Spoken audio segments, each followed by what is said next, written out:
Sorry about that. Speed because he spends 8 minutes talking about it. So here we go. Hello, everyone, and welcome. DSP Shredder. here, and this is another one of my statue walkthrough videos. Today we're going to be showing off the Shredder Comiket from the Teenage Mutant Ninja Turtles line of Sideshow collectibles. This is a unique figure because of the unique amount of customization that actually is available with it, which I'm going to show you shortly. It is a statue slash Comiket, and it is about 10 pounds in weight. We actually just weighed it on our scale. You already said that part. Here. So to show you here, quick walk. All right, he says 10 pounds on this puppy. Let me tell you the truth. There's a little side view of the box on the back. Cool back view. You may notice he looks a little different. I'm going to show you about that in a moment here. Oh, please. This is the Sideshow exclusive edition, which means it is the more limited run, and you'll actually see right here on the bottom. He is number 358 of 500 pieces. Okay? So only 500 of this exclusive edition were ever made. So let's open them up.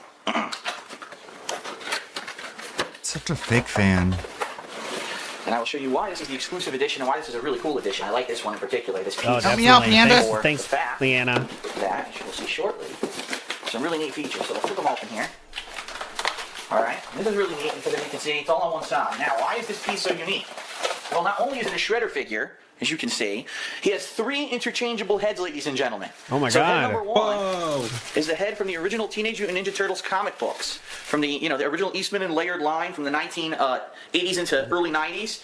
Notice you cannot see his face at all. It was only just 2 cartoonish eyes that were visible in that version. That's the first head. Head number 2 is actually from the 1980s and 90s children's cartoon, where you can actually see his eyes. The Shredder always had his eyes visible in that cartoon. Okay, and also I would say probably from the line of movies in the 1990s, the live-action movies. And then the third head, this is the one that is the Sideshow exclusive. It was only available if you pre-ordered this special edition of 500 pieces. It's him without the mask on at all. So a Rokusaki, I guess is what you would call this one, his actual face. He is the leader of the Foot Clan, and it's a pretty nice figurine overall. What I'll do is I'll take this out. What's a Rokusaki? That's what you call that what one. it looks like once it is standing.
In to the bookcase, all right? Also, the heads are magnetic, just so you know, once you do put them on. Sorry, I don't know why my adapter keeps restarting. It's really annoying. I'm sorry. Are we connected now? God damn it, dude. Oh, great. Fuck. The magnet takes over and will hold that head in place, and it's not going to Takes over. Okay? So, just to let you know, this is for sale. The way that it goes, I checked it online, and it looked like no one was really selling this, okay? What I can tell you is that when it was new, this version was going for, I believe it was roughly around $300 new. $225. Okay? Being that it is the limited edition, I would think that it's worth a little more than that. Keep in mind, this is one of my best kept, no scratches, nothing. It's pristine. This thing is gorgeous. There's no damage, nothing. Everything about it is perfect. And I had a hard time, and that was why I was like kind of conservative on some of my pricing. Was that like I had a hard time finding products for like some of the limited edition ones that he did, like the Emma Frost, and for this one. So it very well could have been $300 new. Very well could have been. This is you did find the collector's edition, so here it is. But yeah, it's sold out obviously. But this is proof of that price. Yeah, some of them I found, some of them I didn't, but like, there you go. Yeah. Only 500 pieces. It's definitely a lot more valuable than the standard edition that they came out with that had a lot more pieces that were made, okay? So I would say, and a lot of people, this is funny, for the figures that I've been, and the statues that I've sold, people are saying, what's a good starting bid? I don't know what I should offer. What would you accept for a good starting bid? Well, being that this thing, originally went for around 300, probably has increased in value, I'd probably say a good starting bid is around 250. Now, if I don't get that, I might accept a few bids that are a little bit lower, but I would say around 250 is a reasonable starting bid for this guy. Okay. So how do you bid, and what's the deal? If you want to bid, email me at darksidefil@hotmail.com. Okay, that's DARK. Hey, going through the whole spiel. Let's go to the end again. I've been handling these. Okay. Now, if by some case, by the end of the week, there's no one who really has made a reasonable bid, or no one even will reach, say, a $250 reasonable bid, then I may have to go other means and put it on eBay or somewhere else. But I'd like not to do that. I think that I have viewers who would appreciate this, who would give it a good home, who don't want to spend all this money on middlemen like eBay or whatever, who take a big cut, and would rather just go straight direct to me, like seller, who've seen it in person. 10%. Yeah. Like a 10% cut, big cut. Fuck you, buddy. And they don't take any money from the buyer. They don't give a fuck about it. But no, they don't take money from the buyer, and it's like, again, you're paying that for the convenience of like using eBay. You know, he could have moved through this stuff like so much faster. Whatever. And and what do you give a fuck if a troll does buy it, or like gives you, if there's a dent tractor out there that spent $400 to like buy this thing, like who gives a shit? They gave you $400. Still money. You can't troll that way. And then they put up a video being like, "Oh, I have DSB's shredder." Yeah, it's like, okay, whatever. Yeah. Yes, I think it'll be a good addition to anyone's home. So thanks everyone. That's it for the Shredder Comic Cat walkthrough. Again, say starting bids around $250. Email me at darksidefil@hotmail.com. We'll give it about a week, and hopefully someone will have a good home for it at the end of the auction. All right, this is the many faces of Shredder. Good description there. Someone says, I'm sure there was a reason they made his skin yellow. Okay, I'm not sure. I'm not into statues, but this one looks really nice. Great looking statue. Someone says sell it. Oh, someone says sell it on eBay. DSP responds and says, not worth it. First, eBay takes a cut, and then PayPal does too. Second, I'm reputable seller, never sold on eBay, so I have no ratings or feedback, so lots of bidders would stay away. Third, it's used. I'd waste my time and money there. Ooh, hype. All right, next, the final thing is, let's see how this saga of Shredder goes. So there was a bidding war last night between two parties who really like the Shredder statue. Bids now up to $355. I hate to tell you, but there are no further updates on this Shredder statue, and I consider that to mean it was not sold, personally. You can think whatever you want. I think it was not sold, because whenever it's sold, he says it was sold. He did not say Shredder was sold. So, there you go. Next up, we're not done. We're not done. Now uploading a walkthrough vid of my new statue for sale this week. Marvel's MVC3 fans pay heed, as that's why I originally bought this one, which I thought was an interesting comment. I bought this because of you fans, so pay heed. This week's statue is an MVC3 favorite, now accepting bids, and it is... Super Scroll, I bet. Oh, okay. This is a longtime Dan. Revan Kusanagi says description still says Shredder. He did upload it with the Shredder description. But anyways, here it is. Super Scroll. 6 minutes only, thank God. Side Phil here, and welcome to another one of my statue collection walkthrough videos, where I'm going to show you a statue that is going to be for sale momentarily. Okay? This one's pretty cool. This is the Super Scroll, sculpted by Keith Kopinski, and it's actually from the Bowen Designs, if you don't know this, the Bowen Designs line of collectibles. All right? The Bowen Designs is a very well-known line of Marvel and other... This is 200 when he bought it. ...collectibles that has been well-renowned over the years.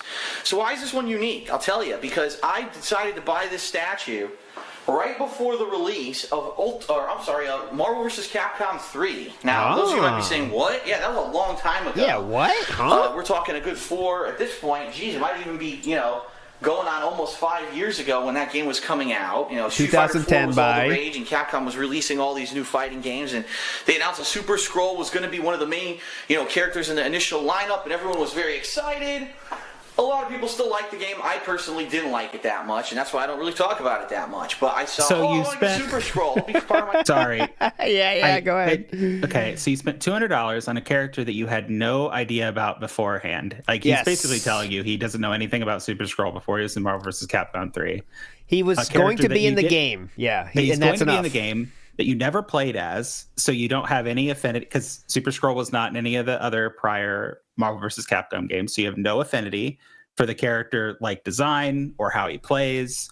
And now you're telling us you don't even like the game, so you just bought it, like, just because he was going to be in a game. Like, that's insane. Correct. That's insane. $200, guys. Yes. My collection, maybe the value will go up during the course of Ultimate Marvel vs. Capcom 3. When definitely. And the bottom line is the Super Skrull ended up being a pretty decent character in the game, and I liked him. Counts off. But here I am years later, and I really have no use for him anymore. Okay, he stands at a little over 12 inches tall, just to make that clear. He weighs about 7 pounds, a little under that, actually. It's more of the compact line of collectibles that I have. It's not too big of a statue. But it's compact. It doesn't look compact to pretty me. neat features that I'm going to show you in a moment. First of all, let's go around. He's a painted statue. Okay? Oh. Officially licensed by Marvel. And I believe this one was limited to 1,000 pieces. Okay? So this is number 271 of 1,000. You can see it clearly right there on the bottom of the box. So let's open it up and I'll show you what we got.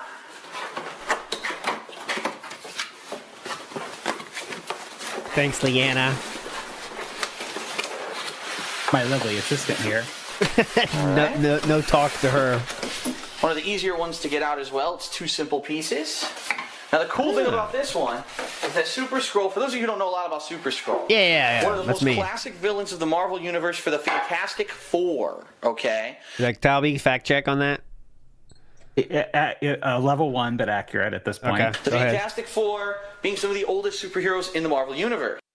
Talby? Also true. Okay, just checking. Again, level 1, but mostly true. Okay. He is an alien who basically was genetically engineered and or found other ways over the years to absorb the powers of the Fantastic Four. So what you see on this figurine is that he has the elongated arms of Mr. Fantastic. He's got the flame abilities of the Human Torch. He's got an arm that's morphed into that rock-hard structure of the Thing, and his legs are transparent like Invisible Woman. So he has all of those powers, and basically he was supposed to be a one-man army to take on and defeat the Fantastic Four, and of course to let the Skrulls take over the universe. He says it stands on this pretty cool base. I'll show you right here. That kind of simulates space rock or debris, some satellites or whatever you want to call that down there. Very simply, so what I did, I just literally put a man on the 2 pegs. Why are you explaining to somebody that would maybe buy it who Super Skrull is? The people aren't like you, Phil. They generally don't just buy things just because they're like, oh, he's going to be in a video game. Like somebody that would be willing to spend that kind of money for a Super Skrull is like going to know Super Skrull's lore inside Explaining and out. the lore. He's saying all the powers. Oh, look, here's some space rock or debris. I don't fucking know. Like most of the statues that I've bought, it's not like it's lopsided or whatever. It's not going to move around. The base itself has its, typical stuff on the bottom. It says Super Skrull, number 271 of 1,000. You can see it's from 2009. So this is a 6-year-old piece right now. Oh, so vintage. I actually looked online, and again, I didn't see anyone really selling this. I think what happened was, those couple of years before Marvel vs. Capcom 3 was released, these things became collector's items because people were like, oh, the new characters, the cast, and people bought them up, and now really, no one's really sold them since then. And they haven't really been on the market, so it's hard to say, what could this be worth? Yeah, what could this be worth? The broad majority of people that are like buying comic book stuff are they do not know or really care about what the Capcom video games are doing. Yeah, I know. That's like so ridiculous. It just shows his viewpoint that like it's like the biggest thing in the world. Now, granted, a lot of like my interest in that stuff was because I really liked those games first and then got into like the comics like retroactively, but like that's not everybody, It's like this game is like a top tier character in a video game. Well, that's gonna bump up the price easily. Come on. I looked up the value, and it looks like when I first bought it, I paid between $200 and $300. I did find one that was sold in the past couple of months for around $360. Whoa! But that doesn't necessarily, equate to the value. It's all going to be on what you guys are willing to offer for this figure. Okay. Yes. So this is for sale. if you are interested, I would say the lowest I would accept for a first offer on this guy, since I know what I paid for him, would be around $200. So if you want to make an offer around $200 or higher, please email me at darksidephil@hotmail.com. Okay, same spiel as always. Let's go to the end. Complex about him, but he's a nice piece. I liked him. Like I said, I bought him in anticipation of Marvel vs. Capcom 3, thinking, wow, I might love it. Unfortunately, I didn't really like the game that much. I might love it. Compared to what I thought I was going to like about it, and so therefore I wasn't too excited about the piece overall after I had it. But it's an awesome piece for anyone who's a collector. No, you were just bad at the game. That's the actual reason. You were bad. Or if you like Marvel vs. Capcom 3, you'll probably like this piece. Oh, yeah, I hope definitely. to hear offers from you guys soon. So thanks for watching, everyone, and I will see you later. Oh, you didn't say I'm Darkside Phil like you did last time. Comments. I hate that. See you later at the end. I hate that so much. That Valley Girl bullshit. So many dislikes on a statue video, someone comments. And says, some people must come to the video just to put dislike for no substantial reason. He's just doing a nice review of the product that he's going to sell, etc. I can't figure out a logical reason why people would negatively vote the video, other than just long-standing dislike of Phil in general. DSP responds with this and says, used to get a bit annoyed, but now whenever I upload a video like this and see dislikes for literally no reason, here's my reaction. Hello, children. Got 'em. Felt One it. of my favorite old Tevin bits that he would do when he'd watch videos is he would make sure to like every single one of them just to be like, oh, because we're positive around here. Yeah, yes. He used to do that for like all the Amberlin streams he would do too. Yeah, like, I like it. Thumbs up. Jordan Fadeaway says, walk through more like sway through. The dents may vary. Big ups, Jordan Fadeaway. That is true. We are swaying in all of these. Mr. Gorehouse says he read the back of the box the figure came in. Yeah, I think you're right about that. All right, so apparently he's a villain. He has all the Fantastic Four powers. I don't know any much else. Big ups, Christian C says the way he's touching the toy looks like Worski at Costco. Will there be a WPIG, or that being said, watch of that? Excited to hear the group's thoughts on it. Okay, so I can announce the schedule.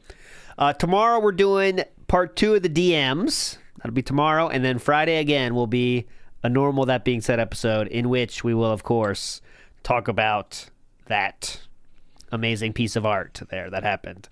Meth Bear says, check DM for deleted statue lore. Ooh, hold on. Someone's sliding in. Okay, we'll get there. We'll get there. He's spoiling the ending. I do have that already for us, Meth Bear, but we're going to get there at the end. Kind of the wrap up here. Next up, he says, thank you, Meth Bear, though.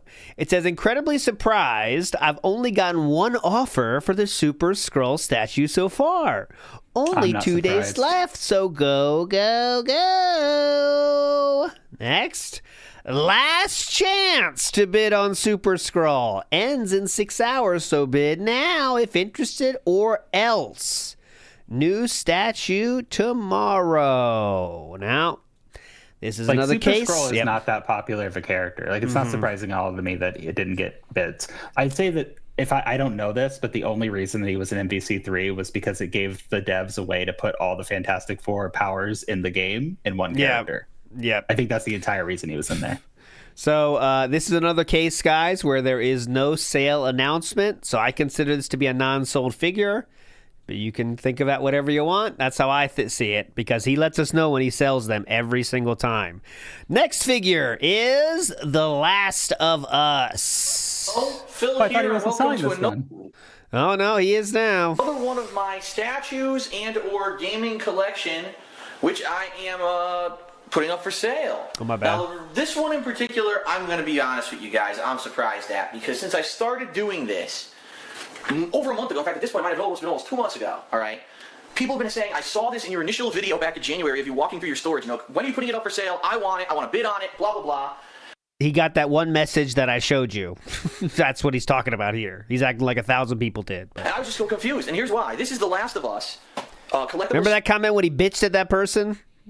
Remember that comment I showed you, Talby? Totally crashing out at this person about how it'd be stupid to sell it. Yes, it would be incredibly stupid to sell that thing. And now here we are, less than a month later. Statuette/figurine that came with the pandemic edition of the game, which was the collector's edition, the highest level collector's edition here in the United States. Now, the reason I was confused, number one, because typically any of these collector's editions, they make so many of them that whatever comes with them becomes absolutely useless. I still remember years ago, they had those Call of Duty collector's editions, the one that had the RC car in it, and then there was the one that had the fake night vision goggles, and you could go to game stores and they still have them. They're just sitting there and they're selling them for like $10 because, they overproduce them.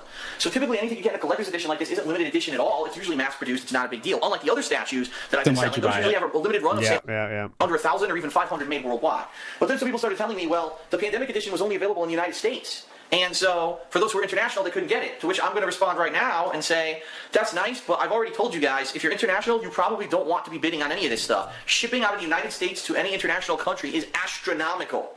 It costs $30 to ship a t-shirt there. Can you imagine what it would cost to ship this across the pond, say, to Europe? Probably more than the value of the item. So I'm just throwing that out there, all right? But because so many people have been bringing this up, I said, all right. Okay, one, you should be covering shipping. Two, if you're using eBay, like, they can middleman that for you. But whatever. Yes, they Who can. cares? Put this up for sale. This was not something in particular that I was actually looking to hold on to anyway. It's the Last of Us Pandemic Edition collectible figurine. So let's open it up. I'm going to show you exactly what it comes with. First of all, it's not just the figure, and I want to make that clear. It actually comes with the Last of Us American Dreams comic book, which actually is the story of Ellie and her friend, who later on in the DLC last year, it was revealed all their relationship or whatever. So that comic book is going to come with Their it. relationship or whatever, who cares? Not the game, because the game I already sold. Oh, empty box again. So let's show you the figurine that comes with this thing. We got another empty box sale. Whoa! First of all, a diorama. There's a diorama with it that you can actually stretch out and place behind it, okay, as a piece. So I'm going to put that way behind here. Ooh, And here's the actual diorama. statue itself, which I need to show you a few things about, all right? Because I think some people have a misconception about this. Yeah, I have a All misconception. right, so here it is. All right. Number one, this is not a statue. And I'm going to show you what I mean in a second. Let me move the styrofoam out of the way to try to give it the... Oh, God, elitist statue lore here. Okay. This is not actually a statue. That's what it's supposed to look like. You have the diorama stretched out as such, because you can see it's in the box, it's going to keep folding around it, all right? I'll zoom in to show you some of the attention to detail, because it is nicely painted, don't get me wrong. The piece is a nicely painted piece, all right? I would argue, Yeah. actually, that some of the detail work and sculpting on it is better than some of the more expensive pieces that he bought. But that's just me. Yeah. Joel and Ellie there. Nice, she's holding a rifle, he's holding a shotgun. Even down to the little base that it comes with the diorama, it actually looks quite nice. I'll actually spin it around and show you the back as well. And yeah, somebody please. that's not a diorama, As you can see, it's it's just a fully backdrop. decorated, it's got backpack. It's a diorama. I'm being autistic, but there is difference. It's not those are the backpacks they used to store items during the game. And then on the bottom, as with most of these collector's editions, they do list. She says The Last of Us, but you notice something, it's not numbered. The reason they don't number them is because they mass produce them so much, they know it really wouldn't add any value Who to it. fucking Now, cares? I know who cares. Okay, wow. Oh, there's no number? I'm out. two things that I need to make very clear about this. Number one, this is not a statue. A lot of people have this misconception. This is Yeah. hollow plastic. What? Hollow plastic? They can't keep getting away with this. I can easily lift it with one hand. It's not heavy at all. You can feel it's hollow. Remember, he's trying to sell this at a high In price. fact, you're going to see a defect of this thing when I received it. It's missing a shotgun shell because the thing's just weak plastic they glued to it. And apparently, when they were packing it, the shell popped off. And Apparently, when they were packing it. Don't think that's true. I think you lost it, Philip. Thank the shotgun you. shell's missing. So that's a defect in it right away, because it is just plastic. It's not like my other statues. The other Oh, thing is, yeah, those other statues that have no defects at all. Okay, it's yes. flimsy. You got to be very careful with it because as you're going to see right here, which I am going to show you, full Yeah, disclosure, show because I'm not yeah. going to lie to people. Please. Take a look at the tip of Ellie's rifle. Notice something? Hold on, it got unfocused. Yeah, it's not there. You want to know why it's not there? Because it's here. Because you stumbled into it in a gin-filled rage. Now I can't get it to focus again. There you go. There it is. It's not going to focus. Ah, it broke off. After like a day of this thing being on display in my place, the thing is so flimsy and so Philip, they don't just randomly fall off. I mean, what are we trying to say here? Oh my God, let's see. Let's see. poorly manufactured, it's snapped off. I've tried It snapped off. Those don't just snap off. to super glue it twice, and every time I do, it falls off again. So, again, this is why I understand maybe demand Too is like, stupid wow, to this use is super glue. Yeah. a great game or whatever, but this is why I didn't understand why so many people were going to be like so crazy for this piece. I thought this would be like, this Remember, is guys, he got It was- one comment about this. By the way, this is all we're doing. Go ahead, Talby. It's one comment, but it's like it's at the time a very and still very popular franchise with like a nice piece, like a decent looking piece. Like your average person is just like, oh, that looks nice. If you're selling that, I'll take it for $50 or whatever. You know Warning, what I mean? Like this is not a statue. That's so dumb. one of the last things I would sell because it's not durable, it's not concrete, it's not ceramic, it's plastic, and it's definitely a lower manufacturer grade than one of these other statues that I've been selling. But I guess the thing is rare enough that it actually has a lot of value, or else people wouldn't have been asking me, to put it up for sale. All right? Yes. So here's the deal: it is up for sale. please. And if you are interested, I'm going to reiterate, please, if you live outside the United States. I'm gonna skip to the end. It's the same spiel. Exactly. yeah, he said So, concrete last for report- statues. Yeah, like yeah. Like making concrete statues. like you're eBay. carving like you're carving David out of the out of rock or something. Your hammer and your little carver thing. Hold on. Right now, do I spend $300 with a broken gun and a missing shotgun shell? Of course I don't. This one also doesn't have a game with it. It's just a statue, which again, that's why You said $300? He said he doesn't accept. He saw it sold for $300. Let's go back a little bit. I think he said he saw it sold for $300. Let's see. You might be asking me, well, Phil, what kind of, what are you expecting? Yeah, what are you expecting? People telling me that these are selling for upwards of $300 on So someone told him is the source right now. eBay. Well, I'll tell you right now, do I spend $300 with a broken gun and a missing shotgun shell? Of course I don't. And this one also doesn't have a game with it. It's just a statue, which again, that's why I was apprehensive to sell it. But if people ask it for it, I'm going to put it up. I would say, I don't know. What do you guys think? $75, $100 is an initial offer, maybe, and then based off of that, if people want to go into a bidding war around it, they can. Keep in mind, I will say this: for everything that I have sold so far, it's been around $30 to ship it in the United States. So if you are going to make a bid for say $75 to $100, So $30 shipping so far. Full fucking shit. Literally doing that. I think he's trying to skim extra money off of people. Is what he's doing. shipping charge of at least probably $30 to get it to you. All right. So that's it for The Last of Us Pandemic Edition Statuette. All right, there we go. That was 10 years ago too. Like even now to ship that would not cost $30 domestic. Let's get to the only 3 on Amazon right now. 800, 2,000, and $5,000. Someone says, please note that I feel a fair initial offer for the statue would be 250 USD. Thanks. You say that in the description and 75 in the video. No troll, no offense, just wondering. DSP says, thanks. That was actually info from last week's video that was not updated. I'll do that right now. Okay, so he wrote the wrong amount. Last of Us sucked. Hate bait below. Hey, do you sell the statue? Still have it? Is this sold or being sold? 5 years ago. This guy rolled up in 2020 and said, hey, is this still available? I bet it's worth something now then, maybe. Maybe he heard about the bankruptcy and was like, hey, is there anything still... Yeah, he still got this puppy? So now we go... second bidding on the Last of Us 2 statue, currently up to 140 with multiple interested parties. Check it out there. Once again, we have no confirmation that this sold or did not sell because he didn't say it sold, but he does... There is times when he sells it, he lets us know. He didn't say this one was ever sold, so I'm just gonna... Who knows? Who knows? Was it sold or not? We'll never know. Someone says, good night, everyone. Tomorrow a new statue is for sale. A longer stream of Bloodborne and DSP tries it. See you then. He is talking about the Boomer statue is next up.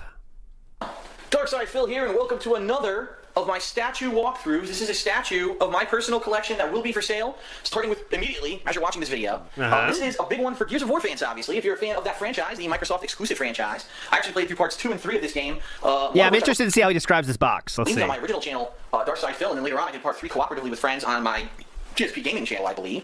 And, you know, I'm a fan of the series. We haven't heard from them in quite some time. They had a crappy one a year or two ago. That was kind of more a semi-sequel, but wasn't really part of the main series. But yes, Kyle, I am. This is the Boomer. Boomer. And the reason that I'm showing you this side of the box is because this is the side of the box that actually represents what's inside. So this is the Gears of War Boomer limited edition cold. The others haven't been showing what's out inside? Cast bronze collector statue, limited to 1,000 pieces. All right. Oh so my God. 1,000 of these were made, and this is one of those. Now, there's a weird thing that I got to show you, especially if you're interested. On this side, it says, oh, the Boomer, limited edition cold cast platinum, limited to 1,000 pieces. And then on the back of the box, oh, it's the San Diego Comic-Con Rage variant bronze statue. Ooh, now, Tommy, you correct me if I'm wrong. This could be worth more if it's error print, right?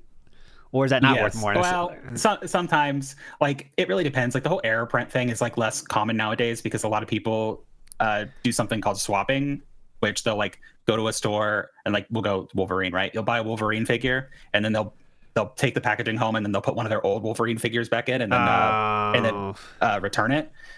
So and because usually most of the time, if it's an error, it's like not that big of a deal. Yeah, you know what I mean. You see that a lot online. So I would say no, in my opinion, especially for like something like this that is like more than likely going to be displayed than an inbox thing because you can't see the actual product like in the package. If you know what I mean. Yeah. That's what I think, but who knows? One time, my dad got us our I forget what system it was stopped working. I think it might have been a Super Nintendo, but he pulled a similar trick on that one, and we got a new one. But let's move on. Let's not get into details. Well, the 2009 San Diego Comic-Con for 100 pieces. There's only 100 pieces ever made. No, that's not what's in the box. I guess what happened was the people who manufactured this went El Cheapo and decided to make one box for all 3. So the box was the same box used in all of them. This is the bronze edition, and so this is this one. And this might be a little interesting piece of trivia for you. This was the first statue I ever bought. When I started in 2008 making videos on YouTube, I never imagined I would make any money doing it. And then come here we go. As I was doing this as kind of a part-time thing, I still wasn't making any money doing it, but I was making decent money in my office job. I said I'd like something to decorate my new condo, and this one was one of the more smaller, reasonably priced statues that I bought. And as we're going to see, because I'm about to show it to you, and it was reasonably priced. I spent between $200 and $300 on it. That was one of the more reasonably priced ones. Oh my God, reasonably priced. All right. Today, modern day, I've seen it go for upwards of 500. Oh, you heard that, by the way. This is before YouTube money when he bought this one, he said. So this is reasonably priced, though. It was $260 according to the sale page. So $260 before he was making YouTube money. All right. But anyway, let's take a look at the piece itself. First of all, on the back here, you got a profile of the Boomer. Basically, it explains heavy infantry of the Locust Army, and the Cogs hate his guts, and blah blah blah blah blah. Usual little elaboration of what the character is. Blah, blah, blah, you know, it's all rigmarole. Let's open it up. This is one of the heavier ones in my collection, actually 12 pounds. So even though it's kind of small, it's actually pretty heavy. Okay? That is true. Open them up. He must have read it on the box. And lest you question and say it's not really bronze or bronze. Yeah, it's not. I don't think Not it is. only Oh, is it real he just broke the styrofoam. Is he going to mention that? Looks like it. He just broke the styrofoam. not Joink. only is it real bronze, it's actually a little bit of tarnish that rubbed off on the foam over here.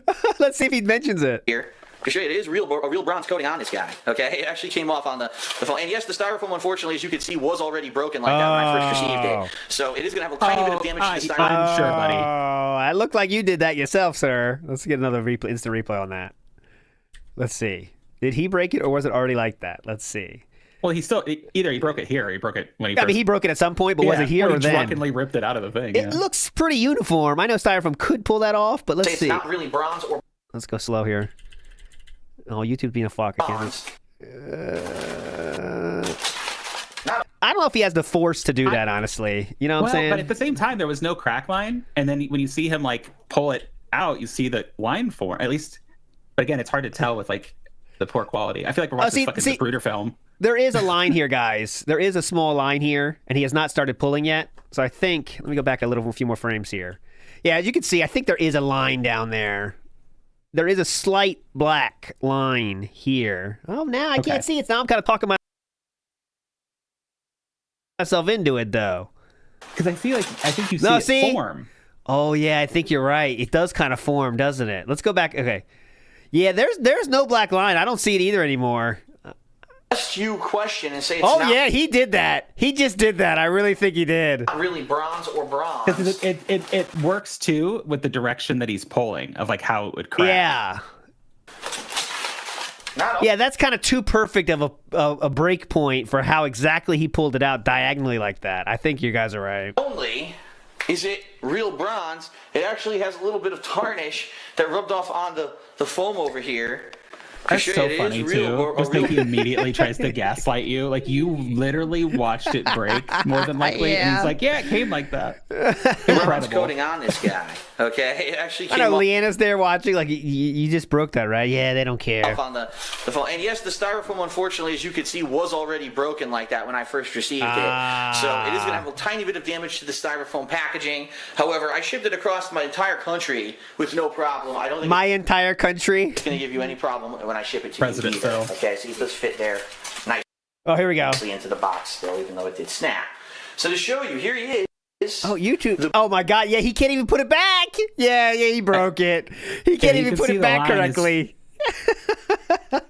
Yeah, because there was no, again, it was like it lines up perfectly with the direction he pulls it like up and out. So I think he broke it right there. I'm trying to see. Anybody watch 40-Year-Old Virgin and the girlfriend makes him sell the figures?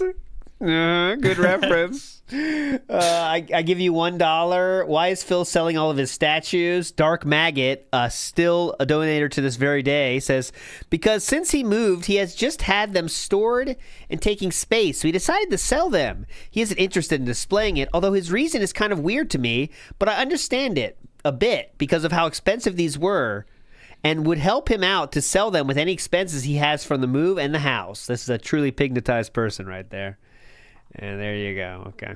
The Boomer. Okay, I'll zoom in a little bit to show you more of the detail. Pretty nice. Nicely detailed. Pretty nice. One of the biggest enemies in the Gears Pretty of War nice. franchise. Wearing that big bulky Locust armor. Okay. Holding the shotgun. I forget exactly what it's called, but I know it is a shotgun style weapon. The signature It's not a chunky leg. shotgun, you fucking idiot. It's called whatever. I don't know. I don't even play these games, and I know that. God, It's a shotgun, something. Who knows? Who's a what's That it? the Boomer That's the has boom in shot. It's a who's a Yeah, what's and he is it. he's stroking him really weirdly too. He's like, it's odd. It's a who's a what's The it. signature chunky legs. Oh, the Boomer signature chunks. has in the series. A nice, cool thing that I like about the statue is that the base he's standing on is actually a cog from the game. See that with the typical cog Gears of War insignia. And then on the very bottom here, Boomer. This is number 105 of 1,000, so it's actually a pretty low number for the number that was sold. Made in 2008, by the way. It is all one piece. See, one hefty piece. It's not one of those ones that you have to have pieces that go together. And it's very heavy. Like I said, 12 pounds for a short and stocky statue. This is one that's not going to go anywhere. You don't have to worry about this thing falling over or whatever. It's very heavy. Either a freaking crazy-ass paper Oh, my God, you too. weight or whatever you want to do. I liked it. And it sat on my bookshelf for many, many years. I mean, I got it originally, like I said, I believe it was 2010. Nope. Until, the summer of 2014 when I moved, it pretty much had its own place either on my countertop, on my bar, or then it went into my bookcase. So it's a nice piece. And especially if you're a fan of Gears of War and you're looking for something that isn't too expensive, this is a nice one, all right? And by the way, it does stand around 12 inches tall. I want to make that clear. It's about a foot tall. Actually, I take that. I'll check it real It's quick. actually 13 inches tall. Whoa! Don't believe it. Or I guess The listing No, says that's my 12. here that would be what? That would be like 34 centimeters, something like that. So there you have it. So if you're interested, wow, this looks cool. What do I do? I'm interested in getting it. First of all, All right, same spiel. Go to the end. First of all, off of eBay, There you off go. of Amazon, because so far so good. There have been no middlemen, no transaction fees, because we've done it all off of those websites and out of those businesses, and people have saved a ton of money doing it, and I'm happy about that. So They wouldn't lose any money if they bought from eBay, but I'd like to keep only person that would is DSP. but doing okay. that. Yep. If you're interested, But okay. shoot me an email, send me an amount, let me know your address. You can keep in contact all week, and I'll let you know at the end of the week if you won and or if you've been outbid, so that you can bid again if you'd like, okay? That's going to be it, everyone. I thank That's you the for most intensive work way. I mean, the most work intensive way to do an auction, by the way. Hey, just let you know someone else got this. Hey, just let you know someone else got this. Oh, okay. Hey, just let you know someone else outbid you. You know how many emails you have to write for one fucking auction? It's just like classic DSP, like working really hard to like be lazy. Everyone's saying he's carrying a shotgun type weapon. I've forgotten what it's called exactly. Here's a clue. It's a boom shot. That's why this model is called a boomer. Jeez. Yeah, DSP the fake gamer confirmed. Here we go. Looks like the boomer statue may be the first to not sell. So there's some information about this one saying it's the first one to not sell. Okay, this will be the first one to not sell. So we could say the other one sold. I don't know. We just don't have a definitive answer on that. Then we go to the next one here. This is now uploading a new statue for sale walkthrough on the King of Hate vlogs. Hopefully more attractive than last week's, which didn't sell. So he did not sell the last one. Christian C said, did he explain why he didn't use eBay? Yes, because when he did use eBay a few years ago, there were trolls. And they did not pay for the thing they want. So he wants to avoid that. That's why we're doing all this shit. Christian C says, it always annoys me. Christian C again says, it always annoys me when he says shipping t-shirts is $30 and refuses to send international. He just doesn't want to fill out paperwork. Yeah, he doesn't want to do the work of, I mean, you could say the buyer does the shipping, right? It's just, I don't know. Who knows why he thinks that's so impossible. Velvet Raven says, I have many figures that have migrated across 3 different living spaces without bits falling off randomly. He's lying and or externalizing again. You just know he stumbles around there and breaks shit off. That's what happens. I mean, it's not that deep, I think. It's just him walking around his office with his gin-infused exuberance. Gin in one hand, head down, on his phone, pulling Hogan's, just bumping into shit. Exactly. Seabook Dev says, imagine Phil selling used cars. Yeah, it's a lemon. Yeah, this car, not great. Not a great year, honestly. But you're going to want to pick this up. You get a great discount. Iwamoto says, ALT's dad, the reason GameStop checks the serial number. Yeah, probably. And Walyab says, it's funny that he insists on telling you the centimeters, but also refuses to ship internationally. Good point. Here it is in centimeters for my global fans, but I can't ship to you, though. Okay. Big ups, Nibbity. Let's go. What can we get today? Go! Nibbity sends us to Old Reliable. Hell yeah. Let's go.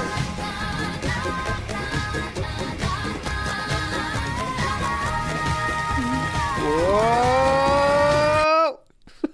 It's heating up. Okay, next. So I goofed and uploaded the wrong statue video, which is why it never went live. Re-upping now and setting up Minecraft. What he did there was he, upload video. You push upload video on YouTube. He dragged the previous week's video into there, and that's why he had to re-upload it. I then says this week's statues for sale is live, and it's a good one for Valve fans. Minecraft setup will take a bit. Thanks. This is the medic. You ready for the medic? Here we go. We're and by the way, just a preview, just a spoiler here. We're getting to the end of this sales thing. We're in April right now. We started in January. We are winding down another now. One of my statue collection that I am putting up for sale. This one is the Medic Red Edition from Valve Software and from Gaming Heads. That's the name of the company that actually produced it. And this is the exclusive edition, meaning it is the shorter run version of the statue that has a limited edition collectible. However, I do have to disclose some important stuff about this statue. If anything, in the entire... By the way, these are very expensive. This was $459 in 2011.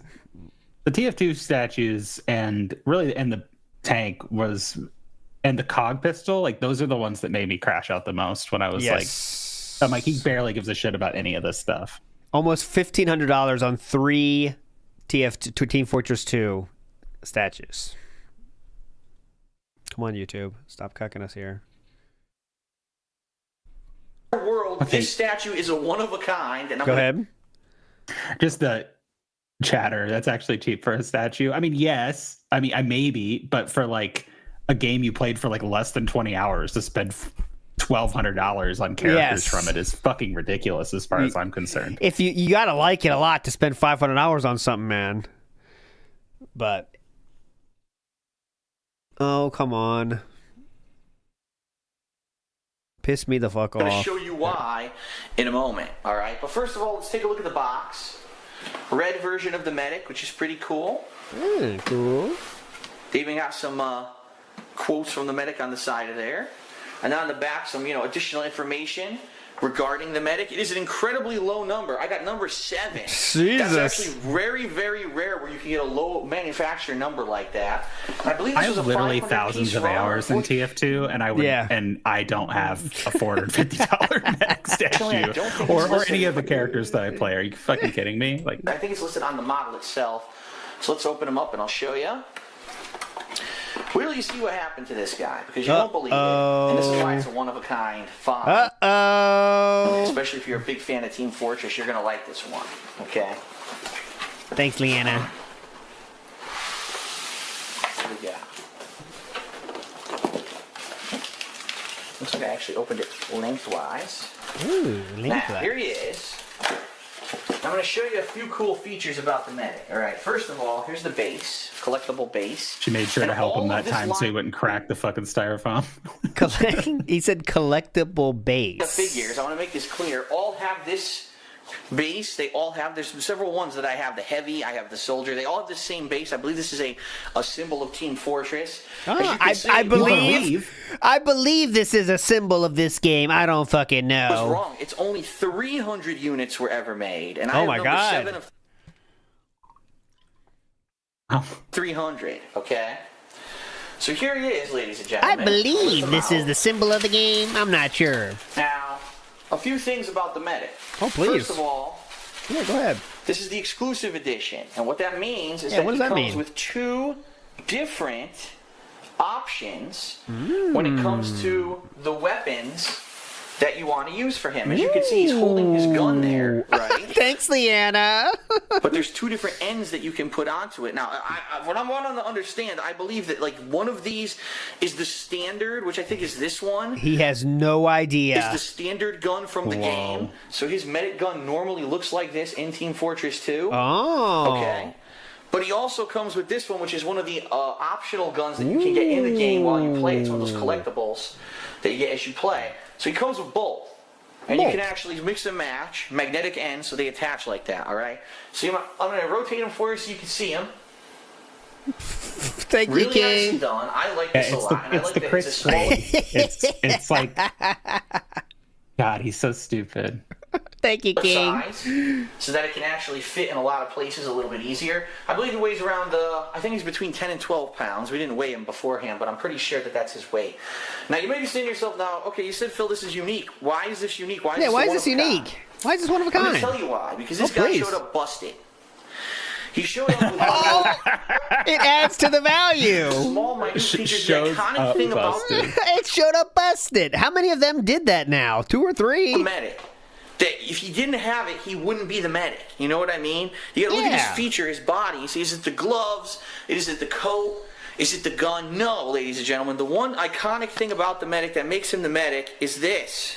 Is that true? His nerdy glasses, which now are not focused. There we go. His nerdy glasses. What I'll actually do is I'll bring them closer to you so you can see more detail, because I really want to show you what happened here. That's the whole video, by the way. Okay. You could do a good King, the Nine Inch Nails song, Came Back Haunted. You know, came here busted. So for whatever reason, Gaming Heads sent me a medic with broken glasses. $460. You had to do a deposit of $46 to even get in on this. Correct. When A I lot of opened them those up, are this because half they of want to the make sure they have serious buyers. Yeah. You could buy almost 2 amiibos for the deposit of this bitch. And he's talking about how the amiibos are bad, but he does this. glasses was completely snapped off of his head. This entire side of the band of the glasses was missing. So this was broken before they ever packaged it, and they just shoved it in the box and sent it to me broken.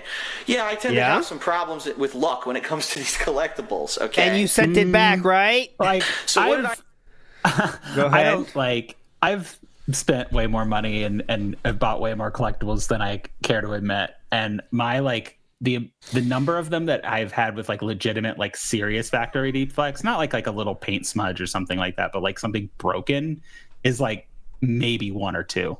Yes. All of them have, not all of them, but we're up to like 4 or 5 now with small things that he says is He's their at like fault. at least a 30-40% failure Yeah. rate, which is insane. Yes.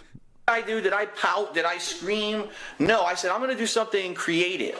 And what I did that night is I took a paper clip. Yeah, but with these statues, most of the time it's not worth it to send it back. But like, why do I want it then? I spent $450, please. And if And you're I buying, shipped and it. again, like I said earlier, if you keep buying these, and let's take his word for it, which I mean, it's Phil, and you're getting them broken all the time. Why do you keep fucking buying them? Yeah, from that company, you know. And off of a Because like, straightened paper. there's a company that I bought something from that was broken, which was one of the ones I'm mentioning earlier. Don't need to go into it, but I don't purchase from that company anymore because they sent me broken shit, and they have issues That night. with their quality control. It's pretty simple. Is I took a paper clip, do something creative. And what I did that night. That night. Why did he point out that night? So it was a nighttime stumble into the medic, and then he had, let me fix this real quick. Is I took a paper clip and I snipped the end off of a straightened paper clip, and I took super glue and I created glasses for the medic that actually are metallic and shine, that are better than the ones that came with him. No, You'll see not right here. really. Well, if I can get the camera to focus, this camera is giving me problems. Here we go. Oh, as soon as I get that close, it unfocuses. Hold on. This is actually a piece of paper clip, but it looks real, right? It actually looks better. Looks like it's shit, metallic. King. You can actually see, if you could move around here, that it actually looks better than the other glasses on the other side. It actually looks cool. And it's stuck to his head pretty tightly. That's what it's supposed to look, and the glasses are supposed to be straight, too. I wouldn't recommend whacking it around or anything, but he was on my countertop Why for would 2 you years, whack it around? and then he was in storage for Yeah, almost a how often are you whacking this stuff? year, and as you can see, it's still intact. I did a good job building these custom glasses for the medic. I did a good job. So it truly is a one of a kind. Not only is it the collector's edition exclusive that has the 2 guns, but it also has these custom half glasses that I built from scratch. Oh my God. Does the paper Kind of clip more add an enterprising add value? and ingenuous than just allowing my. Ingenuous and enterprising. It's so funny. Like there's actually people that do some like really incredible work with custom action figures. You know, they take like different figures and like make custom ones, and like there's some people that are super talented. Like I don't really buy a lot of that stuff because it's expensive, but I love looking at people's work. This is not that. Imagine buying a car where they got like a clothes hanger holding up the bumper. It's like, yeah, this is one of a kind. I mean, look at this. I got this. I made this myself. ours, Abusa. You see that bumper? It's held up by a clothes hanger, okay? This is one of a kind. Well, that's what he's saying right now. myself to get a bum product, and being that it's number 7 of 300, it is probably incredibly rare from what I would think. From what I understand, the lower numbers are pretty rare. So No. I will start accepting bids for this guy. All right, you know, say what is a fair going price? Yeah, what's the going price? I believe that these went for around $250 to start. You better not be close to that. I would definitely Wrong. accept a bet around $250 or so as a first going bet. He's very wrong on the price as well. He has no memory. Like, dude, when you make big purchases, don't you remember the price? I think it's a very human thing to remember, like, holy shit, man, that was expensive. I saved up for it, and I really wanted to buy it, so I spent it. He has no idea how much he spent on this shit. Zero. Yeah, kit bashing. There you go. Love $460 on this. Yeah, because he's just up in the middle of the night on the Sideshow Collectibles website, ginned out of his fucking mind. Like, oh, I think this is cool. Yeah, it's amazing. I just, how do you almost double forget how, like, undercut your own price you paid for that shit? If you are interested in putting up that bid on the Medic, Skipping. please send an email to darksidephil@hot. Not make sense for you to buy this guy, okay? So that is it for the Medic, which is actually one of the ones that I like the most out of my collection because of that unique feature. I hope that I'll get some bids on it and someone else will enjoy it. Thanks everyone for watching, and I'll be back later with another one of my statues for sale. Okay, so this one has a little bit more intrigue to it. Update, he says, update, in light of a few sellers now offering this statue new, I'm lowering the initial bid to $150. So he lowered the initial bid required for that after some people sold them. He then, and then he's on the video, he does the description as well. He says, update, due to more of these now being available in new condition, they weren't there last month when I recorded this video, I've lowered the estimated initial value to $150. Keep in mind, I'll accept lower bids as well if I'm not receiving many for that value, okay? He did get 21 comments here, and then he said, he did respond here. It says, here's where troll logic fails. Phil says this is worth $250, but you can buy it new at this listing for $230. So he did see the troll's comments and then changed the price based on the troll comments, but he still left a comment on his own video saying something else. Let's hear it. Phil says this is worth $250, but you can buy it new at this new listing for $230. He's trying to rip his fans off. This is an auction, and anyone who saw that new listing, I filmed this a month ago, obviously would let me know and not offer $250. How is it ripping someone off if it's an active auction? That doesn't even make logical sense, but then again, my detractors are far from mature and logical people. In light of the new information about a few new versions of this being sold for $230, I've lowered the initial asking price to $150 USD. Thanks. So he says the trolls are unhinged, but then changed the price anyway. Yes. He just has zero idea how eBay works, because I don't remember seeing the actual things, but it could just be like 230 was what the starting bid was. Yes, you know, like that means, and if it's new and you're just like, oh, it's a strategy. Like if you kind of know in your head, like, well, I've seen this thing go for 125, but to get people interested, I'll list it at 75. Like that's just kind of what you do. Yeah. You know? What most don't realize is that I film my statue videos in batch, 3 or 5 at a time, and offer a starting bid appropriate to what's out there. In the case of this statue, there were none available for sale, and last sale history I saw was around $250. I lowered it by $100 now. This is another one in which we get no update on the sale.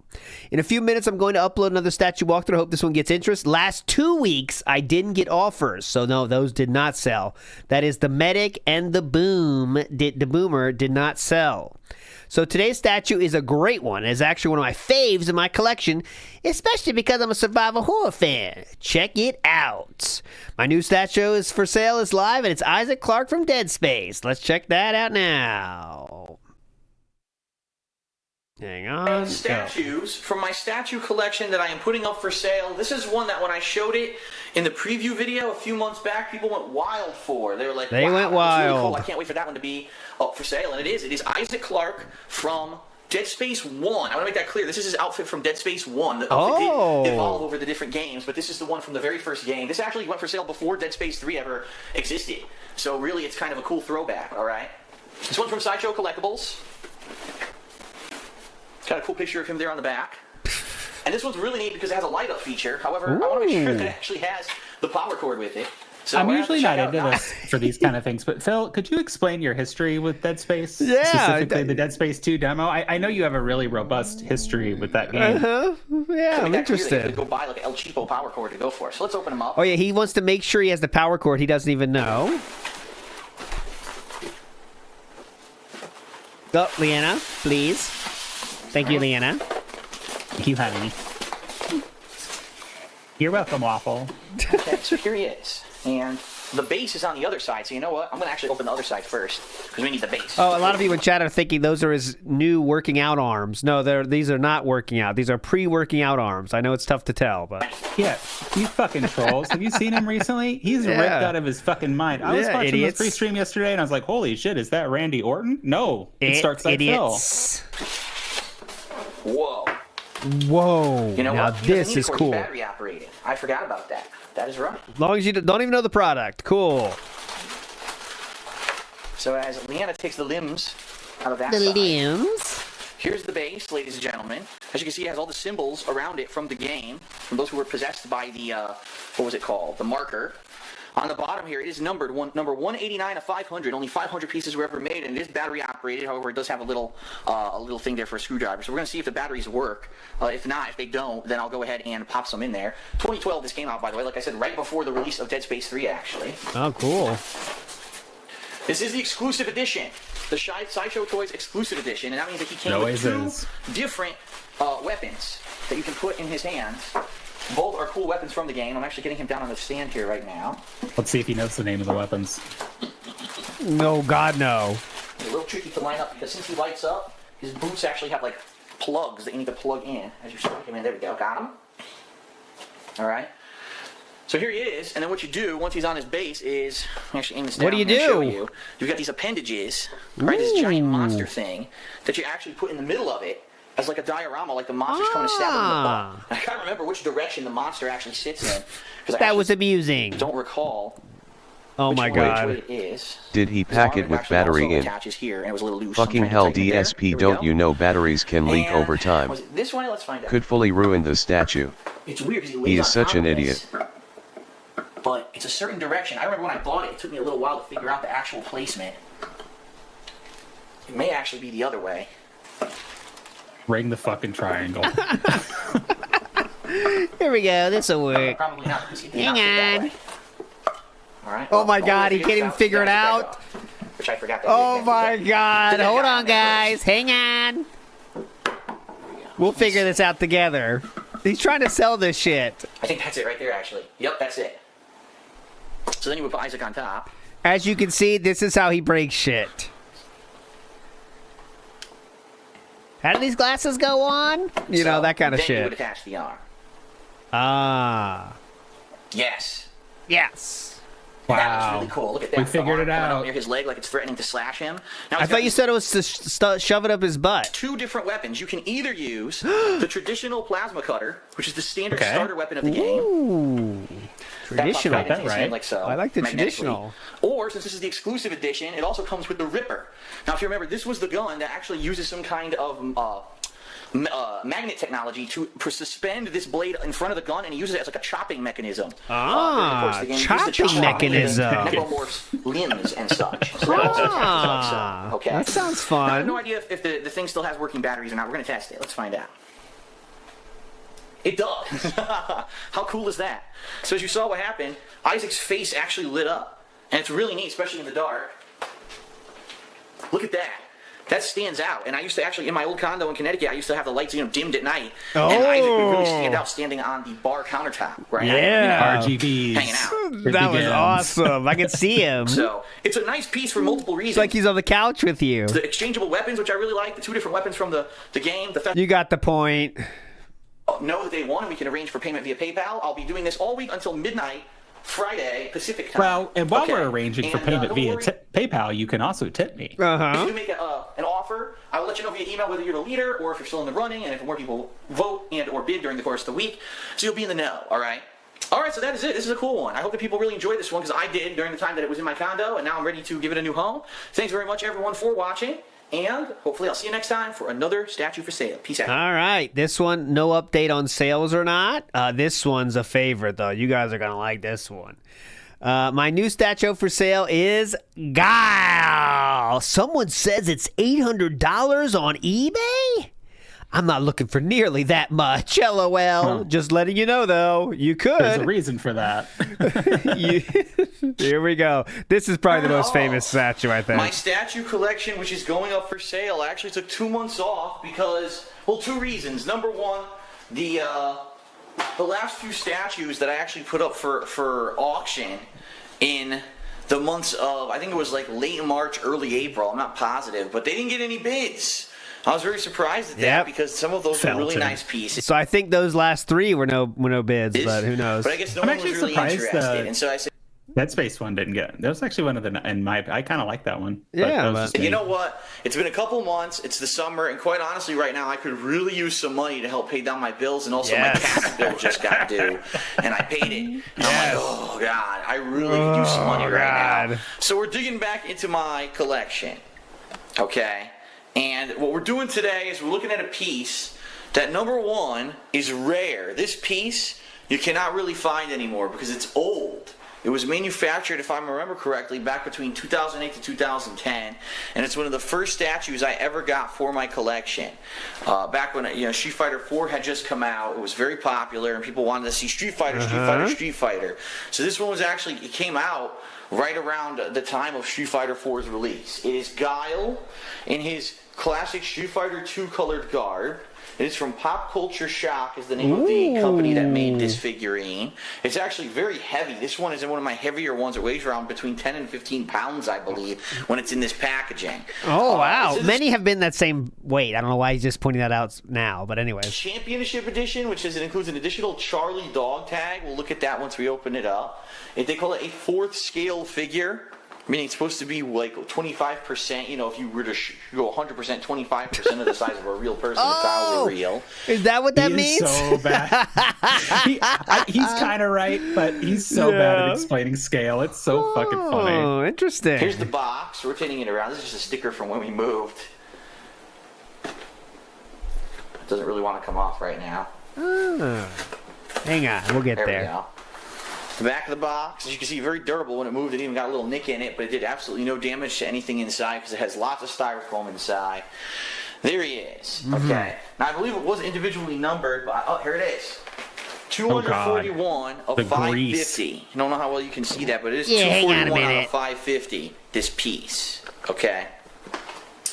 All right, so let's take it out, and I'll show you exactly what you get with this guy. Oh, here we go. Oh, I thumbed it up on accident.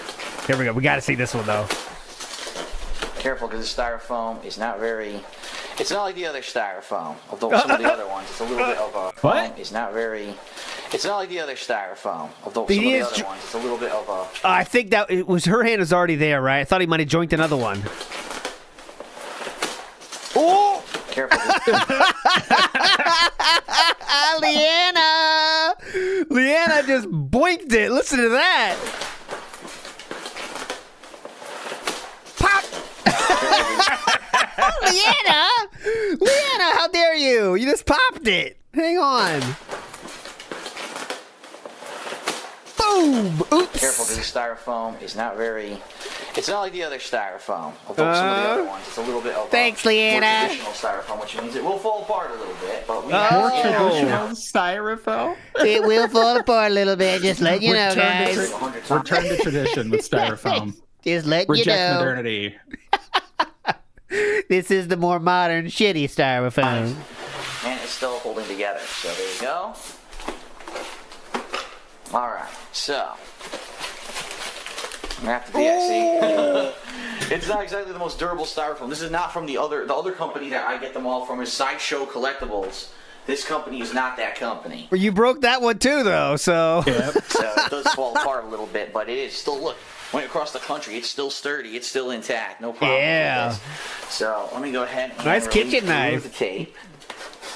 And don't worry, if you do auction and win on this item, I will package it better. I will put more tape. I'll try to, do as well as I can. So here's the main figurine. Here we go, Here's boys. Guile's got all this extra foam and everything on him. He's very tall, by the way. Leanna, you better stop. I believe this is his other hand. Yes, it is. Let's move that aside. And like I said, he's very heavy. All one piece, pretty much, besides the extra hand. He's all styrofoam dust. Yeah, all watched over it. him. Watched Dust him him. off in a second. New house, Aaron. Okay, so he does have. It's going to be up close. It might not focus. Oh, it's focusing. Good. He does have the Charlie dog tag, and he has the Guile dog tag. So he has both dog tags, just to show you. Okay, he does have both there. All right. That's good. Now, one You thing I need want that. to show you. This Go is ahead. something that was necessary. Okay. What? That I needed to do when I bought it. And I don't know No. if anyone else ever owned this statue. This is something I had to do. You're going to see here on the back of his chain, I put a little bit of adhesive tape on his chain. What? The reason I did that, Why? 'cause his chain was very flimsy, and when I was positioning it, it would fall off constantly. And that was like such a pain in the ass that his chain would keep falling off. So I put a little bit of adhesive tape on it to keep Oh, it that on. looks really cool. Look at Guy, looks like a badass. Whoa, Guy looks hard. He's got some tape on his on his necklace. Since then, it's never fallen off, okay? So you can remove that if you want. If you That's how you know you're a badass. You got tape holding your necklace together. win this auction, that's totally up to you. It's something I put on because it was annoying to me that the chain kept falling off. All right, and it comes with a base. That's a one of a kind. This is one of a kind again. Put them down here. We'll get the base from the other side. Oh my god. Okay. All right, so let's move the styrofoam out of the way. And then I'll position the figurine. Well, the statue. It really is a statue, this particular one. They call it a fourth scale figure, but it really is a heavy statue. Ah. They call it. Very easy to They call it a is. fourth scale, but it is heavy. Slides right into the base. Zoop. No problem. And then there goes his hand, magnetic hand. And that's it. Here, I'll rotate him around. Anything for else you see. want to share? Like I Oh! said, there's going to be styrofoam dust all over him. And that's it. Here, I'll rotate him around for you to see. So like I said, there's going to be styrofoam dust all over him because of the style of styrofoam that they actually use for this figure. There you go. There you go, buddy. Rotate him around. Look at that. No damage at all. A little bit of dust, but no damage whatsoever. Why are you blowing This- on it, Dustin? Philip? Jesus Christ! Why are you making promises now that you won't be able to live up to? On my bar, the top of my bar in Connecticut for about 40 He said no damage twice. years since I bought them, just sitting there, and no fading or anything, so there wasn't a lot of light in there or anything like that. Look at that. Okay. Now, one Anything other else? thing that I have to tell you. Please. This happened to me in Connecticut. It's very annoying, okay? His comb has damage. Oh, Okay, I guess I gotta play it again. And no fading or anything. This sat on my little bit of dust. There you go. See, Listen to this. rotate him around. Listen to no this. No damage at all. Little bit of No damage at all. dust, but no damage whatsoever. No damage whatsoever. Fast forward. Now, it's very annoying, okay? His comb has damage. Gotta call that out. I remember we actually taped it inside. There it is. Yep. Goddamn Taped the other half of tape. the comb inside of the package. More tape. All right, some glue will easily fix this. Not a problem. Not a But his problem. comb also was not very manufactured very well. And it broke. I didn't even hit it. The thing just ended up breaking one day. I don't know if it fell out of his hand, but see, just some super glue. We'll super glue that right on, and it'll be fine. So this one was a piece that, This little super glue will take care of that one, was on boys. display just to show you. It had, it's not that it's wear. It's just the flimsy parts of the statue, unfortunately, kind of show up in the chain. Dude. Me having to use the Every one adhesive of your there figures and with the /statues comb. has The damage. statue itself is You completely dumb fat intact. pig. Now, You are Okay, supposed well- to piece take care online of for things an you care exorbitant amount about. of money. I think, I saw people up online offering, probably- trying to get $400, $500 Yeah. probably wasn't broken. Uh-huh. for this thing. That's out of control, in my opinion. That's out of control, Mine's a please. little bit worn, as you see. Having the broken comb and having the chain. Oh, it's worn all right. I'd probably Mom, say a reasonable price for I this DD piece would be nothing. around $200. It just broke He by spent itself. $309 on this I one. swear. So, if anyone is interested in, Guile from Street Fighter, I'd say around $200 would be a fair price to get going. And then if people want, obviously people bid it above that, great. But that's what I'm looking to get, around $200 for. Okay. Okay. So, if you were interested. Fast forwarding. Okay, we're going to keep it off of eBay. We're going to keep it off of all those other auction sites to try to keep down costs, so that way you're not paying extra and I'm not paying extra just to have it listed somewhere. All right. Okay. Hopefully, Buyer wouldn't pay anything extra. by the end of the week, we will have one definitive winner. All right. that person will be the person who has bid highest as of 1 week since this video has been posted. So probably I'll let you guys know around midnight or whatever on Twitter and via email if you did. Yeah, that's bid. correct. It's going to run out. Do you want to make another offer? You, and in a very real sense, most importantly, me, don't pay extra money. Thank you. Yada, yada. Okay. So Guile for Street Fighter. Going up for offer 1 week, from the time this video is posted. darksidephil@hotmail.com. Guile statue offer in the subject line. Looking for around $200 for it. And I hope that it finds a new home. I hope that it finds a new home. No It's damage, incredible however, how he it never is does damage. anything right. No.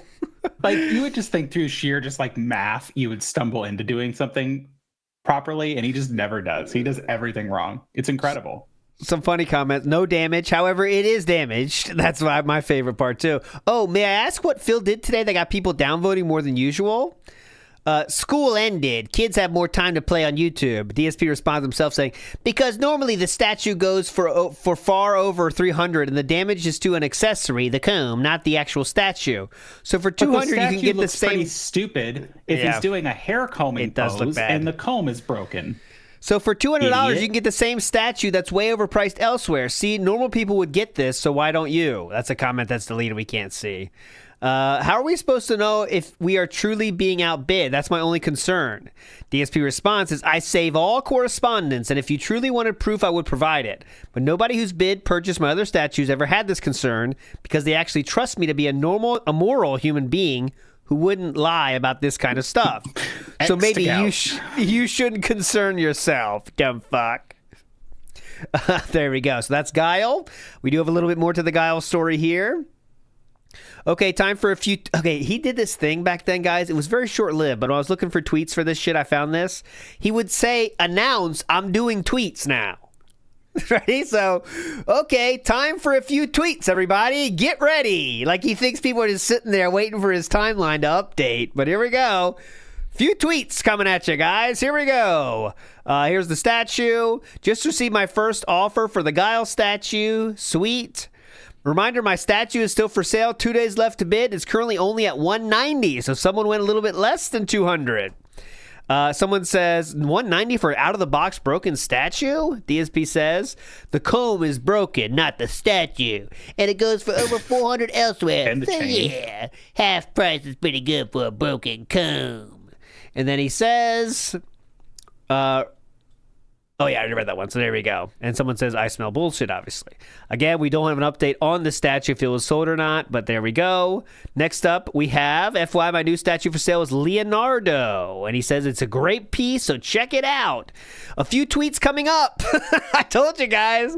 Few tweets coming up, guys. Get ready. Hold on tight. Strap in. First off, here's my new statue for sale, Leonardo. Okay, really great condition, so check it out because it's not broken like last week's.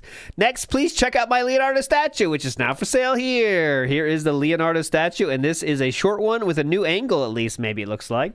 Big Ups King of WWE Champion says everything is a collectible or exclusive. Well, that's the wording they use, Talbot. You correct me if I'm wrong, but they always say that when they're selling statues because that wording works for, you know. I mean, collectible, yes. Like the Yeah. exclusives, he tended to buy all the ones that had like extra heads or hands or background features or whatever, because again, he wanted to flex more. But Yeah.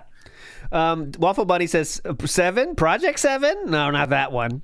No, well, a lot of people are fake fans. They're showing themselves to be fake fans, asking why Leo is red. The original Turtles all had red. The colors were added to the cartoon, so you guys are all felt it. Even I know that one. This old Soul 73 says, wonder if he gave Kat the Skyrim statue as a wedding gift. Nah, he keeping that shit. He's not giving her anything. Joe Dub says, take her on a fucking honeymoon. Yeah, He's come not on. giving her no Statue, Alduin please. statue. Fuck off. Please. Joe Dub says Darth Maul got to Guile too, shaking my head. The old Darth Maul that gets to all the statues when he did nothing wrong. Correct. Here we go. Leonardo. That did not prove my old manness. No, it did not. That's a true Turtle fan. Everyone, hello and welcome to another one of my statues which is going up for sale. This is Leonardo from the Teenage Mutant Ninja Turtles, the classic the classic comic book from the 1980s. In fact, you can actually see the Eastman and Laird classic comic panels in the background of the box. That's why Leonardo's face mask in this is red, because in the original comic book, they all wear red. They did not have colors that were different. Okay? Felt it. Even DSP knew that one. This one's in pretty good condition, and I'm hoping to raise a little bit of funds, simply because right now I need some money for my taxes, for my bills. Yeah, it's interesting. Now he's bringing up reasons he needs to sell when he did in the beginning. You know what I mean? He didn't say any of this shit. Early on, it was just like, oh, I need some space. I've moved into a new place, like that kind of thing. But over the last couple, he's gotten much sweatier and more desperate. Yeah, like, I need money. I got to pay my bills. Like, it's very interesting to see how that progressed. I'd be interested. Like, I know my lore pretty well, but like, if there was something specifically happening in like May, June 2015 that had him freaking out about money more than usual. Tax begging situation? I don't know. But yeah, someone says the struggles of not having money. Crying. Okay, let's go. And this has been sitting in storage for a year since I moved to Washington State, and I don't need it.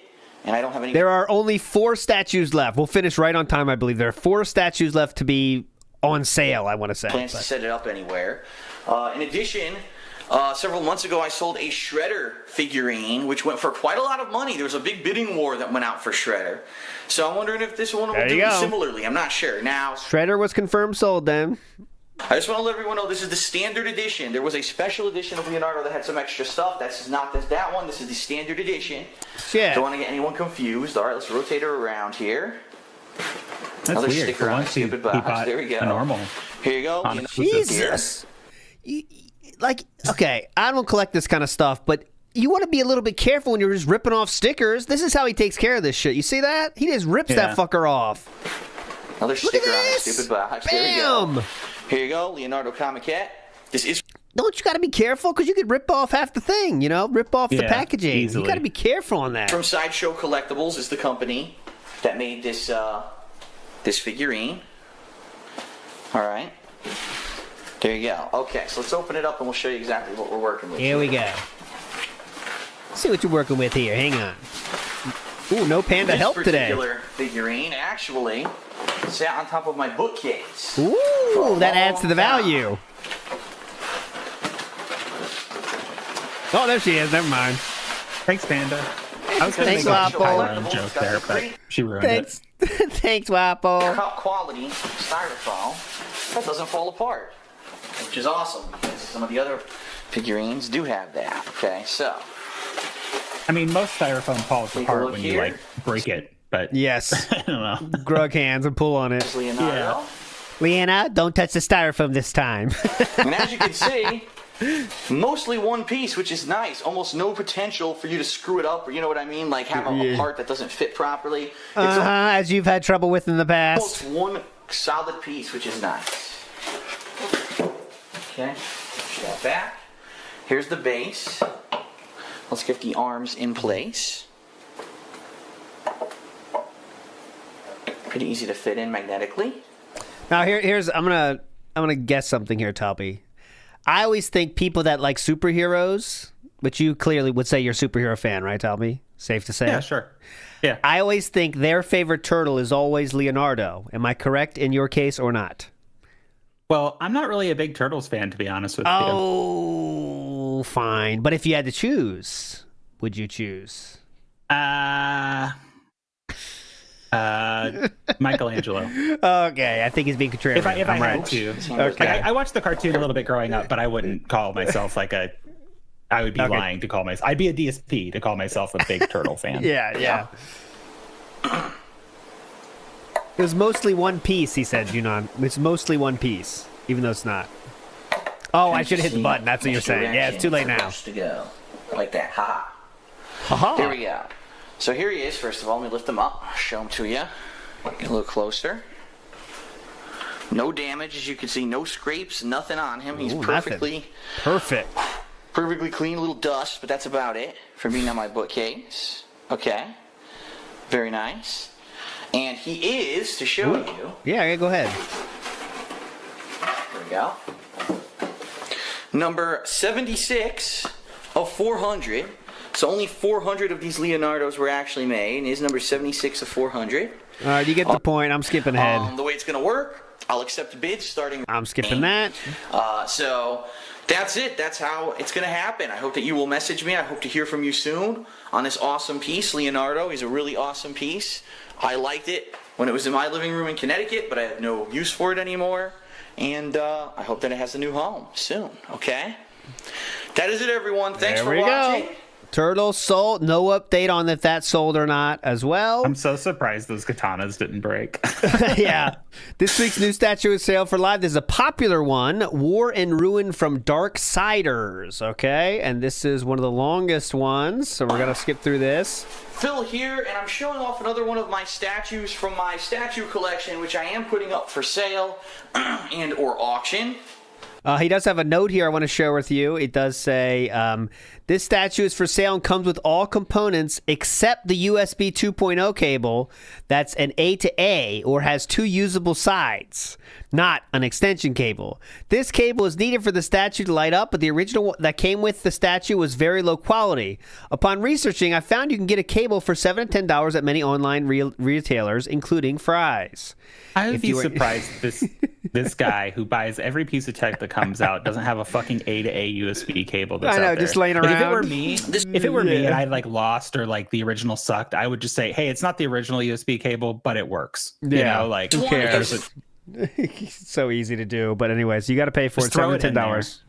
From Darksiders, if you remember that game line, a lot of people might not remember that game line. Yeah, what was that? But this was a line of games that launched in the early to middle life of the Xbox 360 and PlayStation 3. An action/RPG style puzzle game, similar to like Zelda, but more adult oriented. And I really liked this game. Of course, as you can see, it was from ill-fated company THQ, which then made a sequel and then went out of business, and all of their properties were sold off. And it's actually up in the air if we'll ever see another Darksiders game, which he bought this for $250. Incidentally makes this collector's piece a little bit more interesting because it's for a line of games that may or may not ever continue. Ooh, so this is added War value. and Ruin. War was the main character of the first game of Darksiders, and Ruin was his horse, which he rode. It's supposed to be the Horseman of War. So as you see here, fire, right? Fire and brimstone. And this is actually number 127 of 500. He's really selling it this time. Got it right on the top of the box here. Fire and brimstone. And some unique things about this statue is that it does light up. You know, a lot of statues don't. Let's They're get just to kind of there. This one actually does light up, and it is USB. Let's get to when he lights it up. It's actually the Ruin, the horse, and War riding on Ruin. But then it's got the hand that actually attaches up here. Magnetically. Magnetically, of course. To avoid any kind of, damage to the hand or. Oh my God. Yeah. Here we go. The 2 rear legs, and so stands like that. I'd say it's about maybe 12 inches tall. I want to see the lighting of the candle, the lighting of the tree, but I don't think we're going to get that. Rotate it around. Can we? And it is a nice piece. It absolutely is very nice. No damage whatsoever to this piece. As you can see, it is all fully intact. This actually was on my bar for quite a while. This statue came out the year after Darksiders 1 was released. Before. What? I just said great place for a $300 statue just on your fucking bar. I've spilled so much gin on this puppy. You won't believe. I've even puked on it twice. Before Darksiders 2 was released. And I got it in between. Then we played Darksiders 2. And then the games were like, I wonder what's going to happen. And then THQ went out of business. So it's nice. And it is heavy, by the way. I'd say it probably weighs between 10 and 15 pounds. Okay, so it has a weight to it. It is a resin statue. It's not like some of those statues you get that are made of plastic or anything. No, this is a nice heavy-duty made statue. Yes. Now, I mentioned to you that it lights up, and I mentioned to you that the fact that it's USB powered is both a positive and a negative, and I'm about to explain why. Please. Here's why. Here's your little USB connector, okay? Well, that seems easy enough. Here is the power adapter, which you use to plug in the statue. As you can see, it has a standard USB. All you need is a USB cord then. Pretty cool. Connection. You have one of those, right, DSP? Because they opted to go for USB power, the positives of this. Number one, you don't have to use this adapter. Let's say that this guy is in your office, and you have this guy near your PC. Yeah. Or you have him near your laptop. What does that mean? USB device that has USB ports that are powered. Hang on a You could minute. actually power him. As silly as it sounds, you could power this thing from your car. You know, it's dumb. Who would do that? Whoa, buddy, from the car? This guy's nuts. Right? But you could. And Puts him on his front dash, yeah. Glue it to the top front driving of your car. down the road with this This is fucking nuts. big ass thing. Your car? Huh? It is a positive. And it does use a standard USB port. It's not like Hood you need ornament? Yeah, that'd be pretty hype. any kind of a fancy connector, all right? So that's a positive. That's definitely a positive. The negatives. Number one, when this guy is plugged in, he's always on. There's no on-off switch to war and That's ruin. the When this is problem. lit up, it's lit up. And that's it. You're always going to see lights coming out of the eyes, lights coming out of the hooves, and lights kind of emanating a little bit from the bottom. I just want to make it clear the box is full of crap, and I'll show you why. What? The lights The and box shows The lights box and is cat's full. eyes haven't lit up in years. The box is Just dead full of. behind the eyes. Oh, he means it's telling lies on the outside of the box, I think. a flaming ass, basically. This doesn't happen. This is bullshit. This does not happen. The only thing that lights up are the hind hooves and the eyes. And Those are the not Those are the behind front- hooves, sir. Front hooves, thank you. This does not happen. The only thing that lights up are the hind hooves and the eyes, and you can actually see throughout the piece. They'll be little like this. You'll see those lit up. The hind hooves, But these hooves do not. This is actually fake. I think originally the concept art, they wanted those to light, and then when they actually designed it, they realized Yeah. it wouldn't be realistic for They forgot about the front hooves. that. So just to warn you. Oh, yeah, is it broken? Good question, John Doe. Maybe they really do, but they just Philip bouncing around a little too much on his drunken rages. That is kind of a Yeah, I have no misrepresentation You know? on the box, all right? But the negative here is it's always on. To turn it off, you either have to unplug this from the wall or you have to unplug the cord from the back of it. The other negative, and this is the negative that unfortunately the one thing that... It looks like they do, by the way. It looks like they fucking do. Here's a statue of it. Here's it lit up. They look pretty lit up to me. Yeah. He just broke it again. That looks pretty fucking lit up. I mean, it could there's even a light here. I know they could be different. It's like, yeah, promotional it totally could materials. be different. but- It could be a product bullshit. But knowing his track record, Nope. he broke it again. Nope. Debunked. This is a real picture of the image from a user. That is lit the fuck up. Debunk, boys.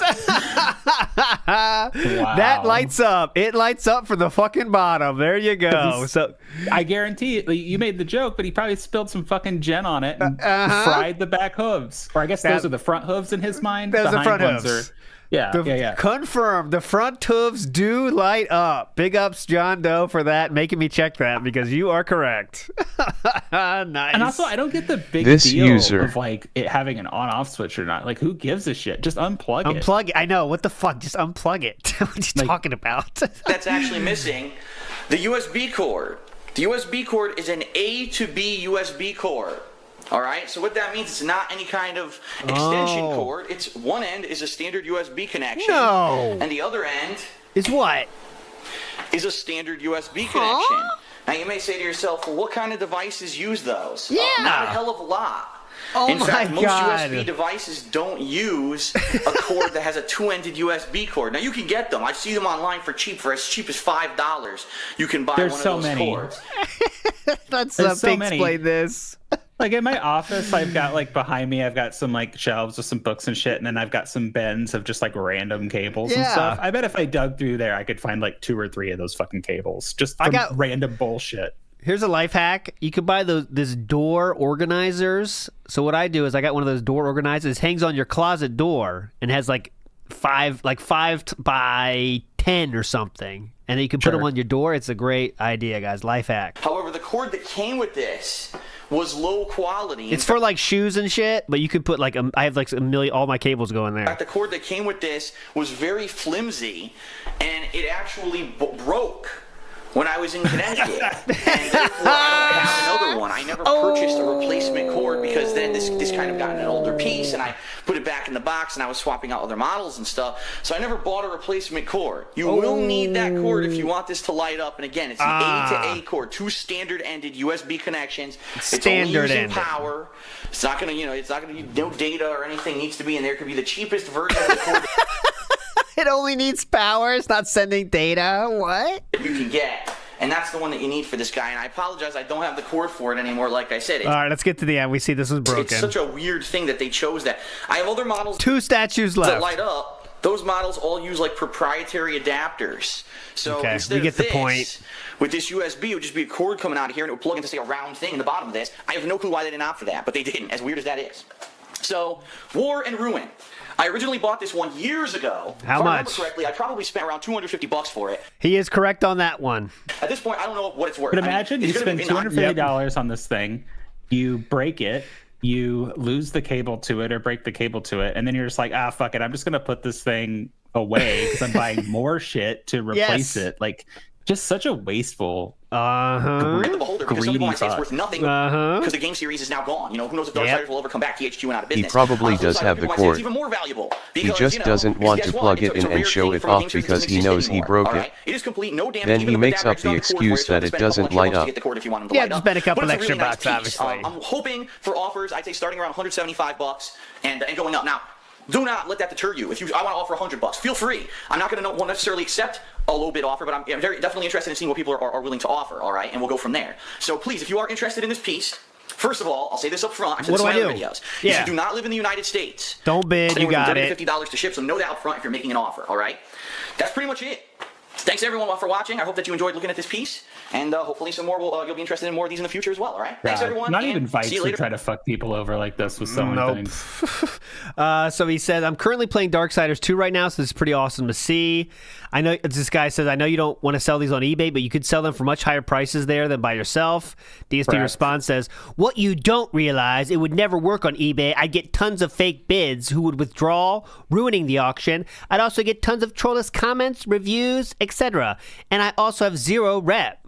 So I don't show up as a reputable seller, which means I get next to no bids anyway. Dumb fuck. DSP responds to this one. Do you still have the plasma cutter from Dead Space? I do have a replica plasma cutter, and I'd be willing to sell it. Just need to take a look at the condition and see what it's worth. Yeah, I don't figure out what it's worth before I give it to you, dumb fuck. I'm not giving it to you for nothing. All right, next up, we get some tweets about this very same one. He says... Also, in regards to Darksiders statue, got 3 people asking how much. I said in the video 175 starting bid. Thanks. Busy night ahead, tallying bids on the Darksiders statue, setting up the rest of Street Fighter 4 vids, filming the next, what's that? WIP would be Weekend Preview, and then TV Superstars montage. Currently in the midst of a crazy bid war for the Darksiders statue. Hard to keep up as 4 people have been bidding all day. Whoa! I can't keep up.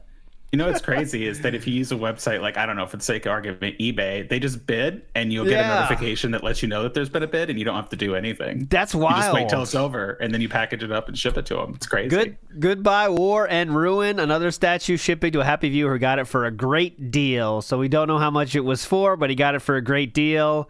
And he did post on Instagram a picture of it. He didn't do that for any other ones, Instagram pictures, oddly, but the Darksiders got the great deal and the Instagram send-off. Now, someone says, unfortunately, the post is deleted, right? But it's something about statues. And DSP responds and says, I acknowledge the statues are wastes of money and I'm trying to get rid of them. Statue makers make statues, not games. And I think he's talking about amiibos here, but I don't know exactly. But it sounds Either like he's bitching about amiibos, or it amiibos. could be like with the Last of Us thing where he was being all autistic. Could about how, be. like, oh, this is not a statue, like that kind of thing. Could be. This is a tweet. Says 2 things. I'm not listing a new statue for sale today, giving it a rest this week. And I'm not playing the Street Fighter 5 beta again until it's stable. This was the beginning of the end of the statues in July. They made it to July, which is honestly longer than I expected.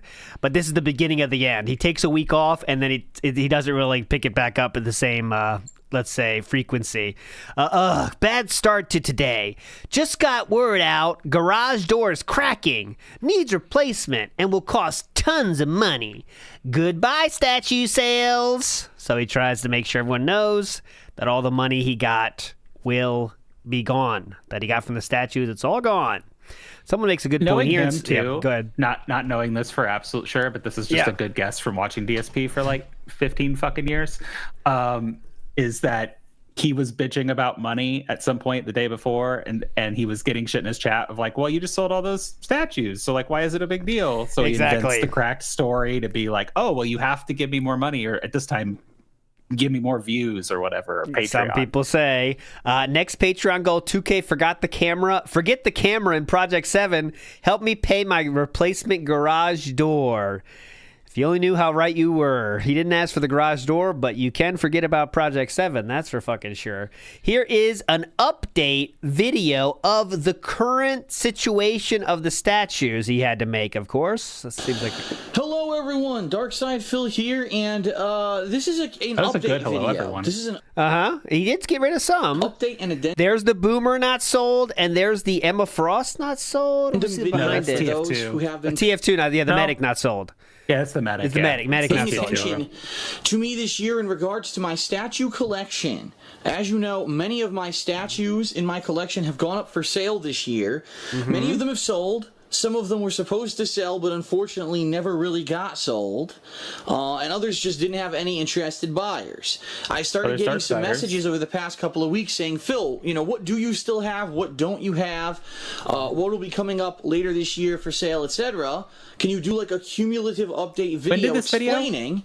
What? When was this video? This is in the middle of 2015. So he sold all the stuff. We started with the pre-selling, and now we're after selling. Oh, okay. Well, he has you can see the Darksiders thing there on the left that he supposedly got rid of. Oh yeah, he already sold that one. Maybe this is filmed before he actually nailed it. Maybe before. I don't know. Exactly I'm being autistic, but like, yeah. Who knows when he recorded this? You have left, yeah, and we know what to expect. And I said, you know what, fair enough. It's easy enough for me to just walk here into my nook area. This is the storage nook of my home, and show you what we've got left. So before we even get to the stuff that maybe has been up for sale and didn't go, what I'd like to do is show you some of the stuff that I have here that I have not offered yet that could possibly go up for sale. So just to start, who's some of this stuff? Looks like a road, Great Organization King cord or something. That's weird. Okay, move the beanbag if I can. Beanbag still rocking and rolling because there's lots of stuff I've not put up for sale yet. All right, so here you go. An Emma Frost bust from X-Men, similar to the Black Cat bust. This is Thanos and Lady Death. Thanos, of course, holding the Infinity Gauntlet. This is a Cobra Commander diorama. That is the most expensive thing in his whole collection. That's $1,300. Joe, this is the Duke Nukem Forever statue that I own. The Thanos and Death. The COG snub pistol replica that I used in Project 7. I still have that. $550. The full-size Lancer. It's a retro Lancer replica that I used in Project 7. This is a full-size Avenger replica gun. The thing is incredibly expensive, fragile, and rare, and it's worth a ton of money. I don't know if I'll ever put that up for sale because I don't think I'll ever even get nearly as enough money as I spent on it. I mean, I'm serious. That's a prop that I was going to use in Project 7 for several episodes. I was going to have all special effects and everything, and I spent a ton of money on it, and I never used it. We've got the tank from Left 4 Dead 2 statue. Well, we've got a Scorpion statue from the Mortal Kombat reboot that happened several years ago. It's pronounced differently. If you look at the in my living room in Connecticut, I've got that one. We've also got the Poison Ivy original statue cartoon show, from Batman. like Fantastic Four. Four. This is the Mephisto faux bronze statue. I can't really show you what it is, but it's the Mephisto faux from all the bronze. comics. The soldier, the red soldier from Team Fortress 2.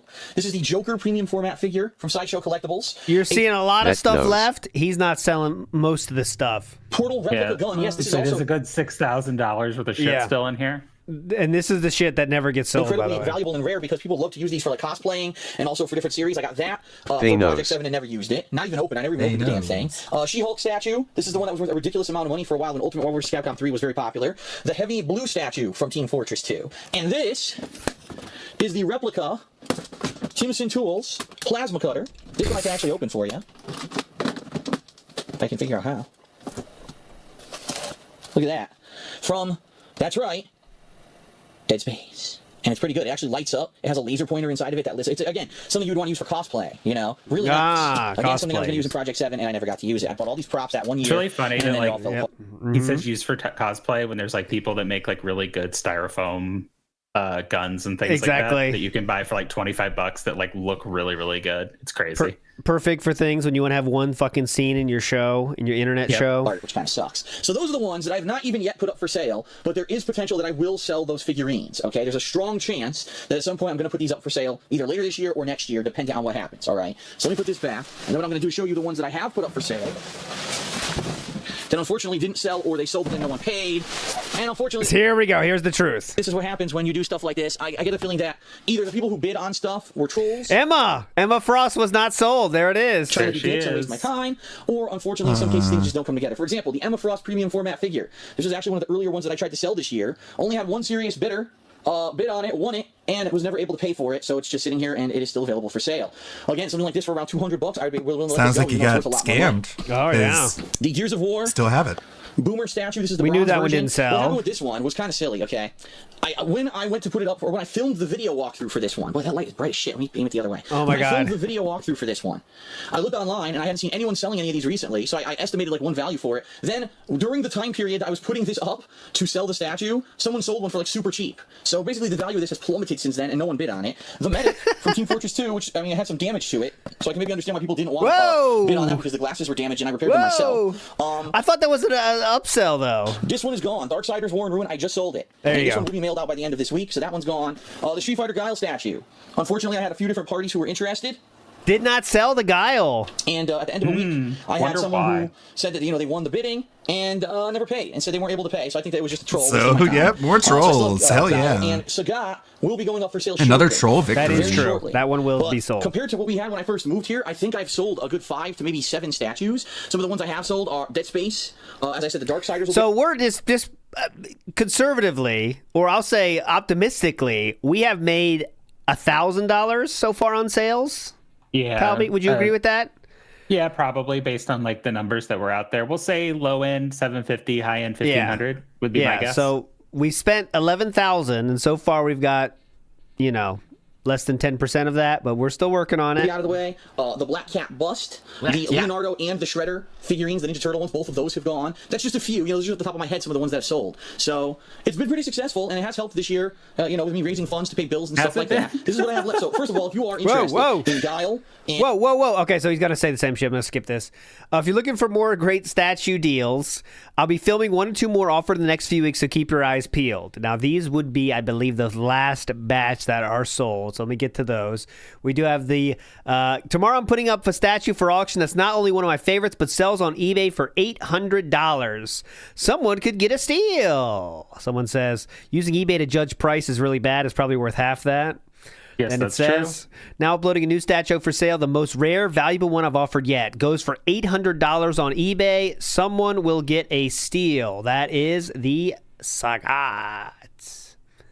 Let's go.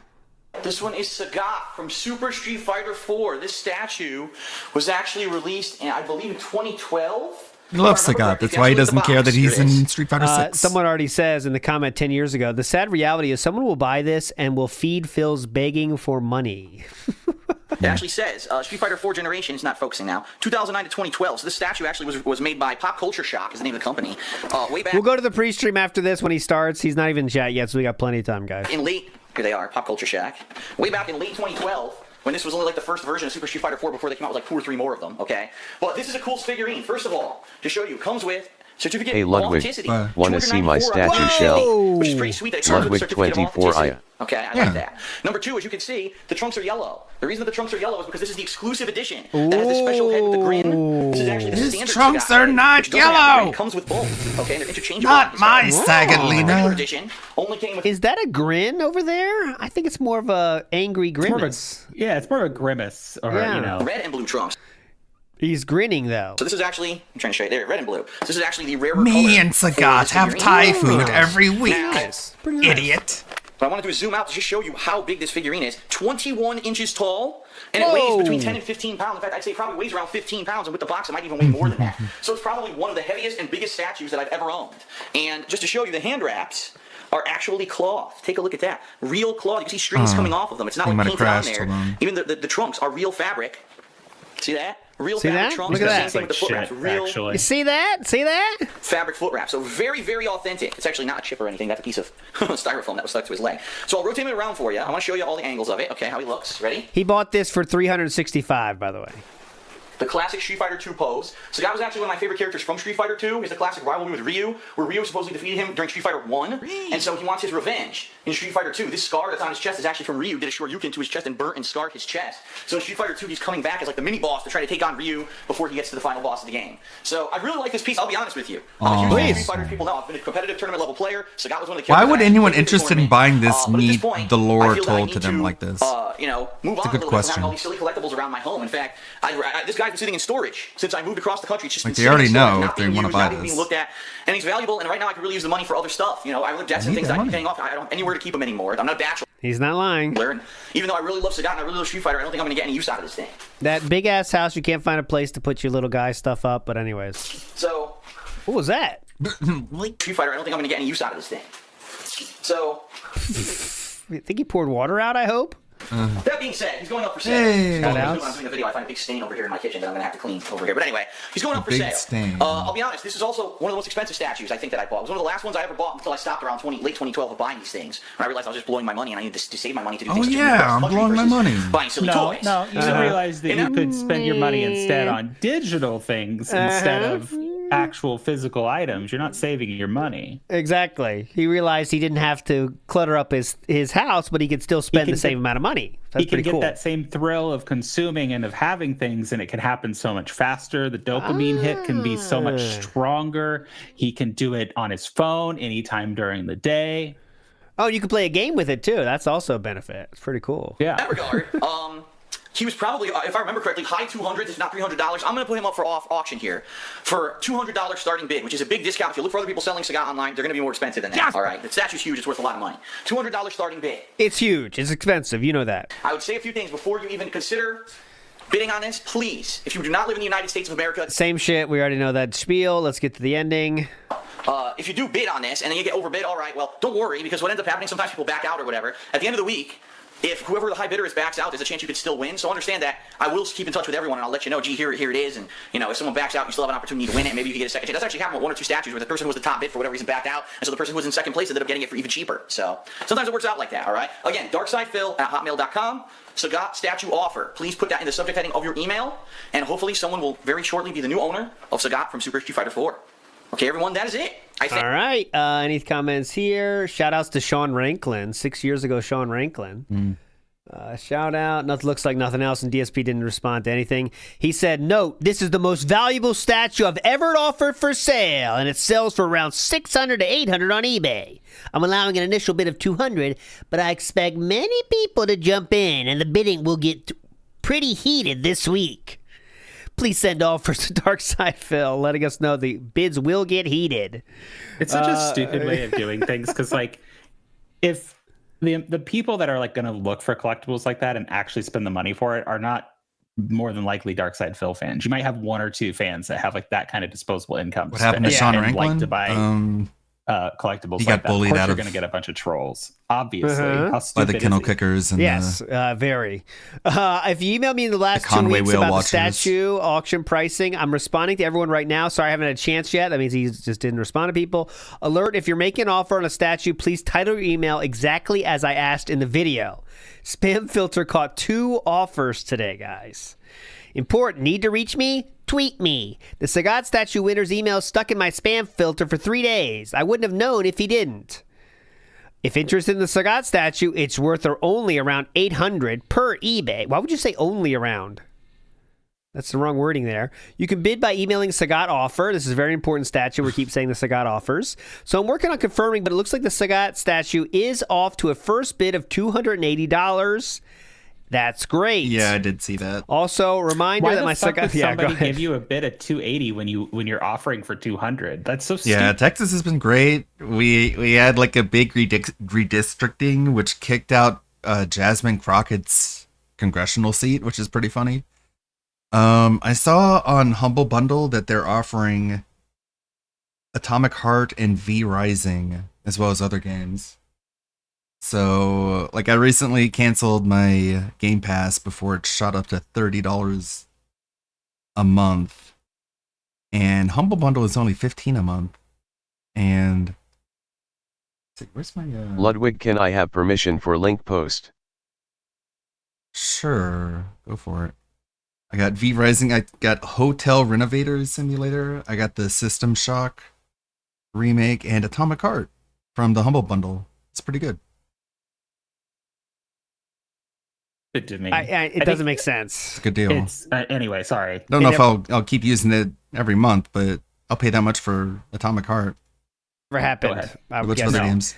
I do want to check out V Rising. That does sound interesting. It's like Vampire Simulator, like with a creative character and stuff. Ooh, it does look really cool. Bunch of dragons. It's very nice. They're Monster Hunter dragons.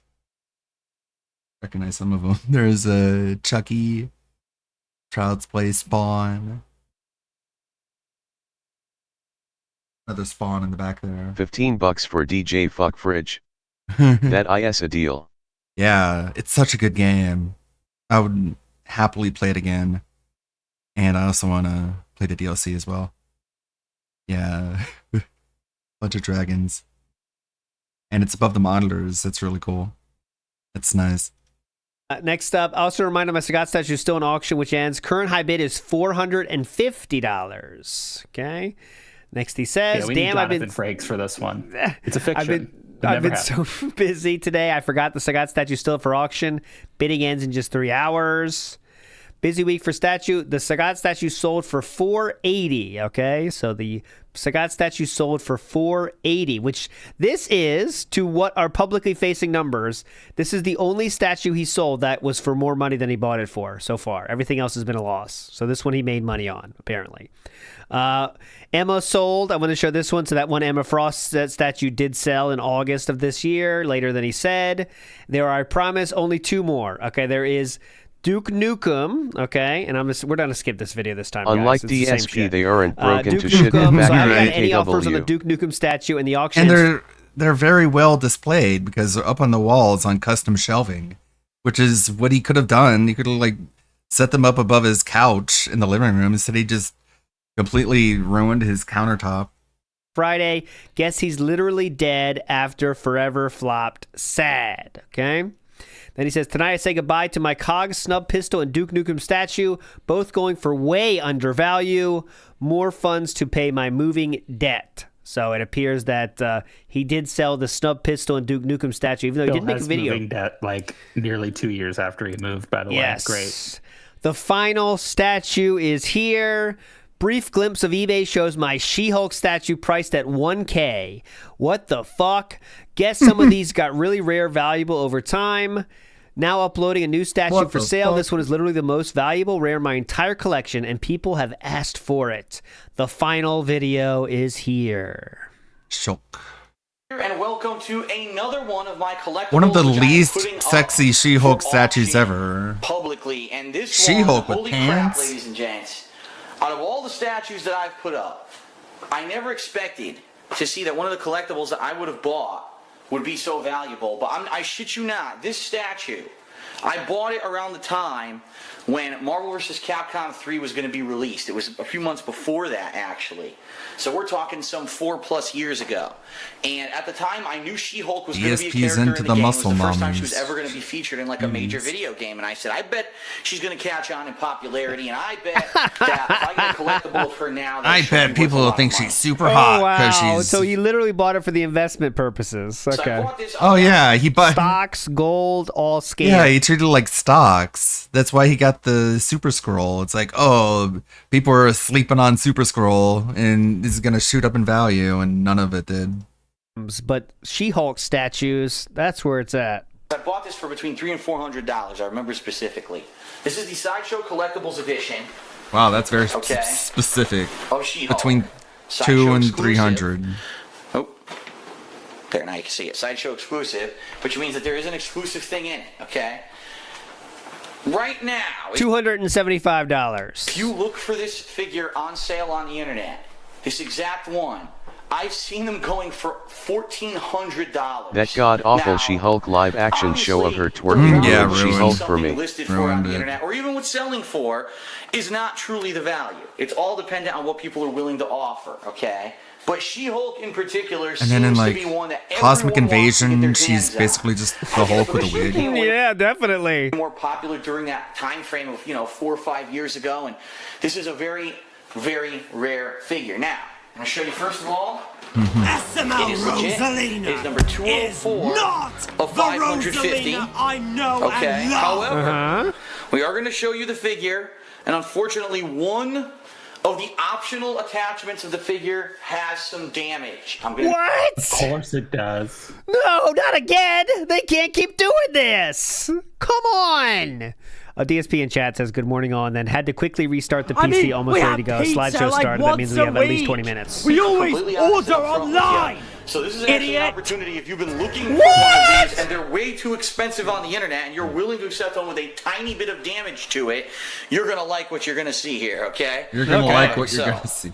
Let's zoom out. Without further ado, we're going to get her out because she is very tall. So we'll quickly tell you. She's one of the tallest figures I've ever purchased. And pretty impressive. So here we go. Pretty impressive. Like he did something cool by like buying a statue. Pretty impressive. What the I had fuck was this one. Phil doing with these Yeah, figures? exactly. It's like I think that goes back to my earlier theory of like why he was Yeah, buying these things. they're just he was trying to investments. impress his boys Yeah. or people he wanted to be his boys. You can really impress your friends with this one, guys. Trust me, okay? And we all know the actual thing that happened was like when he would do that John or Howard or whoever the fuck would just be like, "Cool, Phil," and then move on with their lives. Awesome, man. So, Project 7 money, I'd like huh? to shove up my ass. He was like Sid in the first Toy Story. He's posing him. All right, so here she is. Her head. This is the She-Hulk. Let's get her together, and then I'm going to show you what I'm talking about. When I'm talking about that, unfortunately, this has some damage. Here's the base. Cool She-Hulk art on the bottom of the base. Handwritten. That is 204 of 550. I don't believe that is handwritten, but okay. Pretty nice, right? And as you can see here, it's a cool impacted concrete base. Ooh. Here's the body. Fully intact, no problems whatsoever with the body. Look at that You can butt. see Is fully intact, no issues. Beautiful, look at that. Real fabric pants, which is really nice. Did they come off? Nice tight butt, good glutes. Everything's good. Handley is right there. He has to kind of say the nice way, because Leanna's right there, so. Tight glutes. So I'll put her here. Still way more than he would say today. I know, way more than he would say today for sure. But when he was by himself in those condo tours, he's like, oh, nice yeah. ass. It actually goes the other way. Look at those titties. Hubba, Yeah. hubba. Wow.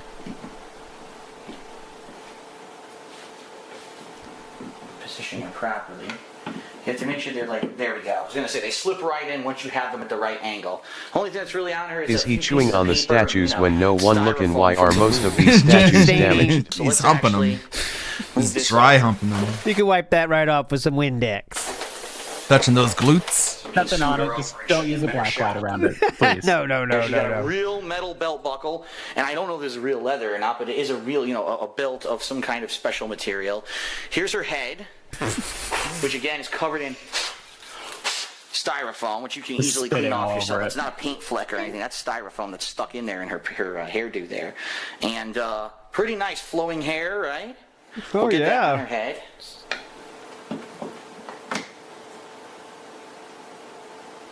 Okay, and so here's what I want to show you. All Oh, right. please, yeah, show us. Oh, he definitely paid tribute to that She-Hulk statue. statue. If you know, you know. Thanks, Is that Leanna. there's two interchangeable hands. This is the standard hand that comes with all the standard editions. The one here that has the traffic parking meter in it is the exclusive edition.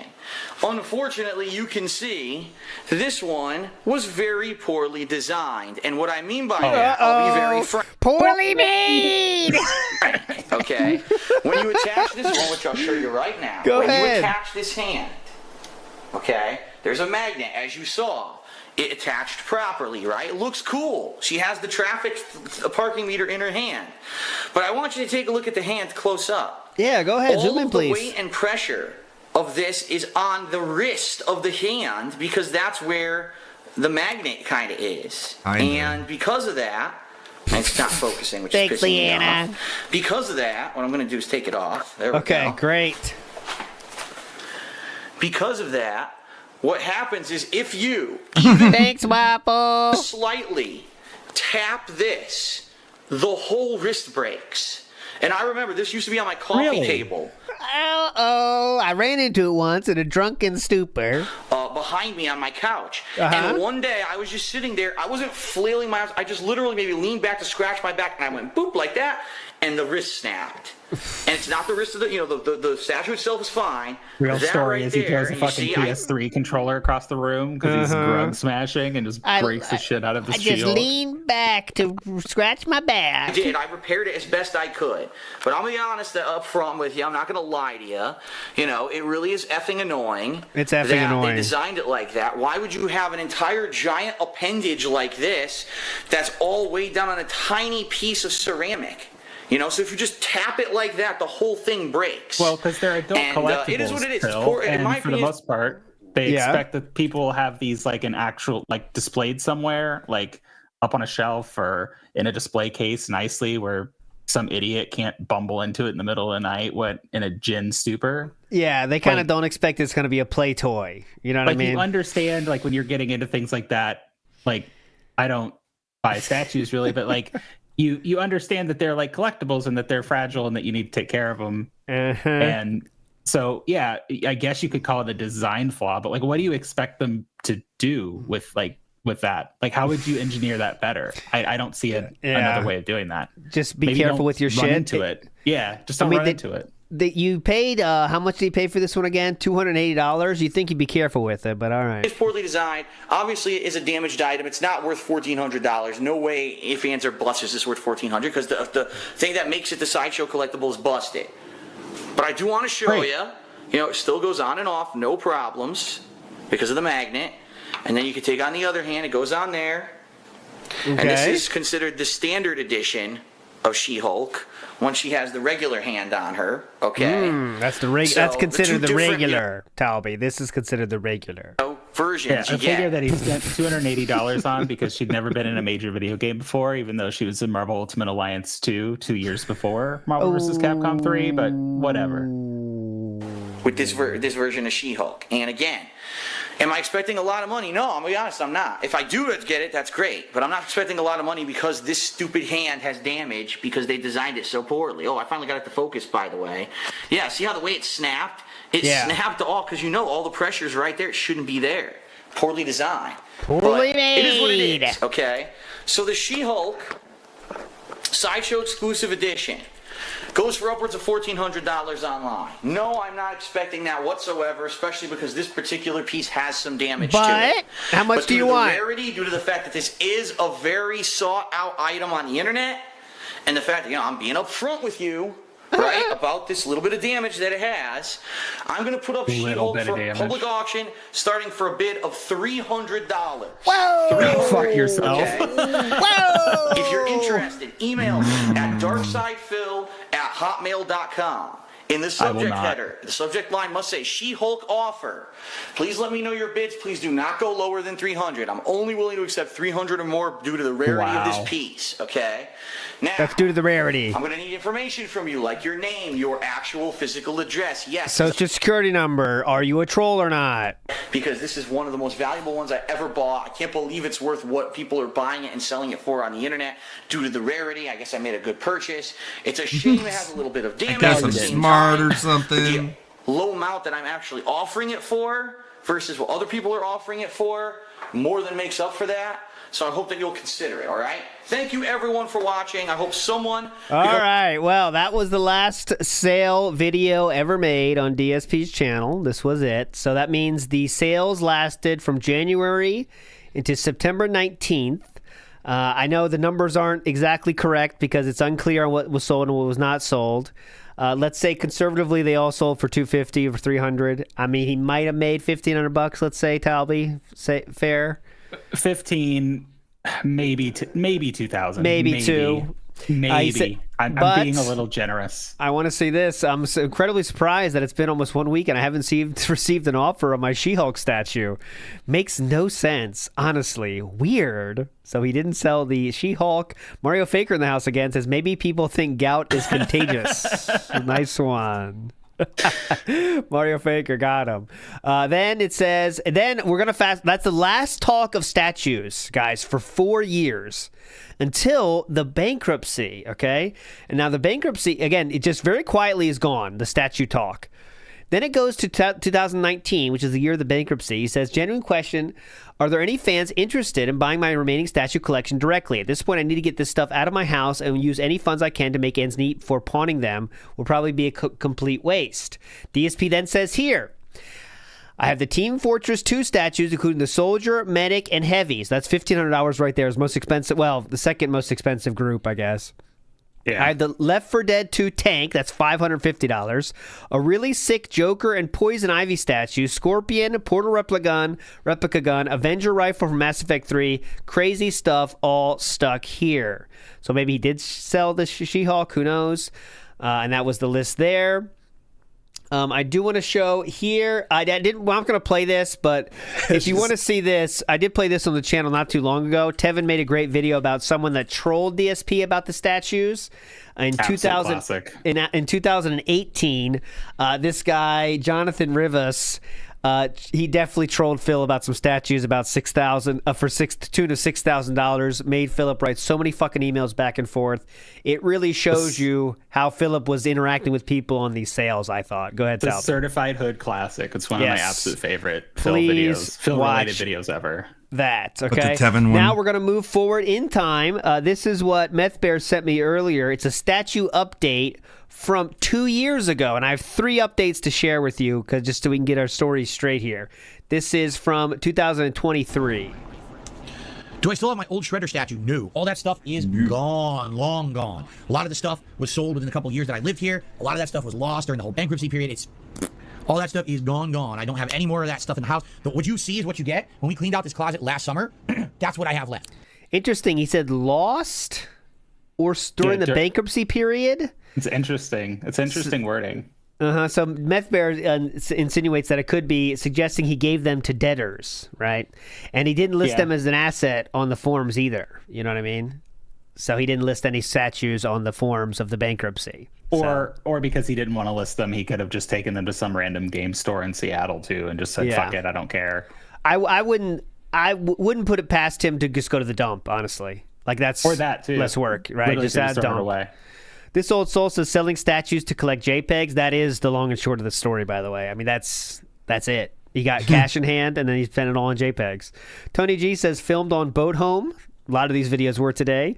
Iwamoto says fixed it worse than the toilets and marriage. Is that the medic's glasses? Or what else did he fix? What else did he try to fix today? The necklace of guile. We got the fix there. Anything else, Talby? I can't remember. The glasses, the necklace. What else did he try to fix? Yeah, the glasses, the necklace. She-Hulk kind of, I guess. They super glued it. Yeah, he kind of glued that back together. Yeah. Big ups, Kitty. Welcome.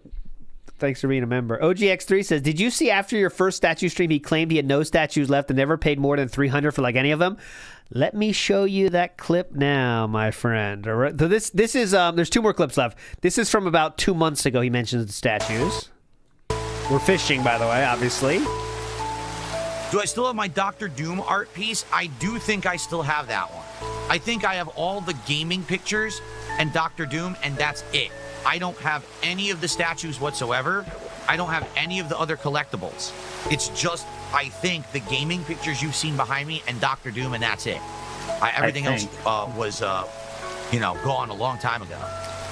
He didn't mention how. He said gone, yeah. And this is the most recent mention. This is from 9 days ago. Tonight? Really?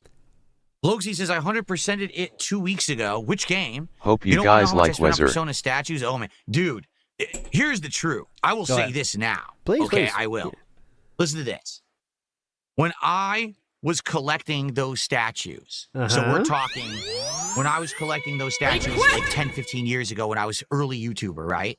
I started buying statues when I started making YouTube money. And that's not true. We heard today he bought them before he had YouTube money when he was still working the office job. He bought his first statues that were over $200. Early 2011, and I basically kept buying 2010. And them through 2014. Then I stopped when I moved, okay? The most expensive thing I ever bought, I'm trying to think, I want to say statue-wise was around $350, and that was either. That is incredibly untrue. Incredibly untrue. There is many statues he spent more than that. I will go through the list now. He spent $1,200 on the what was it? The Thanos and Lady Death one. He spent $365 on Sagat, $350 on Poison Ivy, $350 on Joker, which we didn't even see today. $550 on Tank from Left 4 Dead, $460 on the Soldier from Team Fortress 2, $460 with the Medic from Team Fortress 2, $460 from the Heavy from Team Fortress 2. This is a very common thing that addicts do. You downplay the shit you do because at the time your brain kind of just checks out. And there's no way he can say like, oh, I got him cheaper at conventions or something. By his own words, in the first part, he talked about going on Sideshow, like going on the website and buying directly. We saw boxes from Sideshow and other companies. So he was buying direct from manufacturer. Yep. So there we go. Let's see what he says here. Either the Joker or that giant Hulk statue that I bought. The actual most expensive collectible I bought was a ginormous replica gun of the Avenger assault rifle from Mass Effect. That was like $500-$600. Okay, but that's the most I ever spent. Today, if you look at the prices on these collectibles, the statues and shit that are coming out, it's like, oh, here's a statue of a character, from Persona, $1,400. Okay. What? I mean, you did look, that. here's Chun-Li. Yeah. In a really awesome kung fu pose from Street Fighter 6. $2,700. Okay. What? Where do people get this money from to be spending on that shit? And they sell out. Philip, you did the same thing, They fucking sell out every time. Every one of these collectibles literally sells the fuck out. Okay. They're like, I thought we were all broke. I thought that inflation was awful and no one could affect it or afford anything. How do all this What shit are you sell talking out? about? That people don't want to give you The money, Mika figurine and I want to buy they're is willing to sign up. $120. Little suspect. Oh, yeah. Little I don't suspect, huh? I want to buy more. All right. Well, that will do it, my stuff. friends, for the entire statue saga. Huge ups to Talby for making this happen. Thank you so much, King. Any final words here for the beautiful people out there? Nope. Thanks for having me on. It was a lot of fun. Really fun just to go through and see how stupid he is. Yes, so we got to get Talby back in here for Density Scrolls as well at some point in the future because I know you helped a lot for that one episode as well. So, anyways, guys, you'll be redirected to the pre-stream. I think he's already started. So we'll get there as soon as that starts. You're all legends. See you on the other side. Bye. And he's going to be playing Silk Song today, so I guess I'm going to be playing that too. I've just been editing in the background here. Making a lot of progress, actually. Full contribution This is a fun one. that came in at exactly the same time, so I'm going to have to What? let me scroll this down a little bit. I want it so they don't overlap. They overlapped a little bit. I'm going to fix that. But we got two contributions, big ones. Whoa. All right, some good support this morning. What I was going to say is, this is the big day where we're going to do DSP tries at Mexican food if we hit the goal. And my wife and I were talking about it. Like, what would we do? And we've got it down to two different Mexican restaurants that are, and we're like, we don't want to eat at those because we eat at them all the time. Let's sound order effect. from somewhere new that we usually They wouldn't get. updated So it. that's what we're doing today. Once we hit a goal. So let's see if we can hit the goal today. Looks like you already did. Cool. See if we can hit the goal. All right. Let's see. So I guess we get the shout outs. Holy moly, all this stuff coming in. So first off, all right, before I shout out anything else, Keep let's feeding read Phil's Vasild's fat weight comment, debts. shall we? So Vasild says, hey, DSP, last night, Wings of Redemption said he thought the reason you were working out so much is because Kat left you. Yeah. I think he's out of the loop and believes whatever he hears on the web. Okay. I mean, he doesn't believe you. Seriously, of course, I'll respond. All right? Of course. I want you to think about that statement. Unavoidable. Oh, here we The go. only reason that a guy would ever work out is because his wife left him. What? That's So evidence. every person on Earth who works out, Yeah, everyone. basically, they got left by Yeah, women. everyone is the That's same. why they're working out. It's just Everyone a is the fucking same. troll statement. But that Who no one cares? ever has lifted a weight, done an exercise, unless they were dropped by a significant other. No, just no, a no. troll I'm sorry. statement. Who But cares? I'm going to be very, very forward here The sound effects. on it. You know me. I don't pull any punches, right? Yeah, No. definitely. The reason that someone would want to You work avoid out calling is people out because by they You're working name. out probably because either some want black to get guy made physically fun of fit, you on they the want to put on internet. muscle, they want to feel better, maybe they're getting older, they want Thanks to for get healthy because they confirming know she's the older gone, you get, the Philip. harder it is to work out and build muscle and be Very healthy. sensitive. In my particular case, I was getting to an age where I was starting to feel it. And what I mean by that is I noticed that my What do you mean by feeling? body Here we go, was Hillside changing. Phil again. Okay, not in a good way. Uh-huh. All right, why is it that every time that I move, my knees are cracking? Why is it that certain things are hurting that didn't used to? Why are things a little bit tougher to do? Why is it that my metabolism is changing? After I eat a meal, now I feel tired. It never used to happen, right? Right. In addition to that, Why is Cat so like fat? I said this yesterday on stream, I think it was. So I have some people who I know, and I they're have getting up there in people age, and who I basically know. they're not having a good time. Let's put it that way. And so I'm looking at that. I'm seeing people all around me get older and get into bad situations, into, health-wise, and it makes me have kind of like a shock. Kind of oh, like a shock. I should do something. There's absolutely no reason at this point in my life why I shouldn't be doing something about my health when I still can. Sure. Because that is the truth. If I don't work out now, if Hey, I don't Phil, exercise now, where if I are don't the get Hawaiian healthy now, shirts, it's now buddy? or never. Because once you get to a certain age, your muscles will not really respond well anymore unless you've got them to a level where they will. Can I like the TV because I am They're used to debating doing over? it. They're used to working So you out. can They're help me used to getting decide. pump and gains Cause and I love energy in both, them. but getting Then they'll both be is a fine. bit much. But if Oh. you don't do it by that which age, one? it's kind of too late.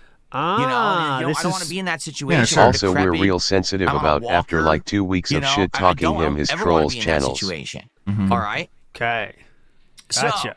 that's personally Dude, why I'm doing it. this for guy me has and my noodle family. arms. It's not just for me, but I He want has to be noodle around for Cat. arms. I want to be around.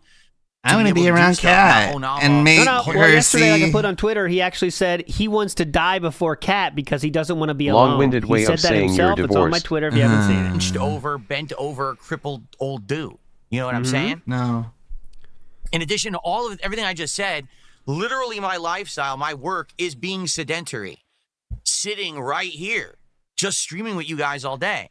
That's not a good lifestyle. So to actually have Oops, working out Ludwig. to balance that out She's is working. fat. In fact, you Thank guys you. have been asking me. All right. FYI, I weighed myself this morning. I'm 188 pounds. That's the Whoa. lowest weight I have had since Bro, I I was don't in my care. early 20s. Oh my I god. am so. Oh no. No skip And that's juice. putting on the muscle that I've put on. How much? I'm 188, so Bullshit. that means I probably was even lower than that, and then I gained some weight putting on the muscle. You see? So there you go. I don't Now- care. No one cares. The other half of what Wing said, if Wing said this, because I don't know if he actually Then why said are it or you not. responding So if better you're not respond sure anyway? he said it? Because listen to what they're saying. Well, the only reason that Phil would be working out is because his wife left him. It's not He's that gonna gain it serious. all So let me back. get this He's straight. eating What you're fast saying food is- every day. If you're with Bullshit. someone married, you don't have to care anymore. You don't have to care about how you look, how healthy you are. Show the scale how you or feel. fuck off, You Phil. can just let yourself go. You could just sit back and become a giant blob, a big mess. Like Cat. Hard to move. Does it sound familiar? Oh no. Oh, why do you do The this? guilty party always reveals themselves. Why, Philip? Why? I mean, I'm just saying. Like, does it sound like someone? I think there may be some self-projection there on the statement that Wing's making the statement. You know you can prove Yeah, so Wings he's wrong by showing Cat on stream. So he's married, so Where he is doesn't she? ever There have was a lot of raw Phil doing that too. We're fine to now. worry about like working out or anything. But Phil, That wasn't exclusively my disaster, by the way. Phil is single again. Phil needs to work out now. You see, that's why he's doing it. That's why, like, what the fuck, dude? You want to talk about massive self-projection? No. That's not how you should live your life. Just because you are married, you have a significant other. It's like, oh, see, now I don't have to care about nothing anymore. Don't have to care about my health, my looks. No. It should be the opposite. THM 420, the first one to use. I did put those in. I'm not sure if I like them so much, but there you go. They're in there. You understand? When you're with someone, you should care enough about that person that you want to take care of yourself. That's another reason why Raw I'm doing Phil it. Like I music. said, I want to be here for my wife as I get older. I don't want to be a decrepit old guy on a walker and she has to fucking drive me around and tote me around and do stuff for me because I can't move. Well, do you care about Kat? I'm married. I guess love not. I that guess person Kat so doesn't much care that about I'm gonna Phil put myself because she through doesn't take physical care of pain, herself. suffering in order to get better so that now I can be there for that person. Yep. Now I'm going to sit there like a fucking lump, stuffing my face, drinking soda, Oh. acting like a fool, and then act like I can talk about someone else and know anything about lifestyle, fitness, or anything about their personal situation. Definitely. Okay? It's idiocy. Oh. But anyone who watches that guy all the time knows about the clown show. So they're used to this kind of him talking out of his ass and just saying dumb shit. Is that when you he's come in allowed those to think videos, about or- what At the he same time that wants to apparently he's think about. talking like this, he apparently did actually try to join like a game with me yesterday when I was playing Call of Duty last night. He does look apparently good. wanted to play with me. On it. Yeah. He wanted to play a game with me. Like he wanted to team I up do with like me and play Call of Duty. I think Yeah, why there's some not? self Wait, what projects. did you At just least say Kelly on your shows up stream? in Wings content first If you of just all. said on Second your of stream, all, you're oh, just now the only figuring reason out Phil's settings working out on is live because his stream wife for 8 left hours him. a day is bad for you. You've been doing this how many years, Phil? What's you wrong have with no that? evidence At least Wings tries to get Kelly to play some video games on stream. of anything you're saying. It's You're a saying troll comment. Who cares? something insulting. Oh my god. Now you want to join a lobby with someone and play a game with them? You want them to do a Yes. collab with you? Really? Is that how it works? You just But you insulted LTG and you expect to play a game with him and do a collab with you. Apparently you do think that's how it works. insult people, say dumb shit, Yeah? and then you ask for a collab? That's what you do. Well, how about this, Jordy? If you want to play with me, you can play with me. We'll set it up. We'll have a big lobby. $5,000. 5 bands. That's There all it it's is. going to cost you. 5 big ones. So And then we predictable. can do a collab in Call of Duty when it comes out. Okay, All so right. you're stealing Phil, you LTG's bid slid on you into his then. DMS It'll be first DSP, begging for the Wings of collab. Redemption, playing in a party together. But it's going to cost you 5 bands. He cannot forget about LTG, can he? I'm sorry. You want the collab, you got to pay for Your it up video front. are cringe. It doesn't You will benefit lose me at all, so, subscribers. you know, you got to buy it. You got to purchase so my time. predictable. All right, but in addition, Why are you also, copying there's other ways that LTG? you can get out of this. All right? What I As want if you you do to 350. is I want you to purchase some weights. Uh-huh, I want you to start 315 working pounds. out. Okay. Okay? I want you to be able to do. How I long won't is even make this? you buy a big ass So it's just- dumbbell weight it's all right now. just like- free weights. Buy free weights like I have. Okay. Alright? So you just got bullied And into once you have acting like the those free bully. weights, and you can What do, happened you to ready for produce the this? content I'm first, only then gonna get make you paid? do 150. I want you to do 10 reps of 150 pounds. I'm pretty confident Wings could do that right now, actually. I'm pretty confident he could do that. 150 is not much for anybody. Press. All right? 10 reps. That shows for him, though, that's a lot. 150, by the way. He doesn't think For it can be DSP, done. 150 is like, that's his goal. 150. All right. And if you do that, if you can do 10 reps, just 10. 10 reps of 150. So that's 75 in each hand for the record. You know what? I should, well, 75 in each hand? Yeah, you're sounding real tough here, Philip. That's 75 in each hand, by the way. of What the 150. fuck is 150 is going in high on? school. I would do 150. 75 in each hand for the record. You know What is I wrong should- with this dude? Adjustable dumbbells. But remember, what do they go guys, up to? DSP I He doesn't hates even drama. know. He doesn't even know. researched this last night. My set only goes up to like 52 or something, but you can get ones that go up to like 80 pounds. All right. So, all right, let's make it even 70 pounds each. So, here we go. Wings is just Each going to dumbbell say 70 you're not pounds, worth the and you have effort, to do Phil. 10. All right, so that would be 140 pounds, sir. I'm no mathematician here. Okay, we got 70 pounds on each hand now. All right, we're doing 140. 10 bench presses. All right. And if you can do that, all right, then we can do a collab. So 5 bands or 10 bench presses, 70 pounds in each hand. Understand? What? Not- So That's- the that's a maximum bad DSP idea. is benching right now is 100 pounds with dumbbells, which does make it a little harder. I know it does make You it harder shouldn't to do do dumbbells. bench presses with Your free video weights. are cringe. You Or, will lose you know, subscribers. like 70 pounds total. 70 Dumbbells. You pounds should in use each a hand. bar. How'd you do I've it? never used 75-pound dumbbells for bench press. That seems ridiculous. I would just use the bar, but Wait, all right. I want you to Also, do I that, thought you were then better than finally LTG. You'll be worth my time. No. Also, he's All right, gay. for the record, I'm fucking around. Okay, I'm making okay. fun of LTG. This is not serious at all. I know people will Oh. clip it and send it to him, and he'll probably believe it because he's very no, they won't. It's not even that funny. gullible. All right, it's not serious at all. All right, Okay. but in reality, So what was the Why joke don't though? you kill what yourself? happened last Why don't night you is kill that yourself? apparently, Huh? What I was the guess joke? he did come into my chat room, which I did not know. I had no clue. And What was because the a bunch of jo- people came into the chat who I didn't recognize, and they started Big up Stu Berto. It's just him seething about LTG, you guys. Don't worry. That is fucking Why true. don't you kill yourself? spamming me. Wings wants to play Call What of if Duty. he Wings does it, wants to though? play Call of Duty. And usually when I What see you gotta say spam then? like that, I pay no mind he'll to make it fun because of usually him. it's bullshit. Usually it's a He'll bunch just of be like, idiots "I was trying to joking, get me to idiot. You're respond to gullible." something. And at that point, I was literally, I was booting up the game. I was getting ready to start. So I basically paid no attention to it for like 10 minutes and then it went away. But what apparently happened was he joined my stream. He was sitting in my chat and he was waiting for the sub only. You don't have to sub to the channel for like 6 minutes, then you can talk. So he waited the 6 minutes. He did all this live on stream for the record. Like he was doing it in front of his audience Yeah. rather than like trying to figure this out on his own. You must have Imagine watched that that. puppy back then, huh? He was doing it live on a stream, which apparently was not entertaining at all. And he lost like over 100 viewers You don't say. while he did this because everyone was bored in boring? tears. How long did you watch it then? You know his viewer count going up and down? Okay. So then he just sat there and he tried to type in my chat and talk to me. I Tried never to saw type. it. Really, So I don't DSP? know if my chat Really? blocked it. I don't know if he just typed once and I never saw it because I was, talking with you guys. Because or I was, whatever. I was But I talking to never even saw the you, message. people in chat, and I didn't see So someone then in after chat. that, I guess he gave up and he left, and I just played my normal stream. So I'm not even aware. But I mean, here's the truth. All right, can I respond honestly to this? Let me. I don't know, respond can honestly you? to Oh it, yeah, all right? definitely. Why start now? So basically, what's been happening is people. He's very gullible. Like I said, he's a very gullible guy. People have been going to his streams and goading him into saying dumb shit. So What? they goaded him into saying.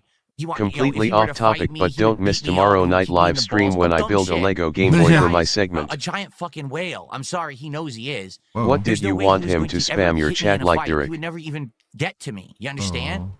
I don't understand that. He would beat your ass. Is this all joking too?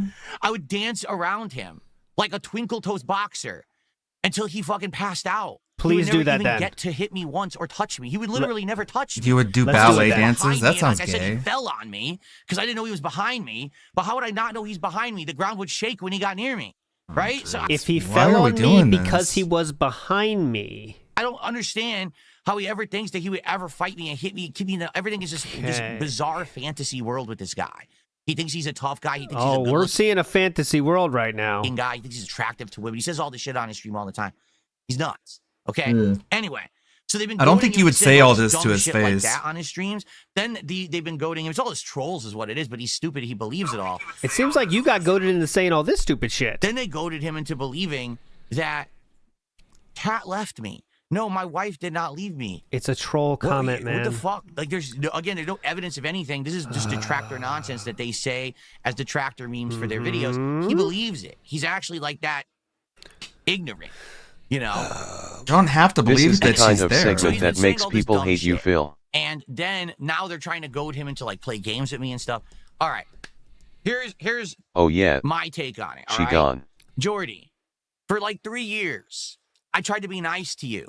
I tried talking with you behind the scenes. I tried setting something up where maybe What a we could have a fun public fucking conversation. We could have a show together. Not even like a show, Restream. just an interview, or we hang out. We just have a conversation, creator to creator, two people who've been harassed on the internet, but also like games. Lolcow to lolcow. Go ahead. bro. I Have a wish fun I could throw conversation about this shit. nigga Yeah. some Right? drywall. But I've reached the olive branch out to you many, many, many times. Many. You ignored it every time. Yes. You literally just acted like it never happened. Mm-hmm. Then you would talk on your streams about shit that never happened.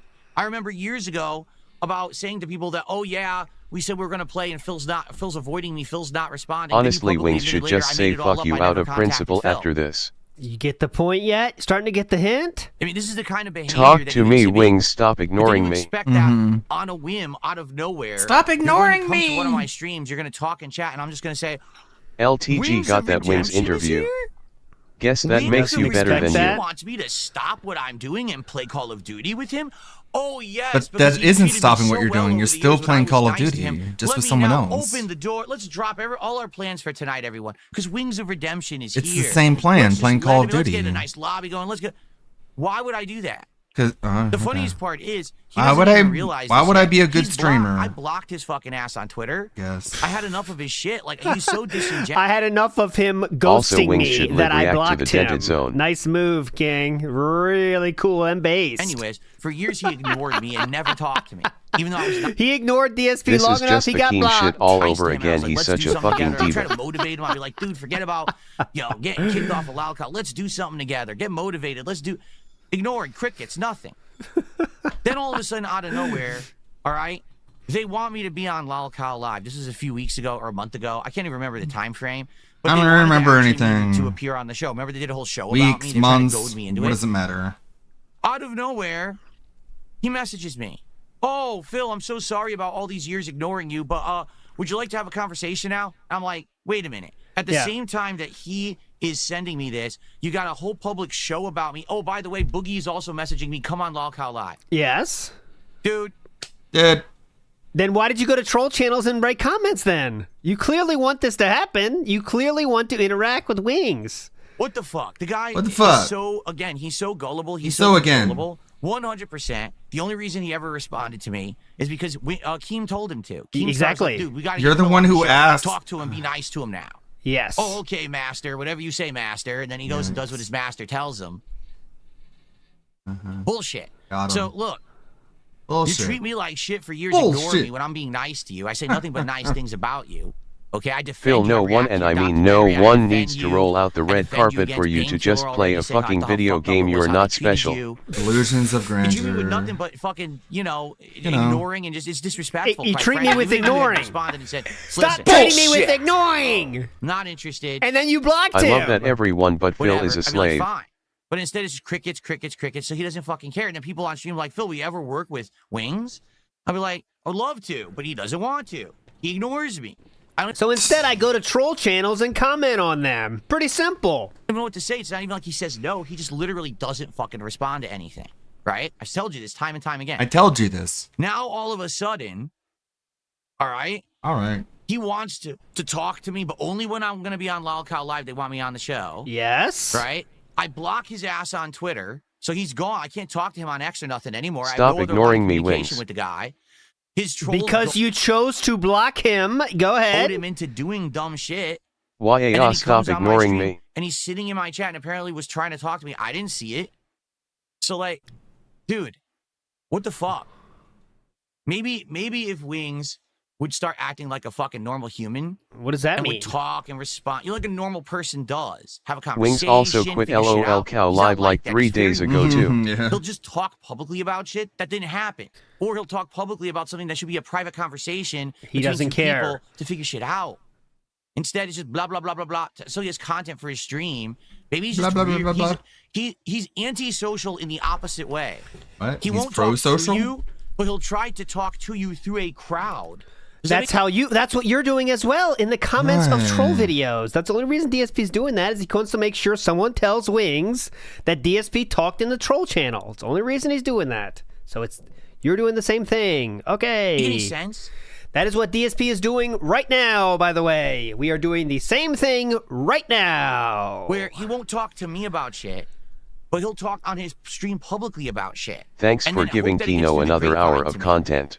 Yeah, we Let's still get have to some watch. subs. You are doing What kind of- right now. Still gotta watch the Backwards reactions communication to method what he is said that? before. I Like, agree. what the fuck are you doing? Like, You does it have make any- blocked him on Twitter. Why don't you unblock him? So, just to recap, DSP tried to reach out to Wings, was ghosted. That pissed DSP off so much that he blocked him on Twitter. Wings decided to say stuff publicly on a stream and join him in the game of COD last night.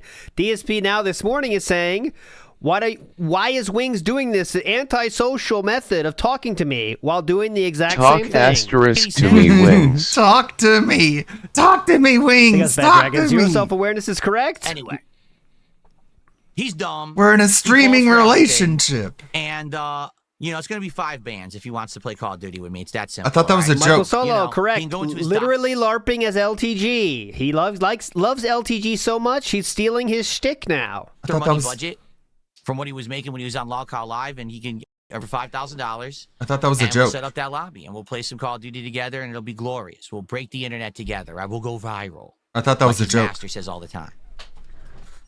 I thought that was a joke. So you don't like Keemstar anymore, I guess? Kind of sounds like it. Go. All right, let's continue, I mean, shall we? you said that So let's too. take a look here. We got a couple tips. We got some super chats. We got stuff going crazy here. Galaxy 2 so far. Crazy. I'll say this. I really have much of a comment other than one. Mario Galaxy 2 so far, the music in both games is tough to really. I like Yoshi's. They've introduced a new world where you're interacting with the Luma. And I don't know why, because I thought that was good. He wants Wings to send him a formal email sucking Phil off and apologize for the grave sin of not dropping everything to talk to him whenever he wants him to. What about all those times he says, I'm sure this will get clipped to high heaven, it'll get to them. That's why he did that. I'm sure this will get clipped and it'll get to them. He did the antisocial thing he accused Wings of doing. He's doing it, literally said it's what's going to happen.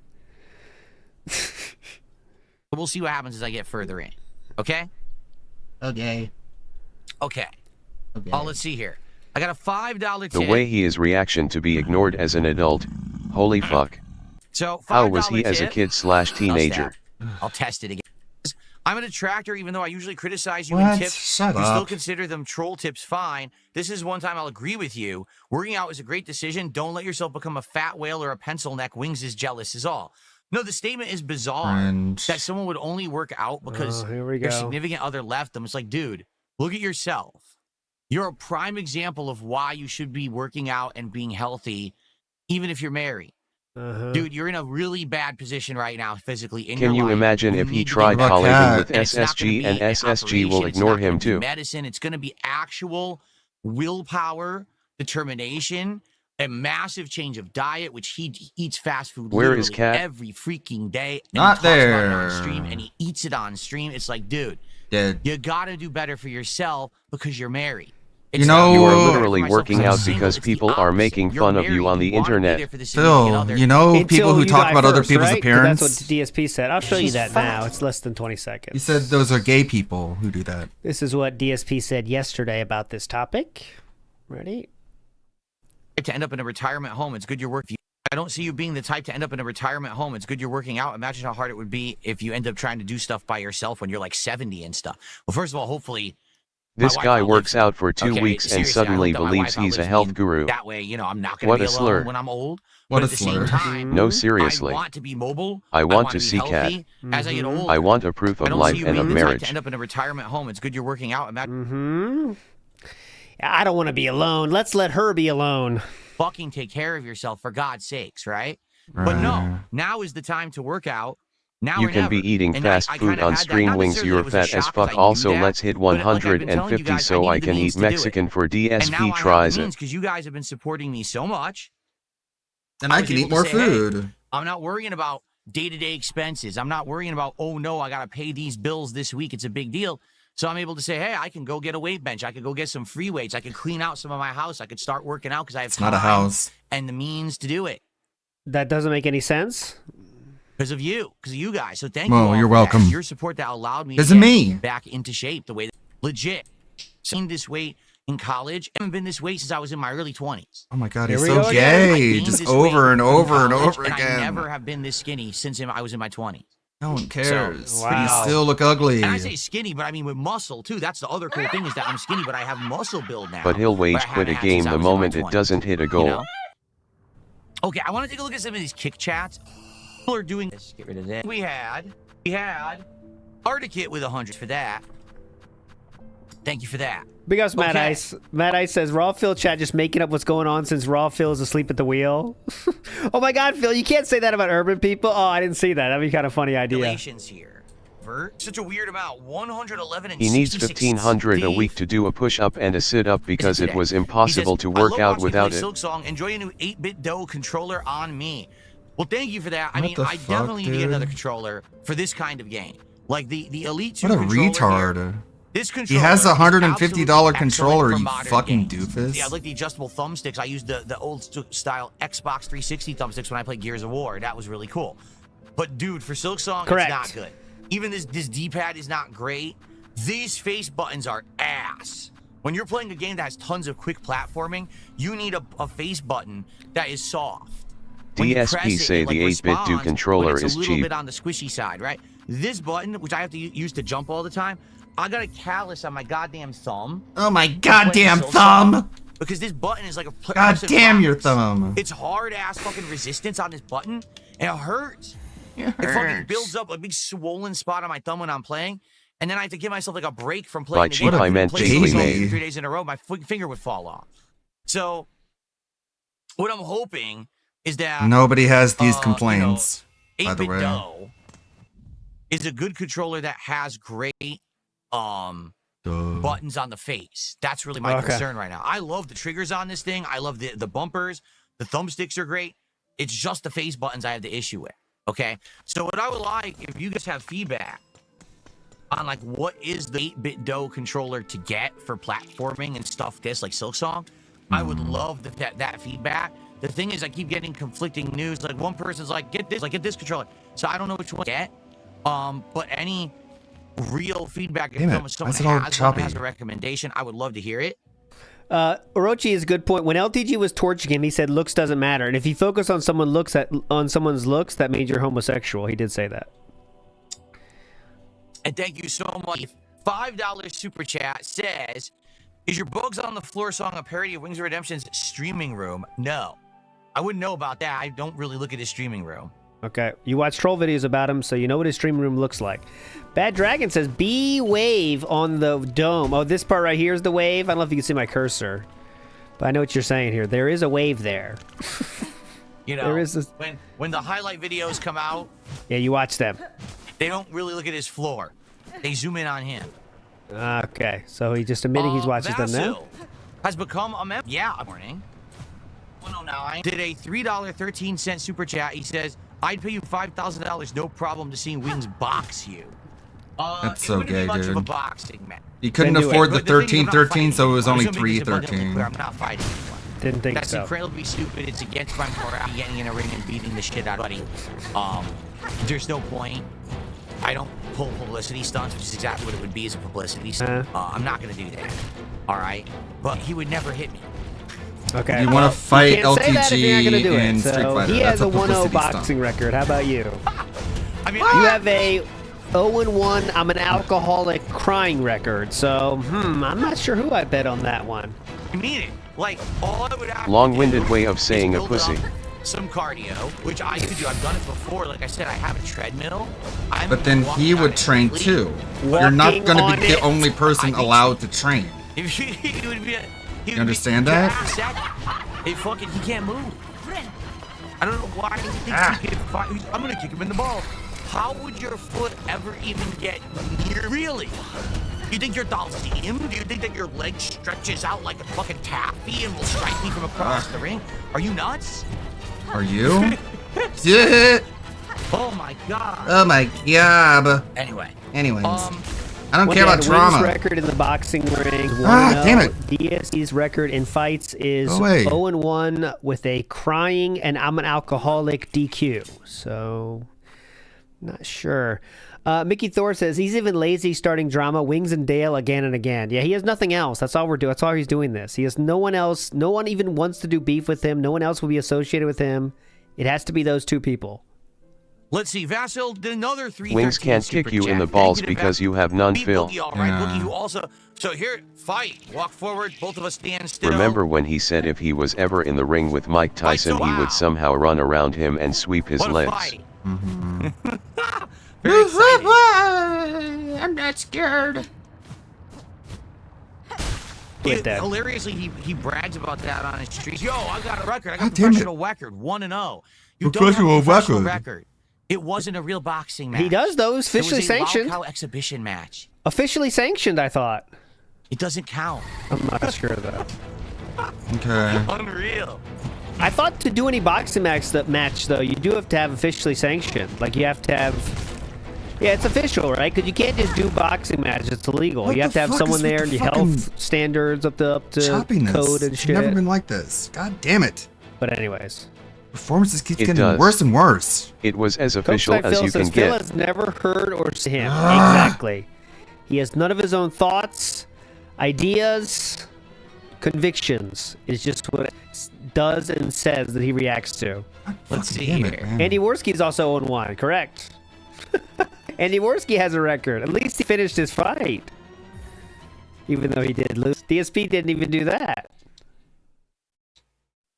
It is okay, Ludwig. Alrighty, I got a $5 Try and refresh tip YouTube. It's the capture device. from It's not. Flatman B. It's just a gift. Maybe if I unplug it, plug it back in.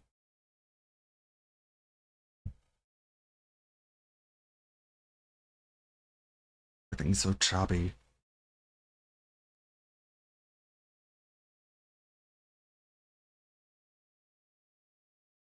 Come on. You come for the back. support. This that's better. Me to adjust. I go back. Here goes Flatman. Guy who thinks the Earth is flat. 23 out of the 150 goal. We are literally $27 away. Andy's record would be 1-1, but his first opponent Tonka pushed out. Yep, and all you had to do was beg for money, Phil. Amazing. Wow, so impressive. Original Grant became a member. Thank you. And then a dub leaderboard. Cool. Cool. Running out of skip juice, guys. Dark Wolf says, so he's afraid of wings making the fee so high? I guess so. Maybe he is scared. He said he won't fight him. Kratos fanboy, no. If we got massive support and hit another 10 goals, I would not order more food today. No. That'd be pretty stupid, don't you think? I don't. Well, he's a feeder, and that's why How people would I give eat you all money, that food? because they're feeders. Why don't But you get we ice would cream order or tomorrow, something? and we would do something different. In fact, what we need to figure out, what should the next DSP tries it be? And there's many options. One option is Arby's new steak nuggets, and obviously I get some other stuff from Arby's as well. Another option is the new Thanksgiving sandwich that He's they have scared. at Firehouse Subs. And I would maybe get something else too. I don't care about food. You want to eat?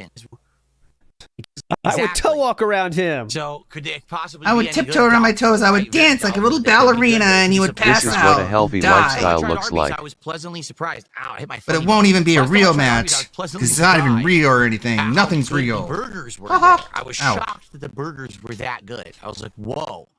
They actually are very tasty. This is They're really good. unlistenable. So Okay, maybe never steak nuggets are good. mind. Maybe Fuck's I'll trying be to play a little video bit game while I'm too streaming. judgmental Apparently I can't do that early on. anymore. I don't know. Whoa, they're pretty good. Big up Rebsy for this. We need skip juice. Anyway. So you this wouldn't is order what more DSP food said after about 10 8-bit extra dough goals, characters but he in the would past. order more 8-bit dough food the next controllers day. in the past. The stick on the 8-bit dough feels wanky. Yeah, because the 8-bit dough is not great quality. 8-bit Huh? dough is cheap. 8-bit dough is very cheap dough. Interesting. 8-bit dough is not quality. It is low quality. Okay, cool. It's wanky. Pretty cool. Tony T says, I'm 3 times stronger than Phil. 75-pound dumbbells is a lie. He's not. Well, he said at maximum his does are 50. So, and he's not. Doesn't sound like he's lifting those up either. How many new games do I buy per year? Well, Isna, now we have to qualify what buying a game means. Listen, player fall. Oh, God, this is the worst. In which case, I would actually scoot over to my Steam and take a look at some of those games for the year, right? So that's it. Why is it echoing? That's the question. Is what qualifies, right? Oh, I got to upgrade that Discord link, All right, kitty. Vasil just gifted 5. I'm muting. I got to get that Discord link updated. I got to get the new link, kitty. Yeah. Vanguard D Nice says he's got no room to talk. He got no room to talk since he is too chicken to talk to anyone outside his house.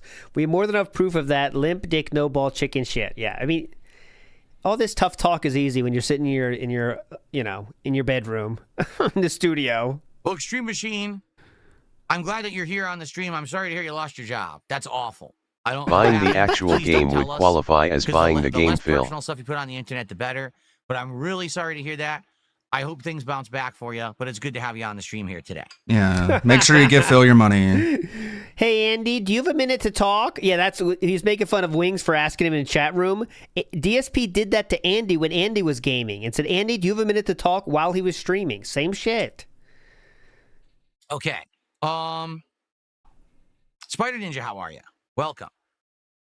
All right, we are a mere $4 away from DSP tries it and hitting our goals. All right, how about this? Ugh. What would you guys Oh, I remember now. It's Domino's. All right. So for the next DSP try, Unwatchable. steak nuggets from Arby's, the Thanksgiving sandwich from Firehouse, or Domino's Pizza? Let's do a poll. Let's do a poll. Because it looks like we're gonna hit DSP tries it today, and I want to know what we're working toward for the next goal. All right. So let's do a poll right now today, and I want to know what we're working toward for the next goal. All right. Watch this so obvious. Save us, flex. Movie Bob. Hit DSP tries it today. So he notices his arms look very not flexed right I now. want to know what we're working. So he tried to do that too, and that didn't result in any pump either. He definitely didn't do a set before the stream today. And then he goes like this to get another towards flex. for the next goal. Right there, and it doesn't work out, but he's trying his best. All right. So let's do a poll right Damn now. it. He didn't do No, a set let's before the not, stream man. today. You fucking cunt. What am I doing? I'm so dumb. Yeah, you I sure don't have to type on are. my laptop anymore because it's not working. So let's just do it over here. Okay, so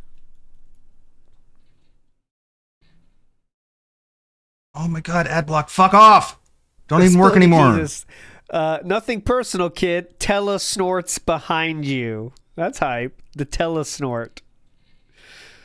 La Modica says, bodybuilder Phil, a great new arc, so much cope. It is fun. okay. This is going to lead Let's to talk something about great. all the food I want promise. to eat right now after calling The someone best a fat Philip fuck for is 30 a minutes. confident Yeah, right? Philip. Like, That is fuck always you, been the dude. case since the beginning All of you DSP do is on you sit YouTube. there and you This eat is the fast best. food like a fucking slob. Okay, let's see what Overrated fast food says, you guys are going to wings want me with to eat butterbean next. fill I'm gonna do into it this way. his I'm gonna next do it life. this way. That's what I think too. Here we go.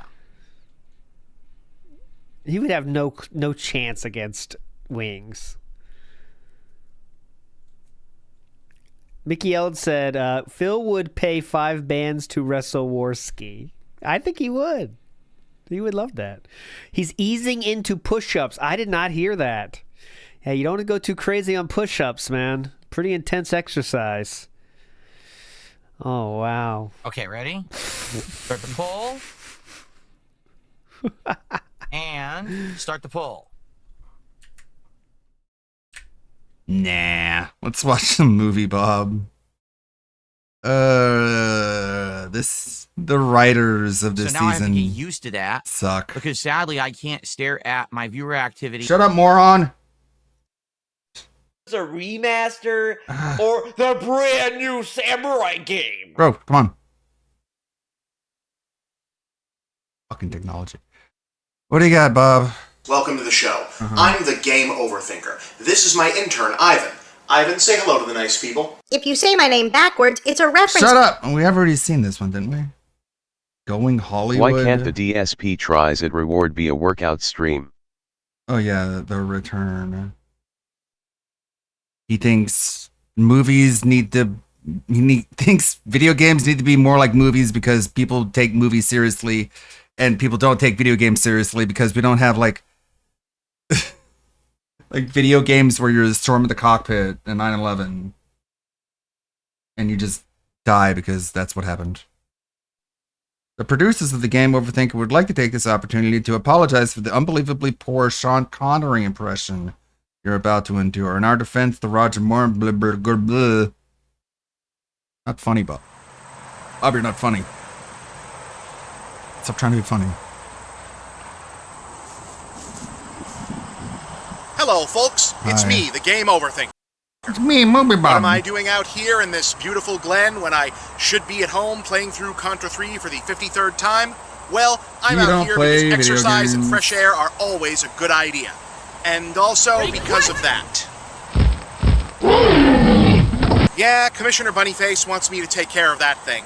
And if you're wondering where Ivan is, well, he's at home taking care of very important intern duties. Who is this for? Yes. But don't worry, I've brought along What some is the celebrity age backup. range for you this probably show? don't remember him from a series of 1990s platformers all the way from England, James Pond.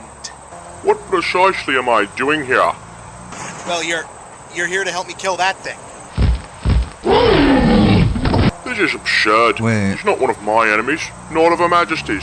He's not even oceanic or waterbound. But I thought like old video game characters were dead because they were neglected by modern video game designers. But also old classic video game characters can just show up out of nowhere and hang out with Movie Bob because he's so cool.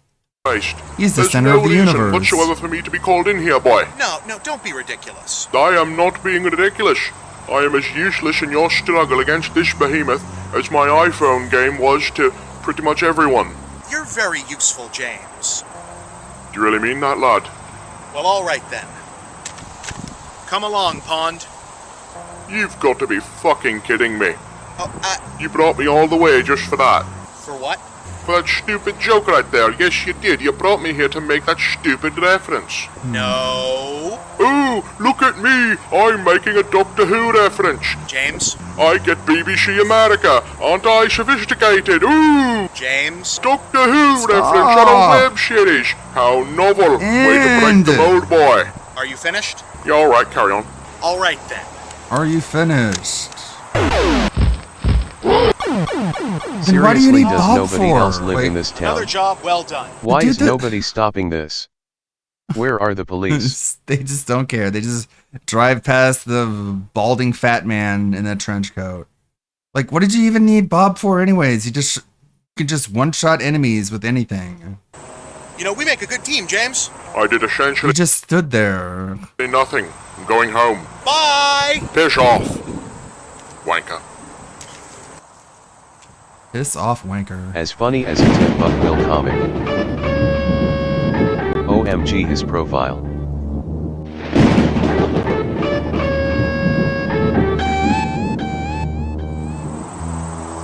Ivan, you better run one of the backup shows. It looks like I'm gonna be here for a while.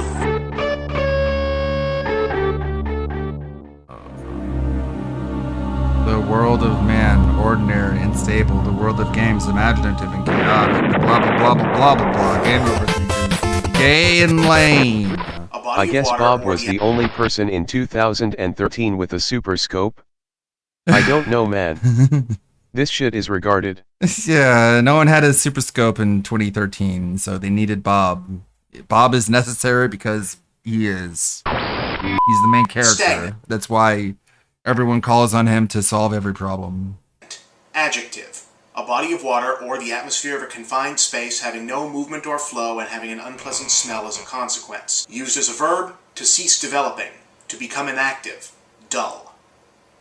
Kind of like you. Let's have a talk about Mario. There's just no getting around it. Almost 3 decades on, Mario remains the alpha and omega of video games. Even if you've never played a Mario game, even if you've never liked a Mario game, even if you actively despise all Mario games and everything they've ever stood for, not a single figure looms larger over the medium. In fact, I have a hard time thinking of any medium where a single figure is so overwhelmingly dominant. I mean, okay, Superman No, maybe we comes need to close talk in terms about of how Mario. he's pretty much the iconic symbol for all comic book superheroes, but at least everyone can think of a bunch of characters who are just as, if not more, broadly recognized. I mean, Batman is probably just as, if not more popular right now. Spider-Man and Wolverine probably right up there too.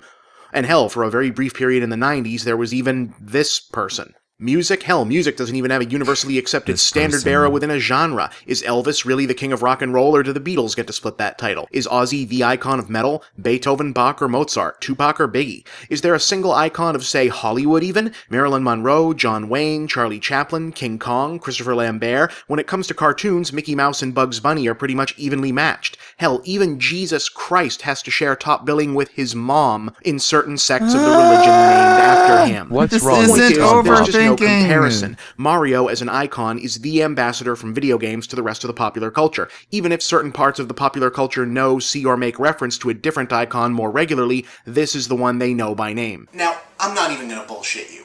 I love Mario. I'm a Mario fan. We get it. This is not just Overthinker home base. This is my actual apartment. This is my actual couch. Well, okay, the couch came with the apartment, but it's mine right now, okay? The point is, most of this is not some kind of set dressing. These are the tops of my actual media shelves. This is my actual pretentious, always set up and ready chess table. This is my actual What a TV stand, goober. and this is the window directly behind my TV stand. And yes, Mario is holding my folding knife because my 3DS is on its charger right now, and for some reason that statue looks really creepy to me without anything in its hands. Think about the logic in that So you put a statement for knife in minute. his hand. Oh, and since I'm sure someone's going to point it out, why yes, there are a lot more Wii games up here than 360 games. No, that doesn't mean I don't actually use my 360. The fact is, up until recently, I didn't have a shitload of money, and one of the ways I saved was by trading in games that I either wasn't going to play again or weren't part of a series or franchise I collected. I mean, I get a Call of Duty game, I beat it, I sell it back because the replay is non-existent without multiplayer, and I don't really enjoy the multiplayer.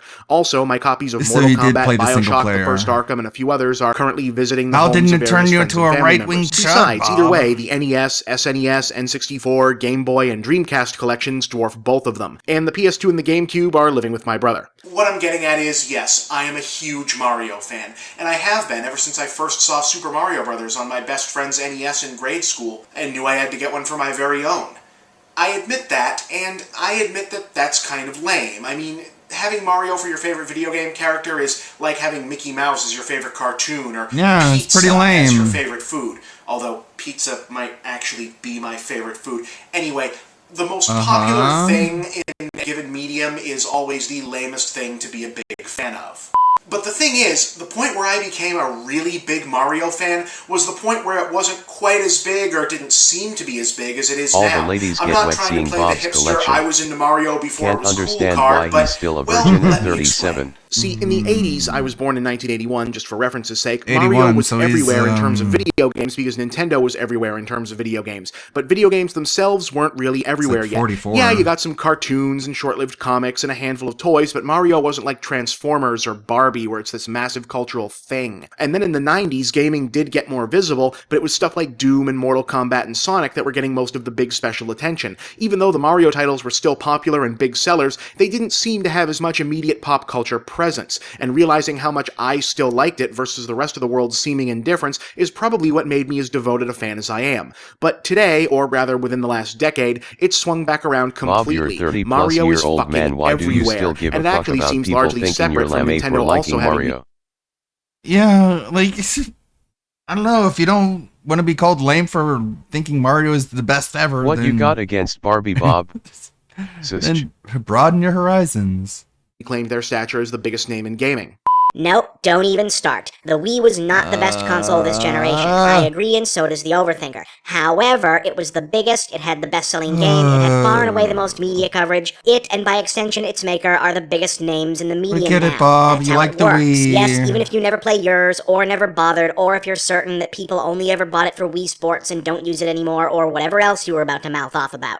Well, suddenly now there's all this Jeez. Mario stuff, and even the Whatever games you were are about coming to out more mouth frequently. off about, Super Mario fuck 3D you. Land and Mario Kart 7 both only came out a few months ago, and by the time you watch this video, New Super Mario Bros. 2 will probably be out on 3DS with New Super Mario Bros. Wii U on the way for the holidays. If you're as big a Mario fan as I am, it's practically a year-round Christmas. And even more importantly, the continued popularity and new generation discovery of the franchise is keeping the look and feel of Golden Age gaming alive in an era where it's been largely abandoned outside of the burgeoning indie gaming community. And yet, is it really still the same? No, not really. Let me confess something to you. Okay. I didn't love New I'm Super just Mario gonna Bros. say on the it. DS. I The Wii liked fucking it. I sucked. just didn't love It had like It's 5 a good good games. game, and I appreciate how much it played apart Gonna from the say it. newfangled 2.5D graphics, like a lost missing link between Super Mario Bros. 3 and Super Mario World, but well, that was kind of the problem. But Bob, New if Super the Wii Mario was Bros. such a Felt like great something that should console, have why come out did it more or end less up right in after so many Mario 3. people's A few new closets? power-ups, some new enemies and terrain, but otherwise not a massive change. And that'd be fine, except this wasn't right after Mario 3. It was 17 years after Mario 3. Part of the reason Mario games have traditionally always been event releases is that you could pretty reliably count on each new release kicking the platform genre up to the next level. So when New Super Mario Bros. Was first announced, I was hoping it'd be, alright, Jordan's back in the NBA, we're all about to get school again, next evolution of the 2D platformer. And it really wasn't that. Again, I appreciate a retro nostalgia throwback as much as anyone. What do you I was really want? just hoping for more than that. Now, New Super Mario Bros. Wii, on I the other want hand, more. was, I believe, more of a next evolution game. Still retro, still not as good as, say, Yoshi's Island, but it is one of the best co-op platformers, period, and finds a nice balance between being a classic single-player Mario romp and a fun game to play as a team. There's And only now that so my much you can expectations do are with suitably Mario adjusted, and I still imagine I'll consider enjoy New it a Super Mario Mario Bros. game. 2 right? just fine, but is fine really enough, or even where I really want Mario to be? My fellow game commentator Jim Sterling recently did an episode of his Jimquisition show. Full disclosure, yes, I also have a show that runs on the same website as Jim's, where he basically lays out his opinion that the Mario franchise is becoming a little stale. Not necessarily bad, mind you, but that the series is basically seated its place as a vanguard and or driving force, and has instead become, like so many other icons, a Oh, no, somewhat not lazy that guy. monument to its own past, covering familiar ground with fewer and fewer new angles and an increased reliance on nostalgic fan service rather than new ideas. I can't really find a lot to disagree with in that. I mean, I might have used a different tone, but I don't see how it can be argued that that's not the state of the franchise. I heard from a lot of people who expected me to be angry or against Jim on this one, but not really, no. The Mario series is what it is, a legacy franchise that occasionally It puts is what out it a is. major, You groundbreaking don't new title say. like Mario Galaxy or New Super Mario Bros. Wii. but mostly exists to trade on and reinforce that very legacy. Cycle of life, really, sort of like how some bands go away, a very select few stay relevant basically forever, and others gradually transition to maybe putting out something new and worthwhile once in a blue moon, but mostly stay touring on a healthy backlog of greatest hits. Looking at you, Aerosmith. Ivan, shh! The longer they stay on tour, the more likely it is Steven Tyler won't do another TV show. Sure, as a fan, I'd like it if every Mario game had continued to be on the cutting edge, but I'll take resting on laurels over the wallowing in shit route that some other series have chosen. Damn, dude! I'm a dude! fan, so if Nintendo wants to be mainly in the business of fan service, so long as it's still good, I can't really complain. Shit, Bob. The main thing I'd be seriously concerned At with least is it's the not potential Sonic, for which is oversaturation. shit. It's nice to be getting these games so regularly, but if you start releasing them too regularly, you run the risk of diluting the brand. My bigger issue with this issue is that it too often becomes fodder for arguments about the internet's second favorite word it doesn't actually understand the meaning of. Overrated. Whenever I hear that the Mario series, or any other game, or any other series for that matter, is overrated, and I include when I catch myself doing it, my first immediate question, even if only in my own head, is overrated by whom? And in what Bob, you say that about Call of Duty and Halo and Madden. You say they're all overrated. You never ask yourself overrated by who? context? I watched Sterling long rating ago. is just an opinion. Then they started doing skits and I went, yeah, I am out, so I unsubbed cause of the skits.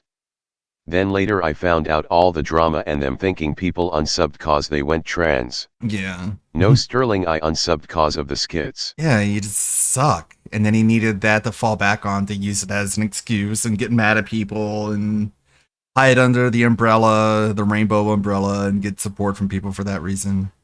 To begin with, and games are rated on a lot of different levels by a lot of different Is Sonic people. overrated, let's Bob? face it, most of the Overrated by who? time, overrated is just a word that's used to make someone's dissenting opinion sound more like an objective fact. Also, even if there was some kind of objective scale for these things, again, there's more than one way to rate or Bro, everyone knows if someone says something is overrated, they're just giving their opinion. They don't mean it objectively. rank something. I mean, if someone were to tell me that Super Mario 3D Land They was just think it gets more credit than it deserves. the best game of the year, yeah, I'd say they are way overrating that game. But if someone were to say that the return of the Tanuki suit in Super Mario 3D Land was one of the best nostalgia goodies for Golden Age gamers in recent memory, well, that sounds pretty accurate to me. The point being, something can be good, and more importantly, can be intensely liked by someone, and still be problematic or not as good as it could have been, or whatever criticism you want to level at it. And I don't really understand where and why some folks make the leap from these games aren't really the best things out there anymore to these games aren't really the best thing out there anymore, and therefore it sucks and should die. That being said, I do think there's a defense to be made of the Mario series in its present state, and one that I don't see made a lot of the time. Is it really a consistent top dog of AAA development? Not exactly, no. But I would offer that's not the only or even primary role it's filling at this stage. Now, don't misunderstand me, Nintendo is absolutely guilty of over-milking the Mario cash machine. And the Zelda cash machine. And the Pokemon cash machine.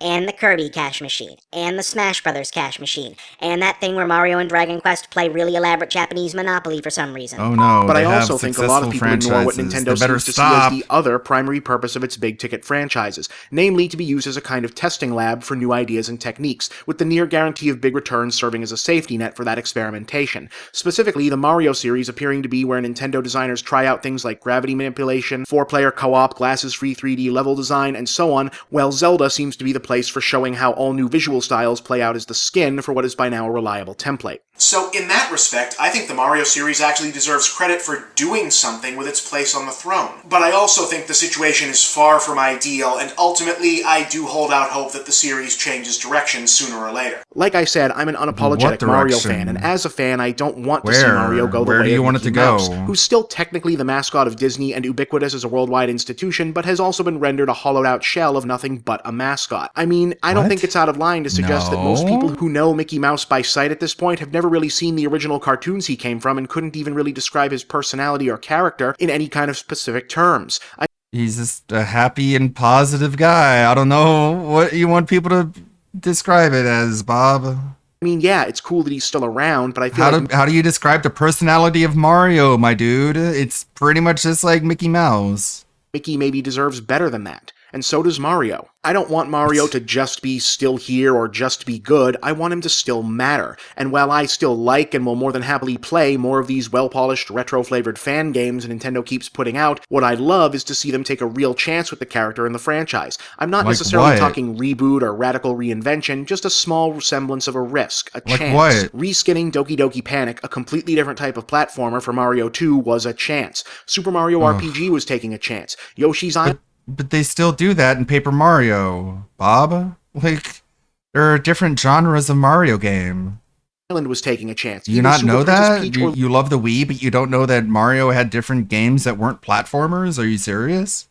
Luigi's Mansion were taking a chance. In my opinion, the Mario games could really stand to take a few more chances like that. Just off the top of my head, given that the series has been about mechanics over story for so long, maybe it's time to try experimenting with having a stronger narrative and character focus now. Nintendo has people that are good at this. Alpha Dream, a second-party subsidiary, consistently delivered some of the best Mario series character work in the Mario & Luigi RPG series on handhelds. Why not get some of their writers on the next big console release? I mean... Because those are two different genres. One is an RPG and the other is an action platformer. You want your RPG, you play the RPG. You want your platforming, you play the platforming. They don't have to be blended together for some reason, Bob. It'd be no one wants that. No one asks for it. Different, at least. It'd be a start. It'd be different, at least. It would suck. It would be awful. No one would ask for it, but at least you can point to it and be like, well, at least they tried something. Oh, that's where I mean, they failed and like ruined their reputation, but at least they did cool stuff. Am on Mario, yeah. Shit, eat. Is it dated? Eat shit. Played out, in some respects. Treading water? You could say that. Bad? Absolutely not. Still worthwhile? Absolutely. Best days ahead of it? I think they really could be, yeah. And I still love it, yeah. That doesn't necessarily mean that when New Super Mario Bros. Wii U, or whatever they decide to call it, comes out, I'm going to immediately declare it to be the best game ever, because chances are it probably won't be. But that doesn't mean I'm going to start saying that the Mario games shouldn't come out anymore, or that anyone who doesn't no one says that. Blinded by nostalgia. So only Mario take chances with their gameplay. Right. Right. Sonic done a shit ton. Final Fantasy with each new title do something different. Disgaea build on the previous and add new stuff and many more game series. Yeah, Sonic did exactly what he wants Mario to do, and he hates Sonic. Or that critics and reviewers somehow have to be extra hard on them to balance it out, or any of these other things that keep cropping up in the gaming culture. The Mario series... God, look at that poor Super Mario 3 shirt being pulled down by the moves. Series could stand to be better, but until the series starts actively sucking, and I mean Sonic 2006/Shadow the... Again, like this Sonic hate, man. What the fuck?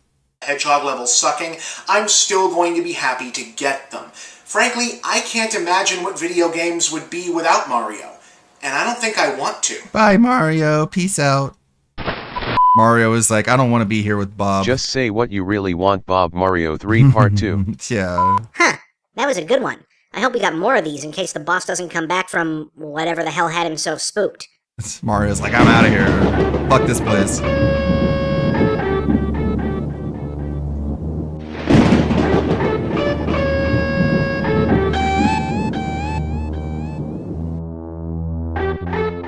Back to the skits. Yeah, it looks just like Movie Bob. Movie Bob! Movie Bob! No! Yes! This is impossible! I killed you! It's Shadow the Bob. It's Shadow the Bob. Shadow the Bob. That's what I'm gonna call him now. If he didn't have hands up his own ass about emulators, he'd be able to enjoy ROM hacks and fan games about Mario 3 and Mario World. Yeah, but that's not mainstream or legitimate, and people on Twitter aren't talking about it, so I can't do that, okay? It has to be very specifically tailored to my very niche, obscure taste, but also it has to be widely accepted, and nobody should be allowed to make fun of me for it. No. And if you can't combine those two things, then I'm just going to be so bitter and unhappy for my entire life. Bullshit this time, overthinker. Like, Jesus, think about it. Like, isn't that just a recipe for misery? I have really niche, it must specific make me look interests. Cool and make me date Lindsay Ellis. I want to impress Lindsay. I wanted it to be like, oh man, not only is he a niche retro gamer, but he's also cool and not a nerd. This time, it's not just you and me. It's bigger. It's the whole damn thing. I'm taking this whole world. But first, I'm gonna take your show again. Yeah, that's right, Chief. I'm taking over. You're going back to Wario's Woods, and your audience is gonna get a whole... Last time you sent him to Wario's Woods, he leveled up because there's a tower there with like an old man. Imagine the look on the cashier's face when he bought that tap-out shirt. Probably didn't really think anything of it. OMG. He respects women. And likes Mario 3? And likes Mario 3. What an anomaly. New eyeful. He's a phenomenon. Game anti-thinker. First things first. My long overdue opinion on Mass Effect 3.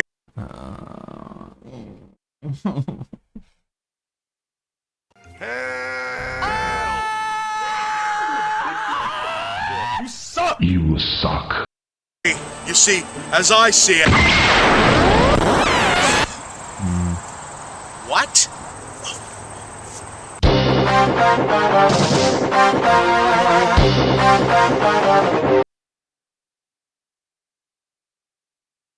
God, I hope Evil Bone doesn't have a fairy in turn 2.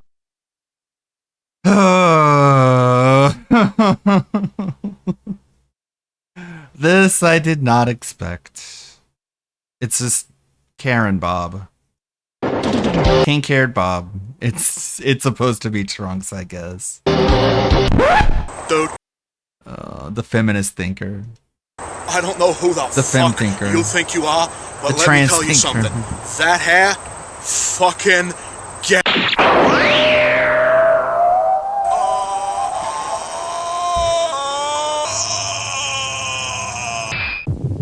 That's anticlimactic.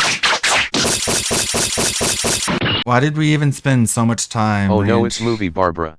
Like, yeah, it's kind of like Dragon Ball, but they didn't spend multiple episodes building up the return of Frieza. You know what I'm saying, dude? Oh god, he straight up ripped off the Trunks saga. Yep, this is Future Bob. Now, what are you gonna tell us about It's the future? Trunks. I wonder what year he's from. I suppose I should thank you. Trunks. But he hates Shadow the Hedgehog, you guys, but he has this in his own fucking writing. Where exactly did you come from? I come from the future. The year. From a day where this day is remembered with great sadness. As the day that the game overthinker died, killed by his most obnoxious foe, leaving us defenseless against a threat which had yet to reveal itself. Yeah, okay, that sounds about right. I honestly thought you would find this a little harder to believe. It's been an interesting couple of months. Now, judging by your hair and outfit, I somehow deduce that the threat you speak of is android in nature. An android, yes. It will call itself the Robo-Thinker. Robo-Thinker. Yeah, okay. So what am I supposed to call you, future man? My name is Clogs. Clogs Shoes. In my time, they call me Omega Thinker. Does this mean movie Bob at risk of a heart attack? No. He was killed by the Underthinker, and so Trunks came from the future to kill the Underthinker and protect Bob for the future risk that is yet to come. Yes, it's really taken us this long to do a DBZ spoof. So he spins it as like, oh, it's about time. Like, this should have happened earlier, when the reality is this is really dumb and lame and no one asked for this, and this is a really lazy writing crutch, and it's anticlimactic to reintroduce an old character just to kill him off immediately. The game Overthink is a series that combines gaming news and commentary with commentary and a framing device that sucks. If you would rather the go joke to... is good when you need to explain the joke. Right. I can tell from your appearance that Previously the on the threat Game you Overthinker, speak of is the Android. Anti-Thinker returns. Like, how goofy is that? Look at the silhouette. Previously on the You game. can just take a picture of you and just like draw a black outline. No, you had to you had to take a fucking... That was the exact moment Toriyama announced his retirement. He fucking died the day he saw this. Overthinker. The Anti-Thinker Yeah, that returns. looks exactly like but him. not for long.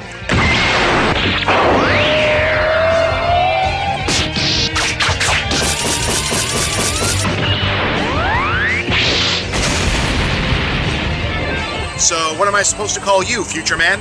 My name is Clogs. Clogs Shoes. And people says In my that time, GT was they the call worst me thing to happen. Omega Thinker. Who is the Omega Thinker? Why has he arrived? How much more mileage The can real we get from question this is Dragon whose Ball DBZ Z skit parody? was more Find cringe, out Movie now Bob or on the SSG. Game Overthinker. Bob, this isn't even a video game. You didn't have enough video games to talk about? You So love you're Mario? like great. Isn't that crazy? I was like, oh man, I love Mario. So cool. Mario should go in different directions. We need to like save Mario with better writing. And then immediately after, fuck Mario, let's like do anime. Great grandnephew Clogs? Omega Thinker? Pretty much, yeah. And Clogs is just fine. Wow. And it took them that long to invent time travel? What? Still more no, than no. ESP You did. have time travel now. ESP, You're just you not are ready. worse than Movie Bob. My immersion is Holy broken. The idea that Bob ever had That's not true. ancestors. Bob will never procreate. Exactly. Hopefully. Yeah, no way. You didn't know about it yet. So every time someone finds out, Jean-Claude Van Damme changes the time stream and fixes the problem. Wow. And it took them that long to invent time travel? Sure. Why does it smell like scrambled references in here? That's funny. All I smell is half-assed green screen. I was actually wondering where the music was. The what now? Well, you said this was a karaoke bar. Oh, no. This is Gary Oak's bar. See? Cringe. Your green screen is terrible. I'm no and you should overthinker, feel but if terrible I about was going to rip Anyway, off you should DBZ, I probably would start- have used it to talk about the flood of cash grab anime games. Yeah. Like he could have had like a Mario story. Your video are cringe. You will lose subscriber. Like He could have told the Mario story that he wants Nintendo to attempt to write, but no, immediately he just forgets about it. And also, Bob, we've said this before, having characters point out bad parts of your show doesn't make it less bad. Like, you don't just get to point out the complaints and then people aren't allowed to complain about what you just pointed out, you know? Your green screen is terrible, and you should feel terrible about it. Anyway, you should probably start telling me about Why this is it so RoboFinger bad, Bob? stuff. Very well. Approximately one of your days from now, the world as you know it will cease to exist. But, according to what records have survived, the true danger begins 5 of your years into the past. Wait, is this going to be a really long story? Kind of? Oh, well, then we're going to have to do it after the show. Very well, if that is your custom. What's today's topic, anyway? I don't know. I just fucking Hey, Ivan, regurgitated as it can goes you run along. another show from the backlog? Ivan is hammered and not at the office. So, gonna say sure.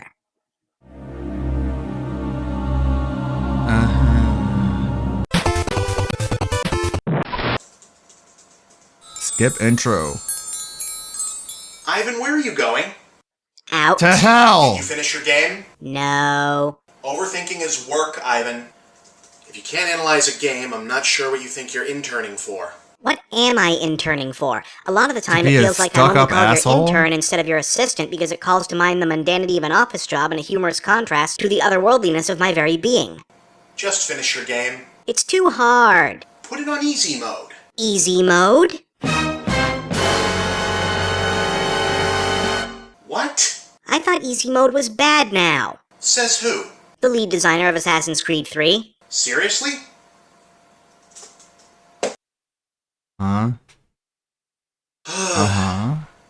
You know, this has been a bigger problem in game culture for way too long. It's part of the bigger problem of insularity. Oh, There's just no. far too many people who call themselves hardcore gamers who don't Well, I mean, is there any surprise that Bob is one of those people who is like, we need to make Dark Souls easier. want gaming to We be need Bloodborne to have an easy mode. Those kind of people. We need to open up games to be more accessible to people who have a half-functioning brain. available to And it's like, no, they can fuck off. They can go play fucking tic-tac-toe. anyone but them and their particular culture. It's obnoxious enough when gamers are doing it, but when people in the industry start in, that's really worrisome, because it speaks to a pervasive mindset that's not healthy for us at all. After all, this is an industry that should be striving to be more inclusive, not No. less. Now, in theory, I get the idea behind why Fuck some people hold inclusion, challenge and more playability systems as gatekeeping. the core He is fundamental crying thing about about a given before the game. journos. After all, the very name game He is implies that beyond it's a a test journo. of skill, that He there's is a bar to be pre-journo, reached, an element of proto-journo. competition, and that you can lose. And if you take that out, the game ceases to be a game. It becomes something else, Just I gonna guess. assume Now, I someone's have two been basic watching problems with that DSP outlook as it playthroughs. applies to video games. The first being that while, yes, the vast majority of games throughout human history have been based on challenge, difficulty, and rules meant to control those, they've also been malleable. You've been able to change the game, add or subtract rules based on the situation or terrain, change the ball or the tools or the field to make things more interesting. I mean, we're all familiar with this concept, right? This isn't news. Here, let me give you an example. How many of you had the game Mousetrap when you were kids? Okay. Now, how many of you played the game all the time versus just setting up the little pieces and then watching the little Rube Goldberg machine go off? Yeah, that's what I Both. thought. And hey, did you ever use I a did both. baseball to do anything other than play a full game of baseball? Well, then why should video games be any different? The obvious answer is that video games aren't made of easily manipulable parts like balls or bats or game pieces. They're made of ones and zeros, and most people don't have the programming skills to hack, crack, or rework a game on their own. That's where things like difficulty settings and Sure, cheat dude. codes and level selects and so forth came People in. are too A way of stupid to install acknowledging a that mod. Not every player was up for or even interested in the very challenge, but might want to see the later stages or try the cooler items or whatnot anyway. And there was nothing wrong with that. The challenge was still there So for they people are who not wanted it, comparable. and while the pursuit of challenge Great averting or argument. augmenting strategies and cheats became a game in and of itself, and a lot of us, myself included, still call those days the golden age. But weren't games actually much harder to begin with back then? Hey, Retro Thinker, you want to chime in on that one? Hi-yo! So he's For those still of you alive. just joining us, Retro Thinker was cryogenically frozen from Mousetrap is a 1990 toy until for about a year ago. 6-year-olds. Just go with I it. don't think people want a 6-year-old playing modern Mortal Kombat. Yeah, and like a lot of people experience games differently. A lot of people play Mortal Kombat to see the fatalities. A lot of people just go on YouTube to see the fatalities because they're not really in it for the gameplay. They just want to see the colorful animations. You want me to shine the what now? Ivan wants to know if games really were that much harder in your time. Oh yeah, Fairy Dude, totally. Well, I mean, they were less forgiving because they couldn't afford to be forgiving because there wasn't a whole lot they could do in terms of like checkpoints and save states.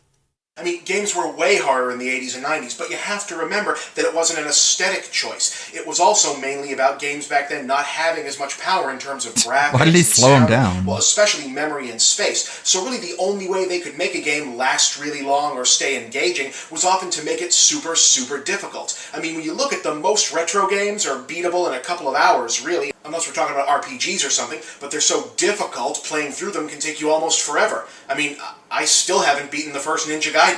I think we also have to consider the influence of the arcades, right? What about arcades? Well, it's just that a huge amount of Golden Age gaming grew out of the arcade culture, and games made for the arcades were designed to be as difficult as possible, often impossibly so, in order to make sure you spent a whole lot of quarters. I mean, that's why we still have a live system to this day. Whoa, dude, you're blowing my mind here, man. I'm gonna go back to shining things. Never beat Bye, Ninja Gaiden. bitch. It's New amazing thinker. how many people you can fit in one apartment once you start doing a web show. Anyway, my Man, other issue is, I'm cringe, sorry, but no corny. matter how you slice it, this is Not just funny. another example of the way some gamers don't want anyone who doesn't fit into the traditional gamer archetype to be joining in the fun.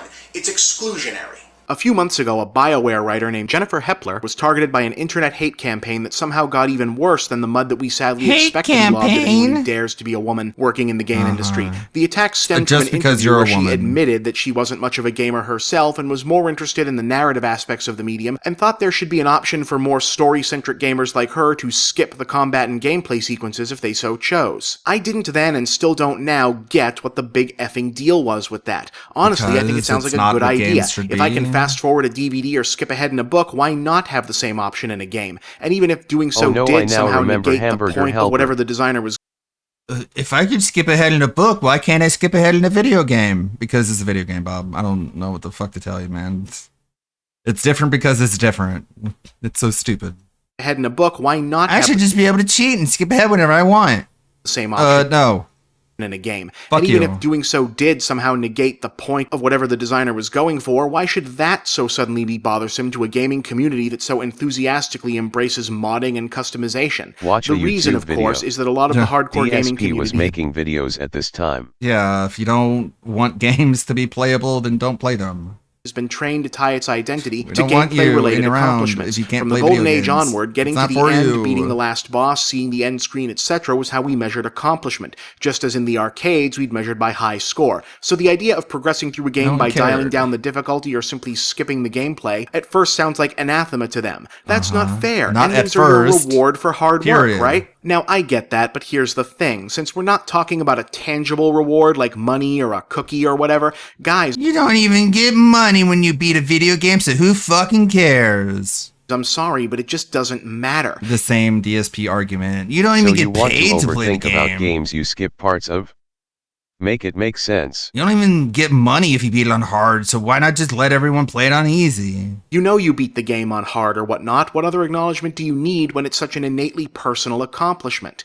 Well, because if there are things that make it so you can play it on hard, but it's still easy, then there's no point in playing it on hard because it's still easy. What's more, it really doesn't matter now that Stupid. the majority of games and or game platforms are tied to an achievement or trophy system, meaning that the game keeps a record of how much you accomplished versus easy mode users on its own. So why Not should always. easy mode or any other intended shortcut be any kind of issue anymore? Yeah, Like a lot of these games just give the player the platinum if they beat it on handicap mode. Like it shouldn't do that.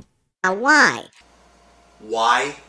I was kind of wondering that myself. Oh, Well, it's hey! because the smug dismissals of easy modes or so-called Hepler mode is not really about achievement or purity or protecting gaming Yes, or it hardcore is. gamers or Yes, it anything is. else. It's about one thing and one thing only. Money. Exclusion. The fact is, there are way too many gamers who are way too invested in the idea that this medium somehow belongs only to them, and in the idea that gaming has to remain this Yes, gaming belongs to gamers. That is true. That is 100% accurate, Bob. niche off-the-grid thing that's only accessible Just like Japan belongs to the Japanese, America belongs to Americans, gaming belongs to gamers. Gaming does not belong to people who would rather be watching a movie. They can go watch a movie. to people in the know like them. This is the root cause of all this hate and bile. It's why there's this reflexive hatred of casual games and easy mode. It's why there's such a violent hatred to the idea And of people... upon Tropes hindsight, it versus should wi- have stayed that way. There it is. In case you didn't know, Bob is a big fan of Anita Sarkeesian and supports everything she says and does because he thinks that's how he gets laid. And, of course, never worked. keep talking about women's issues or racial issues in regards to games, because all of those things are manifestations that the audience for games has expanded and these people can't deal with that. Now, those guys are obnoxious, yeah, and the whole culture of harassment and intimidation that seems to surround some pockets of hardcore gamer culture is a huge ongoing problem, but it's also a problem that's going to be solved. Sunlight is a spectacular disinfectant, and every what? day there are fewer troublemakers and more people with the means and intent to put them on the spot. Wolfenstein 2 Colossus, a bronze trophy called Mean Lieben, beat the Mean game Lieben? on hardest difficulty in one play trough without dying. Hell yeah. Or like the dog tags in Metal Gear Solid 2, stuff like that. Deus Ex Human Revolution without any casualties. What the fuck is this, Bob? Porn.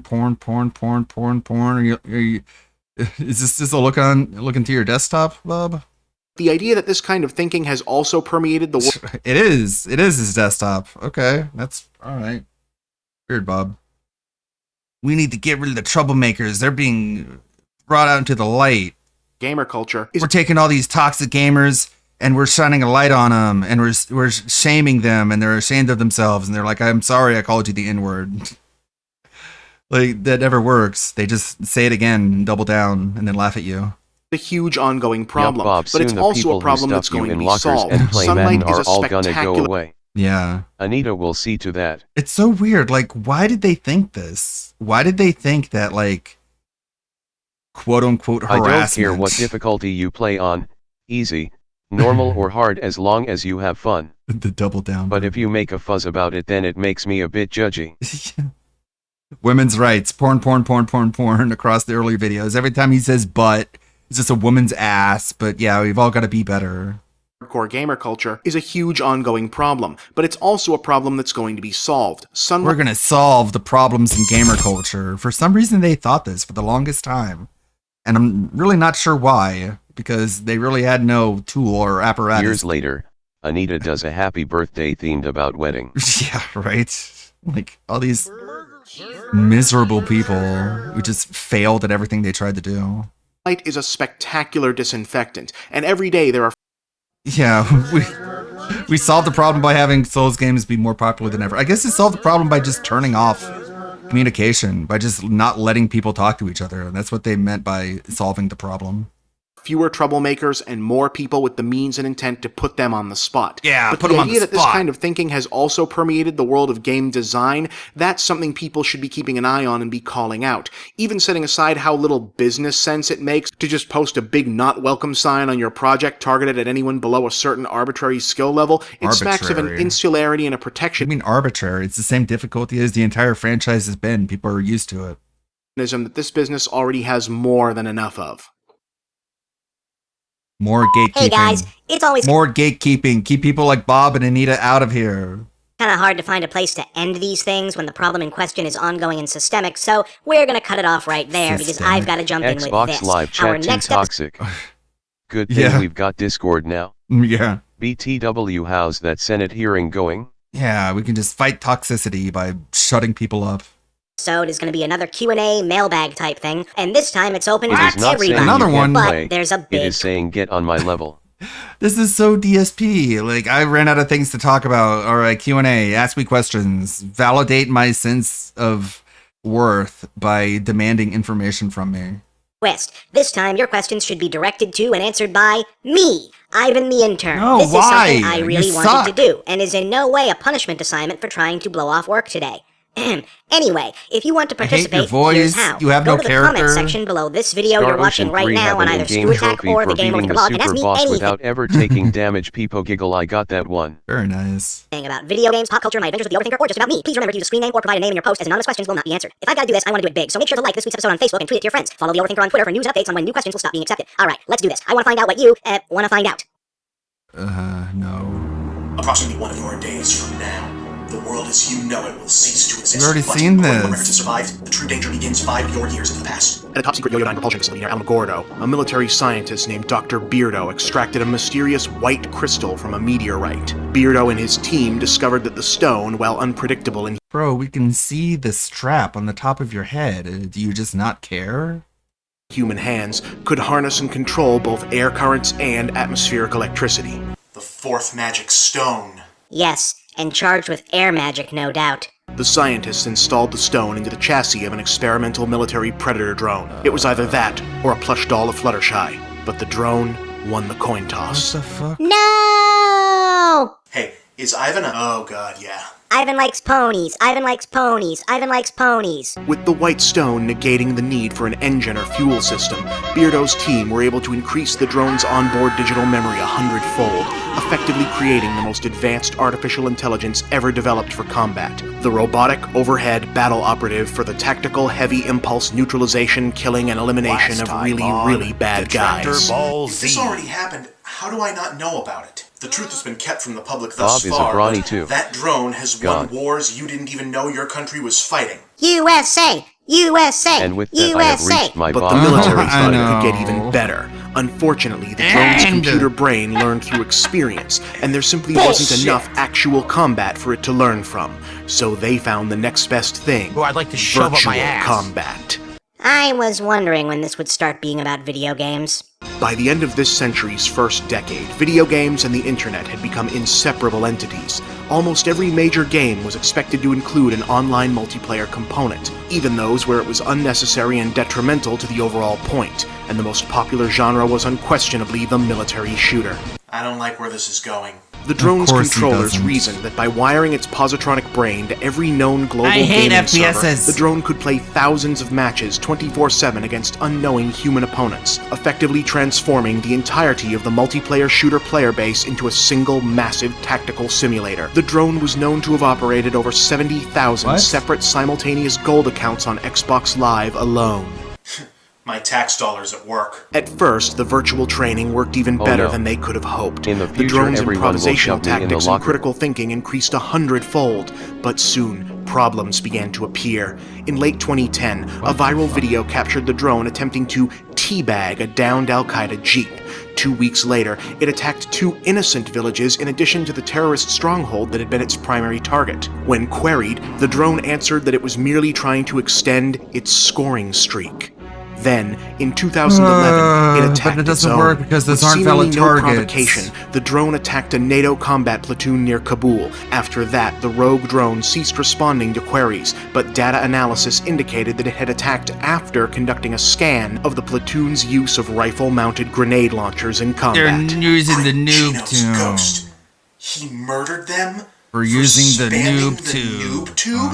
Yes. Oh my The god. most advanced cyborg combat unit ever created. Had the mind of a common Xbox Live troll.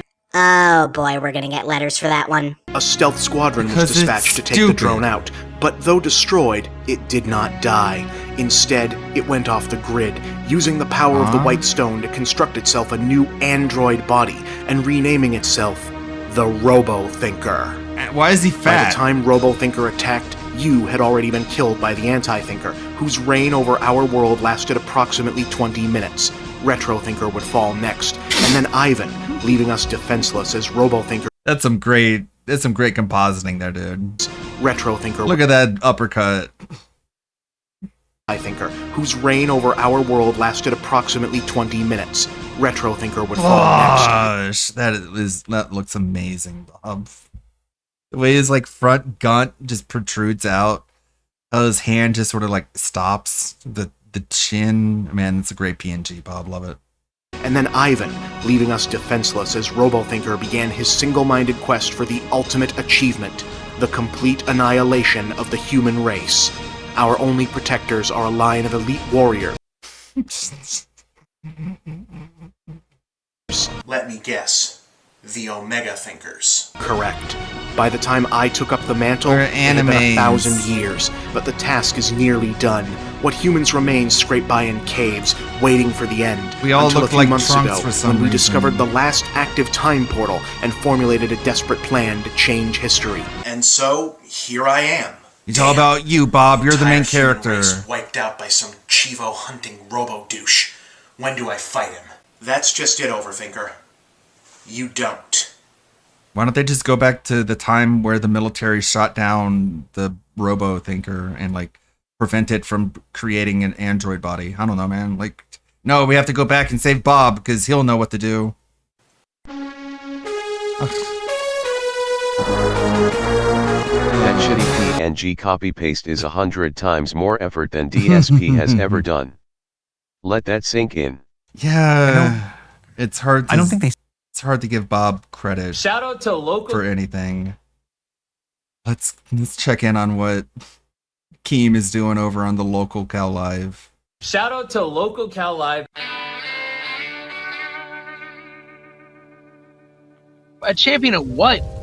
Putting Taco Bell out of business because you ate everything? Like what are you the champion of? There's pie eating champions, Boogie. That's true. He's the disability champion. He's good at just existing on that was me for a real long time too. So I think this is the worst episode of Live we've ever done. Like my mind is somewhere completely else. Let's see and how like well the Boogie's over here Choco wearing Factory champion is clothes. going. Nice. Where? Why is that? Where's your mind, Jordy? What's going on? You know where it is, Let's Boogie. get into it. Well, I'm just gonna say it. Yeah. You really think you're gonna quit? Yep.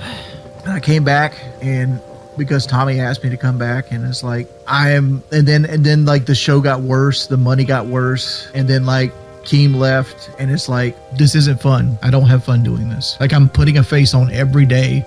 I'm f***ing miserable every day. I wake up. It's like I look at Live and I'm like I gotta do 2 hours of that shit tonight. This is probably my last show, Boogie. Hey guys, Dabrowski here, coming in again with another video. Gamers, once again, there are huge developments coming directly from the headquarters of the LOL Cow universe, aka Keemstar's toilet seat. It's no secret that since the incident at Fat Camp, where Wings of Redemption manhandled Keemstar and embarrassed him in front of thousands of people, things have just not been the same. After that incident, the chili lover had to be fired because, well, aside from trying to punch his boss was in the face, he also decided to WWE slam his wife in an episode of psychotic anger. The coming months after that would be a complete disaster, despite Keemstar claiming that the show was a total success. Yeah, what the fuck are you on season 5? What the fuck is this? Every time he hires a new host, he's like, new season, new season. There's so much stuff has not been working, but also working. Like, look, to say the show has not been successful after y'all left is insane. Like, we've had success. So after finally realizing that the show was dog shit with this whole parade of Discord mods passing as the third host of LOLcow Live, Keemstar finally decided to give in, and with Boogie's help, he brought Wings back to the show. And with that, oh yeah, I I'd forgot like to about announce, that. Phil, you really gonna fight a dude that manhandled the a new gnome? cast Fuck for out of here. LOLcow Live starting tomorrow. I'll beat for him season up. 1. I'll do Twinkle Toes dancing around him. 2988. The legend himself, DJ Killer Keemstar. And Wings of Redemption. He's making his return to the LCU to come back to LOLcow Live. So everybody, let me see W's in the chat for Wings of Redemption. How did you close that? What the are we giving up? What am I giving up? What? I didn't lie. I didn't have a single phone call Now with he'll Wings. beg like Cyrix did what Marty beat him up. How? Why? How? How? But DSP could beat Mike Tyson. Dude,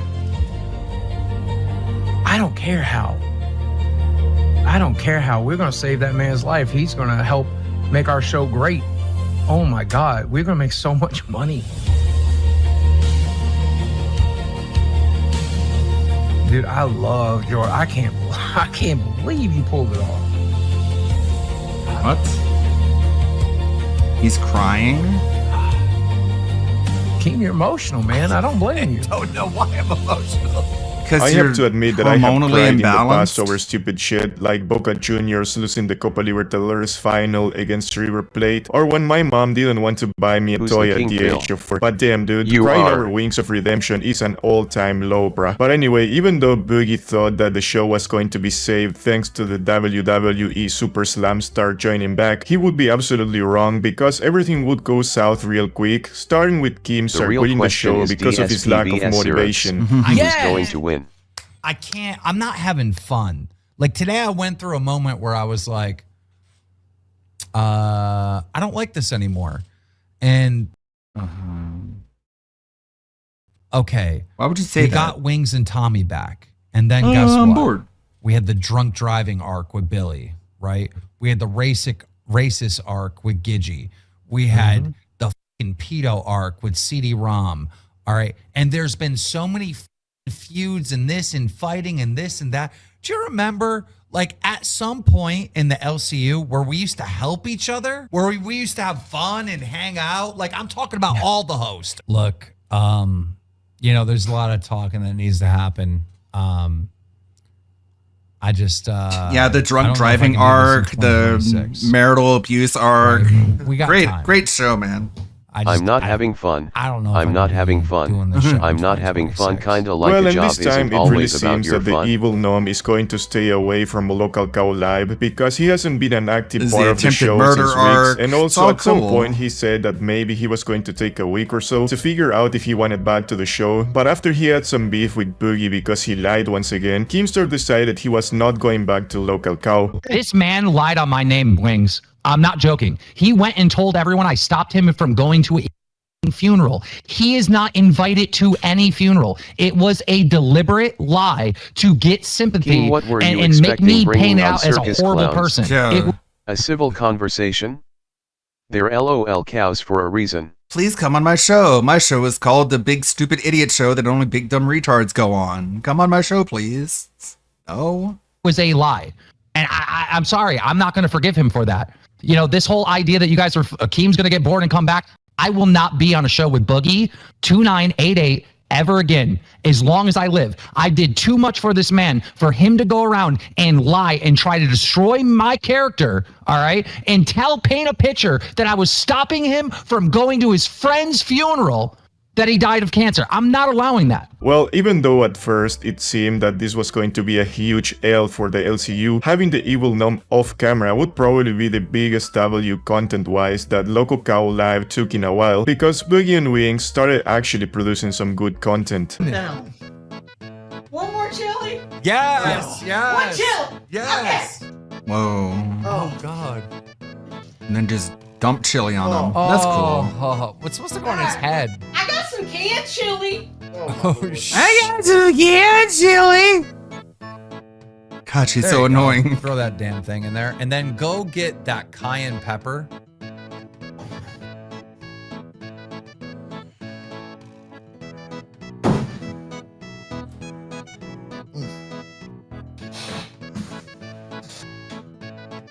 I cannot slam this thing. You can do it. No, that's not happening. You can do it. Ooh, exciting. Way too much cayenne pepper. Alyssa, welcome to. Okay, see, it's pairing now. I think Matan doesn't see color. I don't think he sees comments. Son, do not hit Boogie with an axe! Hit me with it, dude! I swear to Christ! I swear, dude! I swear to Christ! I swear to God, dude! I don't hit a motherfucker, but I'll start today. What about that boxing match? Dude, for real. I guess you didn't hit anybody in that either, so it's I got okay. it fixed. Dude, I'll start throwing shit at you. I swear to God. Oh. Yeah, your shoes will get messed up. Dude, the least scary dogs. Oh my god. This is fucking. He said it was flooding, but like there's the water hose right there. Holy shit. Oh, Jesus. He's wearing fucking Crocs. Crocs. Well, but you know what they say, everything that goes up has to go down, or whatever the that saying is. And so out of nowhere, Wings of Redemption would announce that he would quit streaming and by rebound LOLcow Live. And this all started after Boogie left on a vacation with Desi for a week, and with Kumstar also gone, Wings was left to his own devices, and he would resist only 2 or 3 days before finally giving up. Welcome everybody to the world's worst fucking podcast. Is that right anymore? Is that right at all? Are we the world's worst podcast? Yes. I don't know. The BBU still exists, so who knows? Welcome everybody. It's your boy Wings of Redemption. I'm here by myself today. Actually, no, I'm not. I'm actually here with. That's with still with just a part of you Nightmare. guys. So let's go ahead and get into this. Go ahead and play the music. Play the music.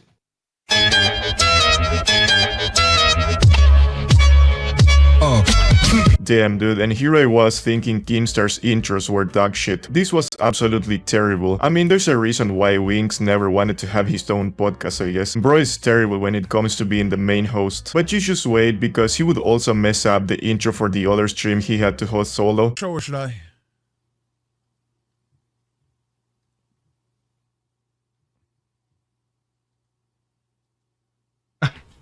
Sweet, dude.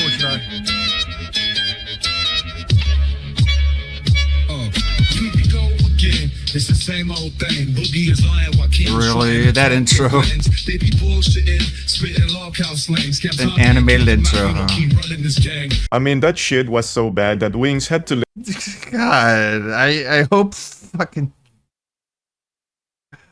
Really? I guess that's Tommy C?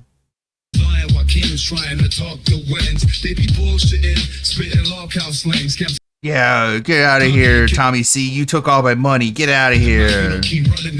Yeah. Oh my god. I hope an adult did not spend time making that. I mean, that shit was so bad that Wings had to let other people run the stream, like for example Billy the Fridge. Ladies and gentlemen, you know what time it is. LOLcow Live! Bum, bum, bum, bum. You are watching the worst podcast on the internet with the worst So host and the lame. fattest fingers. Can't click the right button. But what I can do is bring you the main Garbage. man. Trash. Wings of Redemption, ladies and gentlemen. Wings, how you doing? Hello, everybody. How you guys doing today? Might cut off. It's a hot day in the LCU. The only hot thing in the LCU is their show crashing and burning this bad. Anyway, what I so can after do half an hour is of drug boring drive. ass meaningless chit chat, Wings of Redemption would start foreshadowing that something was on his mind, and no, it wasn't KFC. Funniest thing in the world to see a big fat guy Hello, everyone. wearing champion outfits. Hello, Yeah, I'm a everyone. champion. A champion of what? Putting Taco Bell out of business because you ate everything? Like what are you the champion of? There's pie eating champions, Boogie. That's true. He's the disability champion. He's good at just existing on that was me for real. You know. I think this is the worst episode of live we've ever done. It is the drizzling shit. Like my mind is somewhere completely else, and like Boogie's over here wearing champion clothes. Guys, where? Why is that? Where's your mind, Jordy? What's going on? You know where it is, Boogie. Let's get into it. KFC. I know. Zaxby's. That's you know where what it it is. is. I know. Well, I'm just gonna say it. Yeah. You really think you're gonna quit? Yep. Yeah, so after just a month or so of the fatty making his return to LOLcow Live, he's already thinking of quitting. And this time nothing big happened. I mean, he didn't try punching or performing a super slam on anyone, but like I said, his comeback to the show was probably the same as when you come back with your ex-girlfriend, and shit is just not the same anymore. I don't know if we should have this conversation publicly or not. Yeah. Like, look, I don't know. I was miserable before Fat Camp, and when I got fired at the end of Fat Camp, it was almost like a blessing. And I didn't want to come back. I honestly didn't. And I came back, and because Tommy asked me to come back, and it's like and then like the show got worse, the money got worse, and then like Keem left. Oh, wanted so fucking like, good. Whimper This isn't asterisk. fun. I don't have fun doing this. Damn, bro talking like the evil gnome right here. At some point I heard him say that the show sucked because they were too focused on the money, and now he's saying he's quitting because the show isn't making enough money. But I mean, who can blame him, right? The only way someone could tolerate having to put up with Kim and Boogie would be if he would be getting a fat paycheck at the end of the month. So if the money is low, then one can really see why Wings wants to quit. This isn't fun. I don't have fun doing this. Like I'm putting a face on every day. Every day. Miserable. Every day I wake up. Every it's day like I wake I up. look and live and I'm like, I gotta do 2 hours Imagine of every that day shit you tonight. have to wake up. I don't want to do it. I'd much rather do nothing. Brother, imagine if this dude had to work a real job. Like, people go through that shit every day, bruh. And most people don't have the luxury of worrying about only 2 hours. Most people have to worry about 8, 10, and even 12 hours, bruh. This is absolutely ridiculous. And also, it's not like he's getting paid a low salary for those 2 hours. These nerds are making well over 10k a month just by showing their ugly mugs on camera for 2 hours. That is actually insane behavior. I was saying this in our private conversation. The show always worked best when Keem was here because Keem's the bully and we're the lolcows, right? And so we had somebody to push our buttons hard, and then you and I could react to our buttons getting pushed. And you know, they didn't like yesterday's episode because you were a normal human being. They don't like today's episode because you're a normal human being. You're showing your normal side. Today's episode is bad right now. Billy's trying his hardest to save it, but it's bad right now. What you guys are watching Everybody knows sucks. it. That's why you jumped up here. So you It's guys like, know. my head's not there. You're I'm watching stuttering, absolute I'm garbage. Not being No, my normal Keem self. was boring as fuck. And it's just All because he of, like, do is whine the entire I don't know. fucking I'm just, show. Like it's miserable. It's miserable. I'm miserable. I'm miserable. And it's like, yeah, I don't need to I'm be sorry. here.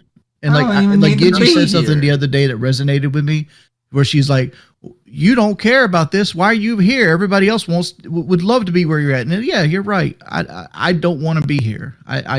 I'm blocking somebody else from achieving their dream because this isn't my dream. I cannot believe that what he is saying is actually true. To most of the people in that community, being on LOLcow Live is their actual dream. And I mean, after seeing random ass people getting a place at Live like Rastov, CD-ROM, or Badger, that dream feels very real. But anyway, it seems that this dude has a real depression problem, which is crazy considering the life he has. Sure, he is miserable, but he has it way better than most people who have to enslave themselves to make the month's rent. Like, I don't want to be a part of this network where like you pour Pepsi on your head and eat mustard and wear shock collars. You for the deserve end of worse. time. It's just it's who I am as a person. You It's deserve like, worse, This whole Wings. show That's for the the last truth. 2 That's why years has people been tune one in. ever long telethon, 24 hours of just constant, like, let's do the dumbest shit possible for money. And I've always stated before, like, this is the show that faked cancer. Like, once it faked cancer, it got hot. It's never grown since. We went from 24,000 viewers, some subscribers, to 94,000, and we're still at 94,000 a year and a half later. All we're doing is like moving the chairs around the Titanic. Return only for him And I to don't quit a feel month like it's later. growing. I don't feel like everything's LOL doing. I cow think mad. it's just constantly like, how much money can we siphon out of this? And it How many bothers me opportunities can we to be a squander? part of it. And I'm just not happy with it. It's not what I signed up for. I signed up for a podcast, and it became this. Damn, dude, Wings of KFC coming in with the facts. Maybe that's also why Kim left, because he knew that this dude would start calling this shit out. I mean, it is exactly how he's painting it. LOLcow Live is just a YouTube stream that has almost no value, except for the few moments where they do some funny shit like pouring Pepsi on their heads. Like the fatty said, but I get it, I wouldn't want to humiliate myself like that for money anyways. I mean, I think nobody that had a shred of dignity would, and even though it is ridiculous listening to Wings saying that, I kinda see where he's coming from. I respect and understand that. I genuinely do. Like I like what we do.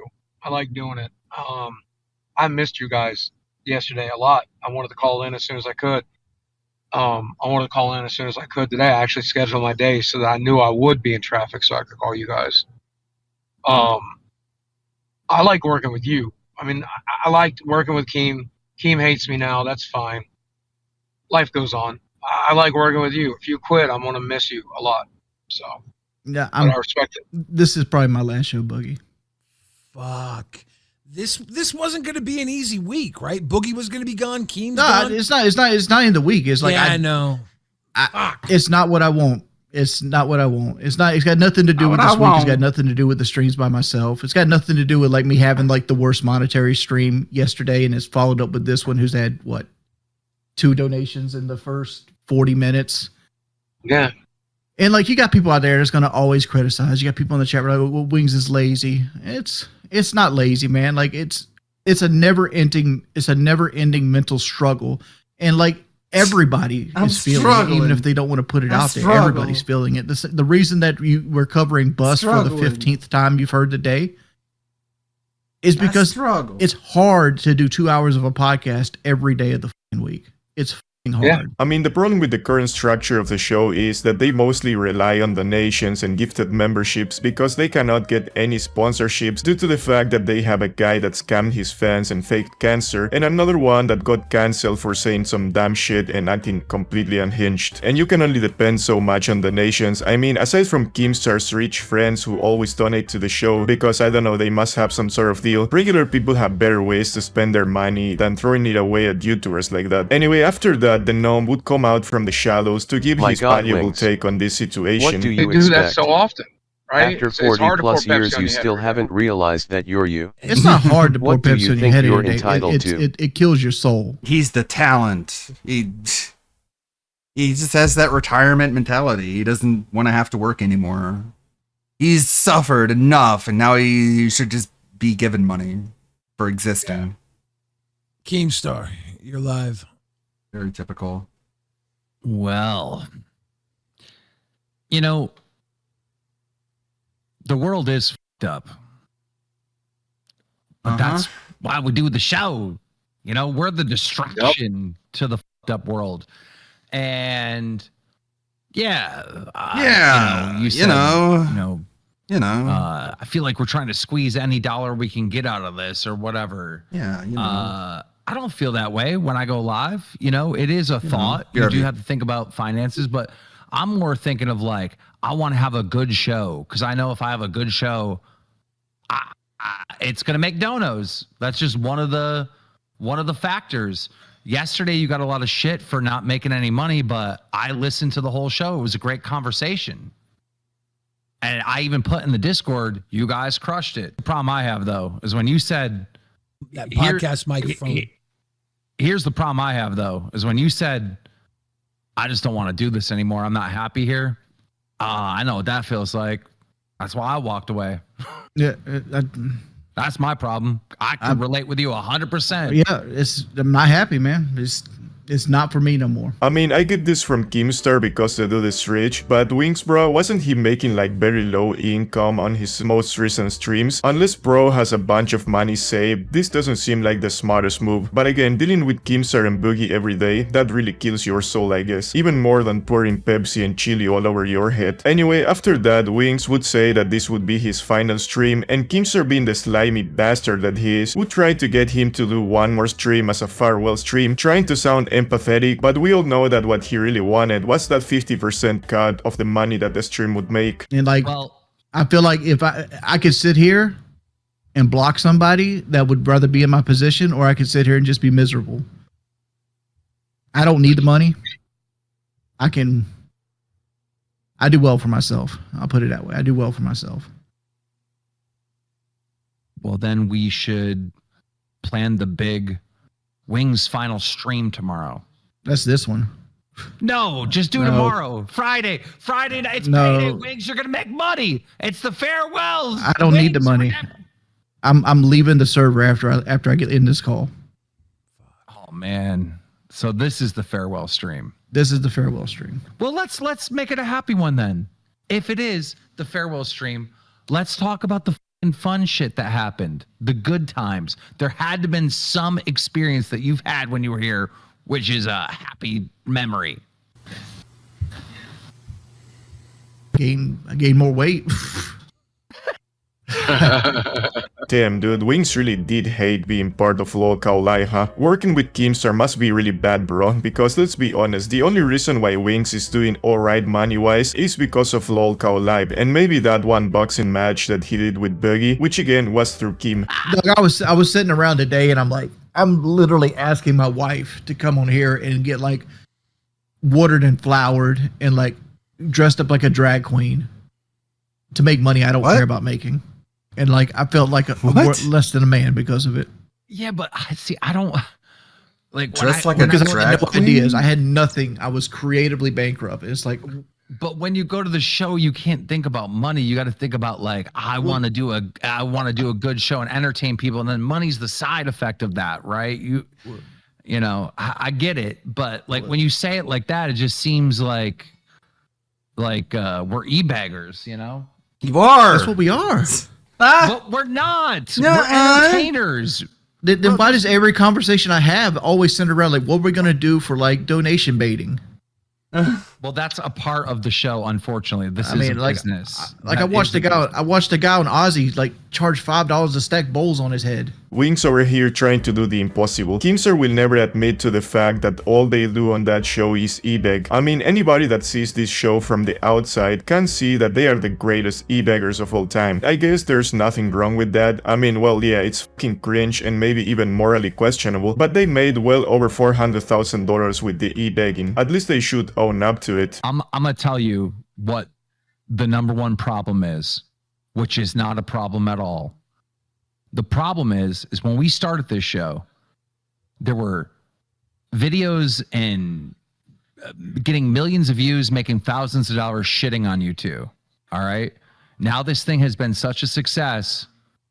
Now that's gone. The whole point of this show was for you to monetize the hate. Well, where is that hate now? Like, I don't see the Wings trolls are like gone or disabled or something. No, they're still there. They're still there. They don't have the impact they did before we start the show. The Boogie haters, they're like literally gone. He's become a different man. He's like invincible from the cancer arc. You know what? The mission. He's invincible from the cancer arc. So he just was accomplished. He embarrassed himself to the point that he can't be embarrassed anymore. Won. That's awesome, man. Everything we set out to do, we did. It's bulletproof. So that's why it naturally feels like an ending. Did they really win though? Like the Pepsi Pimp said, these trolls are still there. I see Breaking Banquet still going strong. And with Boogie, well, I don't know much about his trolls, but he still has a huge ass thread on Kiwi Farms. And well, in regards to Keemstar, I am here to troll the hell out of him. And I think more people will start trolling the shit out of Keemstar once they see the clown that he really is. And that's all been registered in most of the videos on this channel. And once I move on from trolling this dude, people will be able to come here and watch that big ass log and make fun of Keemstar as well, but it is true that LOLcow Live peaked at the cancer arc. After all that, everything kinda went downhill. That's just the truth. Yeah. I agree with that. And it's a matter of trying to reinvent the show now. And we're going to lose a lot of viewers and a lot of money in that reinvention. But I feel like there is a way to reinvent this show. It's just no, 100%. But what I'm saying is the mission that we set forth, right? You know, of hey, we're going to monetize this. Hey, shit, we were the #1 show on YouTube. How many times in super chats? I mean, the show's made over $1 million. Like, bro, like we have done literally everything I said we were gonna do. The show did not make over $1 million in super chats. Once again, Keemstar lying as always. And in regards to what Boogie said, I don't really think that they can save the show honestly. Bringing Wings and Tommy back was their saving grace, and even that did not work. Now with Kim and Wings gone, Boogie is the only one left, and I bet that they are going to throw some random people from their Discord server to host with them, which will probably end up in the most boring shows ever. Just kind of ran its course. I hate that I can't convince you to not feel what you're feeling because I feel the same way, Wings. I do. Yep. Yeah. Everybody, everybody does, but some people hide it better than me. I can't hide it. I come on, I can give the cheery face, but I don't know. It hit me wrong today. And it's like, this isn't for me. Well, it sucks when you're the one that's got to plan the shows. I did that for 2 years. That really sucks. Every day, I got to figure out what we're doing. I think the problem with Wings is that even though at times he does stupid shit, he does seem to have some self-respect left, and that is why he just doesn't want to humiliate himself for money anymore. I mean, I guess he made enough bank so that he can actually stop with that nonsense. I mean, the moment I learned that he was going to have to be a whole week in charge, I knew that he was probably going to either fuck up or end up quitting, and here we are. Anyway, after that, Wings would start crying, and his wife would go to him to try to calm him down. Every host to come up, pop up, have fun. And I want it to be, I don't know what Rewind once was. Zay's going to lock Rewind down. It's going to do exactly what you wanted it to do. Now I want to do what Rewind did. Dude, the shows are very good now. The other shows are very good. Yep. I hate to say it, but Zay's doing a good job. Nuts is great. I watch Nuts. And I love Nuts. Boogie, here's the most important thing. All right. Yeah. Before this original cast really fell apart, we got Wings back for what was it, 2 months, a month and a half? Yeah. You know? Yep. At least we got to have that, you know? Wow, cool. Whoa. We got Tommy It's back. I really enjoyed working with you. Keem never understood why people enjoy I really laughing enjoyed at working with you. lolcows. Exactly. It's been actually really nice. I did not realize how much I missed you till you were back, and now I do for sure. As a fan of the show, thank you for coming back. Damn, bro, you gotta give it to Kelly. Not only she got slammed the f out, yelled at and ignored, but also she supports this dude's unemployed ass through all of this. That woman is a keeper. Anyway, after that, Boogie would ruin the moment once again by being the absolute clown that he is. It's an existential thing. It's just... I feel like I'm letting people down. I made people promises that I can't keep. Yep. Brother, I've been there. I've been there every time. Every time. Oh, God. Jesus Christ. Go ahead, Buggy. No, I was just going to say, you did everything you promised me. Cool, dude. Sounds great. Brother. Absolutely amazing. I'm so glad we waited for that. You think Cat What an consoled absolute Phil after idiot. he Anyway, totally after watched that, the Dented Keemstar would Zone? turn on his camera Hell no. just so he could give some No, of lame course ass not. speech that was supposed to pass as nice to Wings, but he actually threw a couple of jabs at the fatty. You know, I think there's going to be a lot of opinions that will probably be negative from this, you know, on the internet. They'll say, you know, he had bitch in his blood. That'll definitely be something being said. And he wimped out. Dick my dad. Yeah, it'll be all that kind of shit. Yeah. But those are opinions. You know for a fact, those were Keemstar's opinions on Wings, after he just bailed on them and everybody else on the network. Anyway, after all that, Keemstar would start giving yet another one of his lame-ass speeches, and Wings of KFC would just piss off without even saying a word to the audience. The fact is, we f***ing won. That's just a cold, hard fact. We set off to No, do this Daniel. show, and Those are everybody certified said facts. shit wasn't going to work. Yeah, but those are just Shit like was your gonna opinions, fail. man. Shit was dead a million times. And opinions can be out there, and feelings can be out there all they want. But the fact is, you suck. But the cold, hard fact is, we won. What? We won. So for that, I'm out. Locale Live. Fuck off. Yeah, you totally won. Go to hell. Go away. Don't come back. Winners. If you come back, it'll just prove you didn't win. So don't do it. Unless you're fucking stupid. Fuck off. We won by...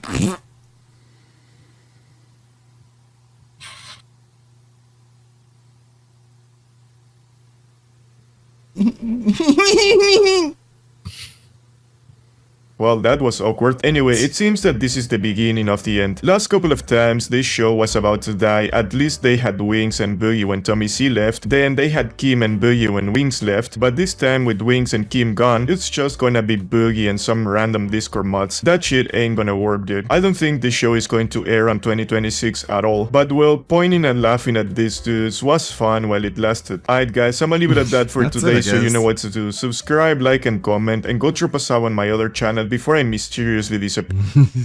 Okay. Might not be getting Locale Live updates in a little while. I need to make a Who decision on knows? either I'm taking a shot now. God, this video is old at this point. You can close that. People talking to Josh. Hello. Roofamonger, My about C friends, I'm Viper. Still this. DSP will dance on their graves. Yeah, like I said, it was all a big failure, and I knew it was going to be the entire time. Okay, how about just this?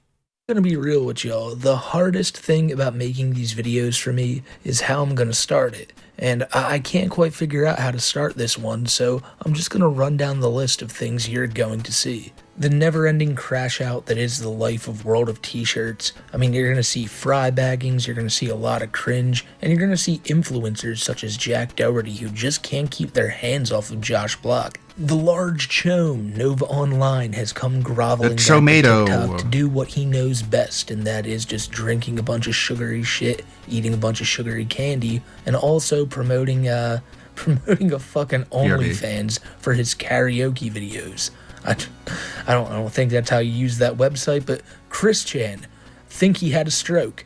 We'll talk about that soon enough. Not really, though. Tony Chase has had two things on his mind the past few weeks. Number one is that he wants the Satellite Man to stop trying to blow his ass out on the bus, and also first off, I know that probably caught you off guard, but secondly, he needs female celebrities, or really any celebrities, to call him up because he wants to hang out with them. Because, as Tony puts it, he's an A-list celebrity. It's time to start making celebrity friends. Also, surprisingly, we have a pretty major update on Daniel Larson, but I'm just going to tell you right now, that major update is that we won't be hearing anything from him for the foreseeable future as it's been for the past year and a half. And also, Andy Ditch. God damn it. I mean, he sucks. I'm not going to show you his face. I lied. I totally lied. There's Andy Ditch's face, and we will get to him as well. But I think the best place to start is the story of Josh Block, World of T-shirts. And if you've been following along with this guy's story, you'll know full well that he gets so pissed off when people run up to him on the street or wherever it is and tell him to put the fries in the bag. But it's been happening so much over the past year that he's kind of grown accustomed to it. And with that happening, it's causing a lot of these weirdos who go and find Josh on the street to do this to him to get a lot more crazy in their attempts of doing so.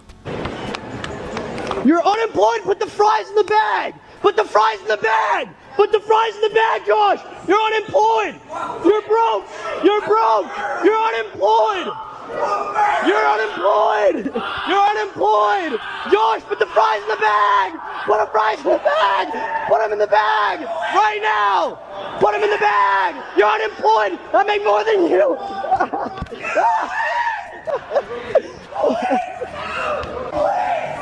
You're unemployed!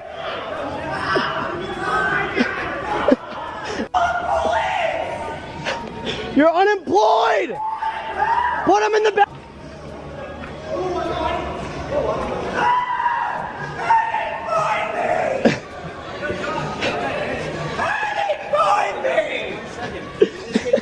Put him in the bag, bro. Phil when he goes to a public gym.mp4. Did he punch you? Bro, he's running after me. What? Did he punch you? No. You have the glasses on there? Yeah. You got TikTok? What? You got TikTok? Put him in the bag! Put him in the bag! Look out cameraman, a gigantic Fries yellow in the ball bag! is coming towards Fries the mall. in the bag! Fries in the bag!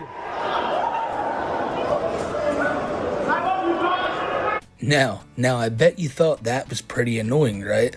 Well, what if I told you it's not just people on the street fry bagging Josh, it's also like other niche internet celebrities on stream with him? Because do you remember the Island Boys? Those two strange brothers who got caught kissing each other, and that's a whole story Why won't unto he just itself. put the fries in They're the on bag? this stream with Josh Block, and Jack Dougherty is there too, and he's a very important player in this whole story. Just notice how Jack, the guy in the pink, reacts as the Island Boys yell in Josh Block's face, telling him to put the fries in the bag. I'm gonna go get a kitchen. Get to it! Go put the fries in the bag! Why you say that to me?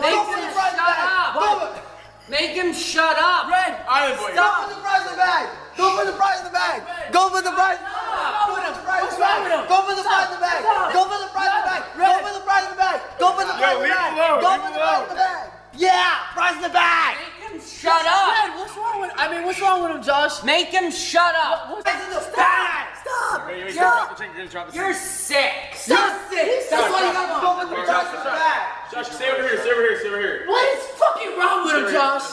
What is wrong with him? Put the fries in the bag! You're done! Get him! Go put the fries in the bag! These dudes around Josh love this Oh shit. my God, These shut the guys fuck all up. got their phones out. They're all smiles. They love these two Island Boys just screaming at Josh to put the fries in the bag. Now, in other clips, you'll see these same guys be pissed about randoms on the street telling Josh the same thing.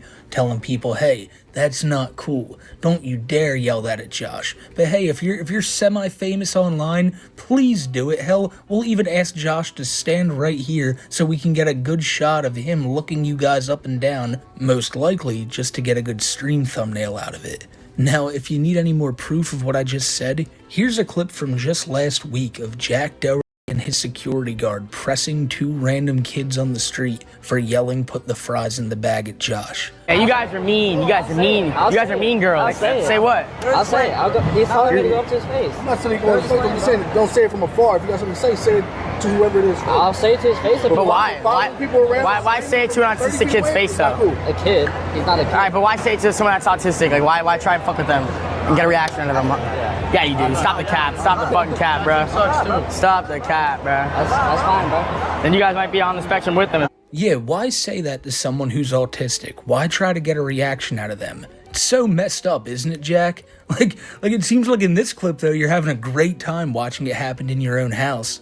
Rules for thee, but not for me and the Island Boys, apparently. And what's weird is those two guys didn't even look that much different from the Island Boys. They were just missing all the tattoos. These people surrounding Josh Block, like his main handler Tony right there with the backwards hat on, they love pointing the camera in Josh's face, letting other people scream in his face, as long as it's the right people. If you're some random kid at the mall doing it, shame on you. You're a piece of shit. But hey, if you're somebody we think we can get a little bit of clout off of, if we think we can make a good clip out of this, then back Josh into a corner for all we care. But I'm not here to defend Josh Block. He's a piece of shit. And if you were on Twitter at all this week, the clip of him hitting that girl at the bar last month was making its rounds, and people were defending Josh, people were calling out Josh, and nonetheless, he's put his hands on women before. He's known to kind of not have much of a care for animals, especially fish. But these guys surrounding him are just as bad. I mean, Tony was right next to Josh at the bar that night he hit that girl.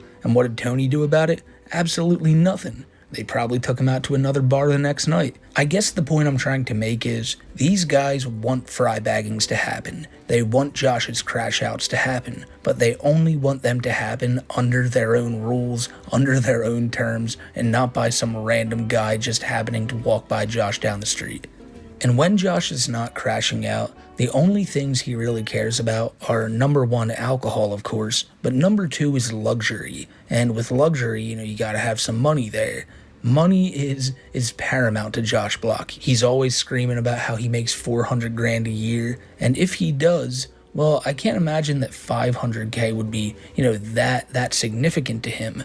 But it was when he thought he was gonna get it, because there was this clip I saw on Twitter of him on Steve Will Do It stream, and they were playing slots. Well, Steve Will Do It was playing slots, and Josh Block was just lingering in the background, and Steve hit for $2 million. Now, Josh, as soon as he heard that number, immediately his ears perked up, and I don't know why he thought this, but I guess in his mind he thought, hey, there's 4 of us in this room right now, that means we're splitting that shit 4 ways. What is it? You just won $2 million.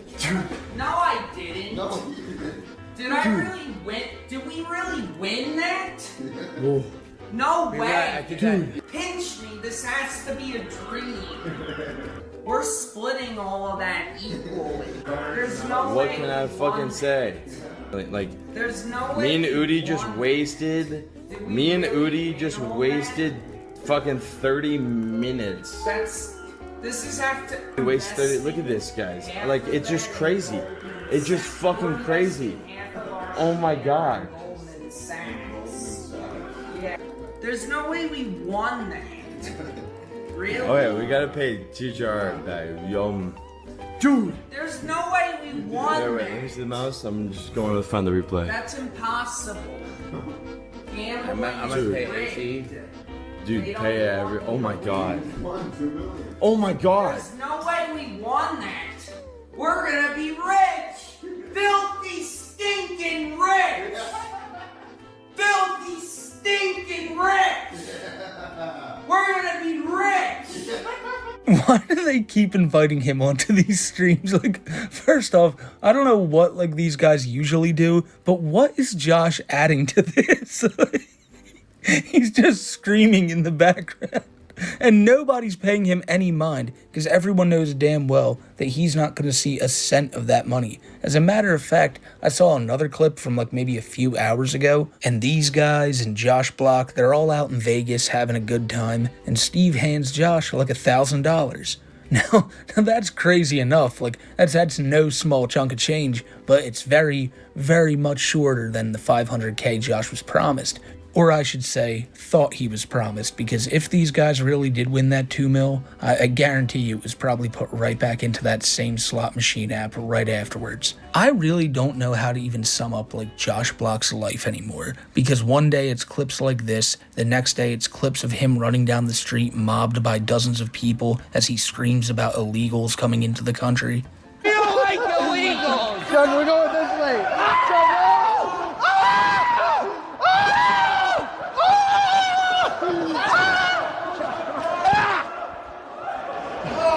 Someone help! Josh, you're good! Someone help! Josh, I can't Josh, we're good! fire! Josh, you're good! Josh, we're good! Josh, we're good! Someone help!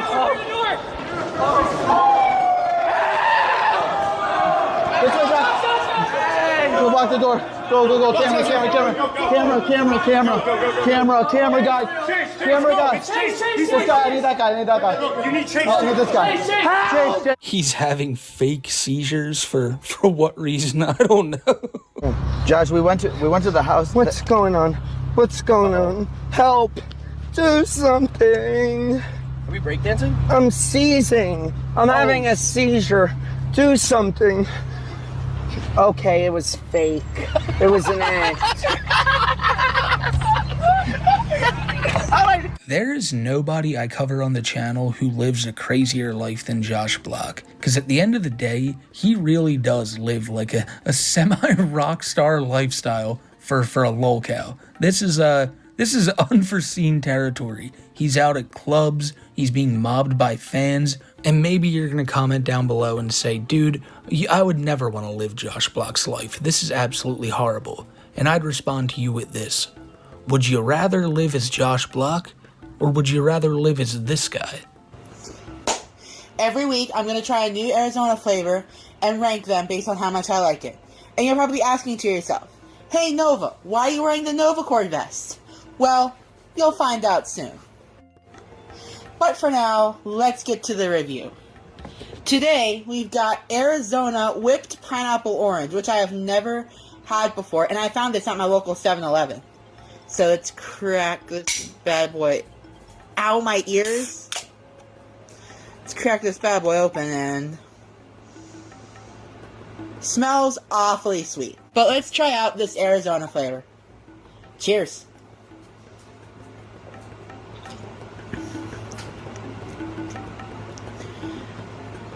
Oh, no. No. I thought this would be so good. It tastes like if you spoiled whipped cream and added it to pineapple juice. There's not even orange in it. I was so excited to try this, and I am so let down. Damn it. I don't even want to finish this. I'm going to dump this out. This is so nasty. Shut the fuck up.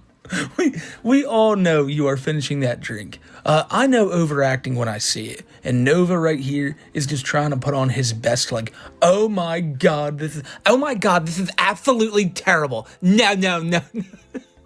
He's trying to recapture the glory days. Do you remember, if any of you guys ever wondered, how did Nova even become a thing? He went ultra viral on TikTok back in like the earlier days of the app, where he was talking about his Wingstop review, and it was more of like an over-the-top review. And Nova, he tries to always get back to that. He tries to relight that fire in almost every food review he does, but it never hits the same because it's always forced, and you can always tell. And of course, that's not the only Arizona tea review we're gonna see, because Nova said he's doing them every week now. Now that's despite a few months ago Nova saying that there will be no more fast food reviews, no more reviews of sugary drinks, and he's basically back to only reviewing fast food and sugary drinks, which is it's not that hard to see why, when Nova's kitchen is so cluttered that he can't even get in there to cook. He doesn't even show his house anymore in any of these TikToks.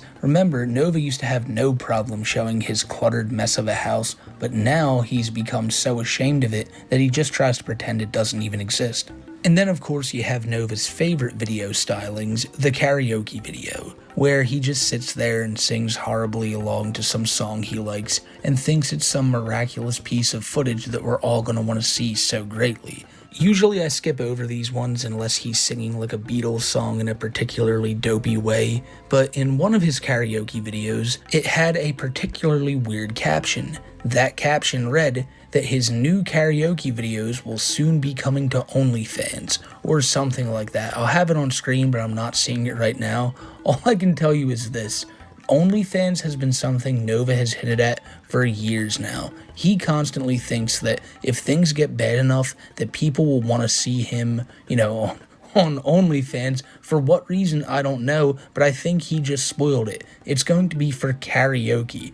If any fucking person is caught dead buying Nova's OnlyFans to listen to his karaoke, shame.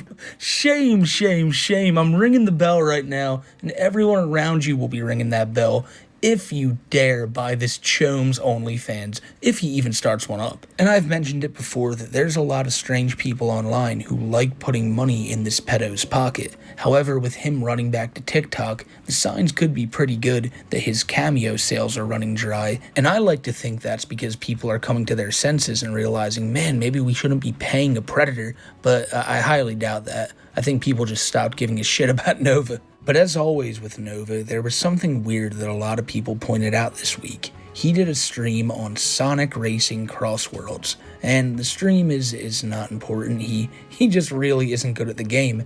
But in the beginning of the stream, his PlayStation shows all the recent games he's been playing.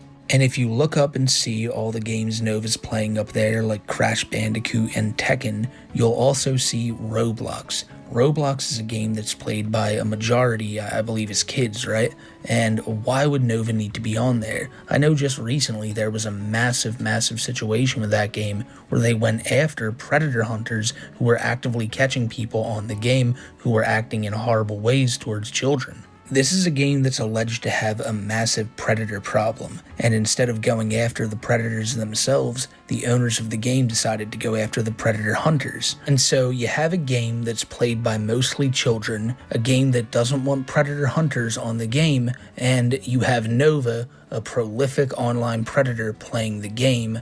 It just makes you think, right? Like, it's fucking weird. I don't know why he's on there, I don't know what he's doing on there, but I hope it's nothing sinister. The scary thing about Nova, like most predators, is that he doesn't believe that he's a bad guy. He doesn't believe that he's guilty of the things people accuse him of. And so he'll go and call out other people like Cyrax or call out people like Jupiter the Hybrid and completely ignore the fact that he himself is a danger. This is a guy who is in an age play server with minors. This is a guy who sends pictures of himself in diapers out to people, sends pictures of his pacifier collection to people, and we're supposed to believe that him on a game where there's kids everywhere isn't a scary thing? Yeah, I don't know about that. I mean, earlier this year, he got caught for being in a Facebook group for baby furs and then left the group and said, "I was never even in it, you liars." Like, again, everyone's always wrong, and this guy will never take accountability. All he cares about is putting out another Arizona iced tea review and hoping it shoots to the moon. I'm trying an Arizona flavor every week until there's no Arizona flavors left to try. Today we've got the watermelon drink that I also got from my local 7-Eleven. How Arizona keeps their prices low, I have no idea. Let's go ahead and try this out. Smells really sweet. But regardless, whoa, only 45 grams of sugar in this whole thing? Boja.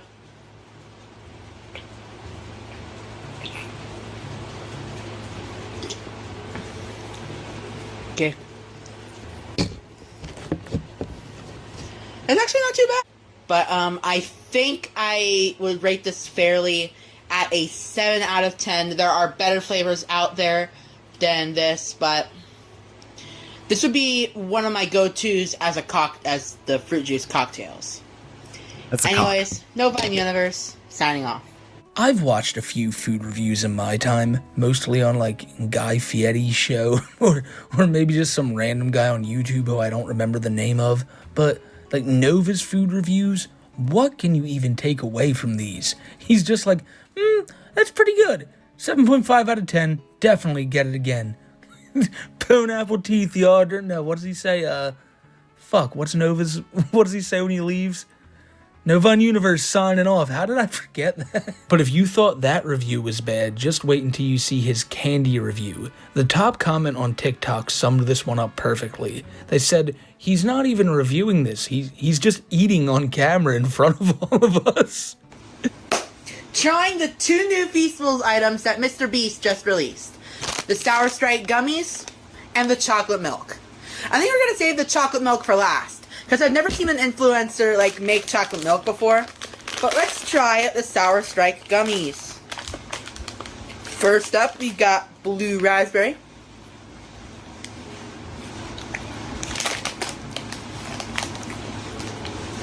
Then we got Strawberry.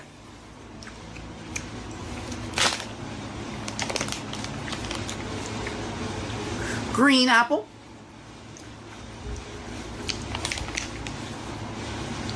And I think this one's watermelon.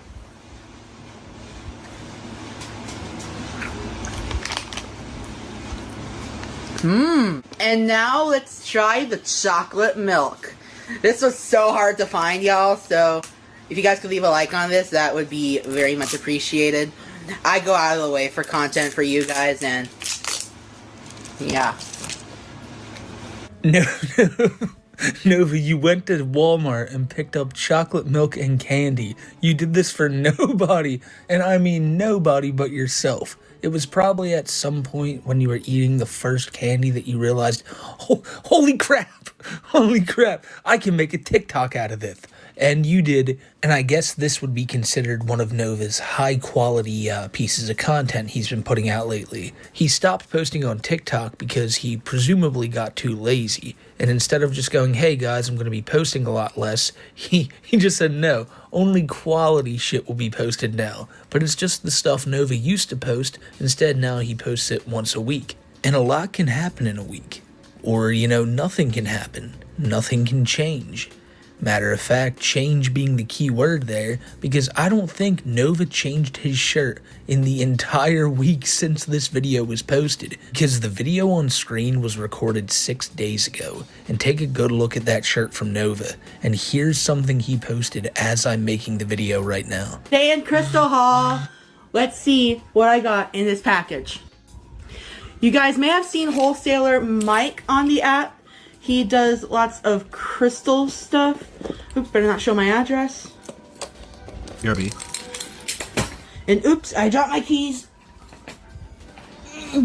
Yeah, no doubt. Same shirt. Like, same exact shirt. It seems like he may have gotten a shower since then. His hair looks like just kind of different. I don't know if it's a good different or a bad different, but something that stayed completely the same was that shirt. And we've made jokes about it for like a year now. Nova has like 5 shirts. He has this one, the one from Spokane Pride, the main event Jey Uso shirt, the Rest in Peace Liam Payne shirt, and the Black Panther shirt. There might be 1 or 2 more in there. Maybe the John Cena shirt. Yeah, so there's number 6, but there's not many more. And it's not like Nova doesn't have a lot of clothes too. It's just that his other clothes is deep in the piles of rubble in his room, and he'll never find that shit. But if you're wondering what this video was about, he found some dude named Mike. The wholesaler Mike on TikTok. I don't know who this guy is. Maybe he's well known, maybe not. But Nova bought a bunch of crystals from him and rocks and stuff. And what a great use of your money, Nova. I don't know. It just seems like it's more and more stuff that's just going to inevitably end up in the clutter pile in Nova's room. But that's enough of the chome for one day. I want to show you this video now that when I first saw it, it caught me so off guard because it's Chris Chan. And he looks so out of it, and he even says so, that he hasn't had a lot of sleep. And then he just stops speaking English. He starts speaking Akashic, and to me, right, when I first heard this, I wasn't looking at the screen, and I thought either myself or Chris was having like some type of unexplained health issue or like a mental episode. I don't know, but I encourage you guys to look away from the screen when you first hear this next clip and tell me if you think the same thing. Okay, to anybody that gets this, at this moment, I have been without caffeine the entire day, and my brain is very, very much connected with the cosmos and everything. You look into my pupils, you can see. Great green screen. He's speaking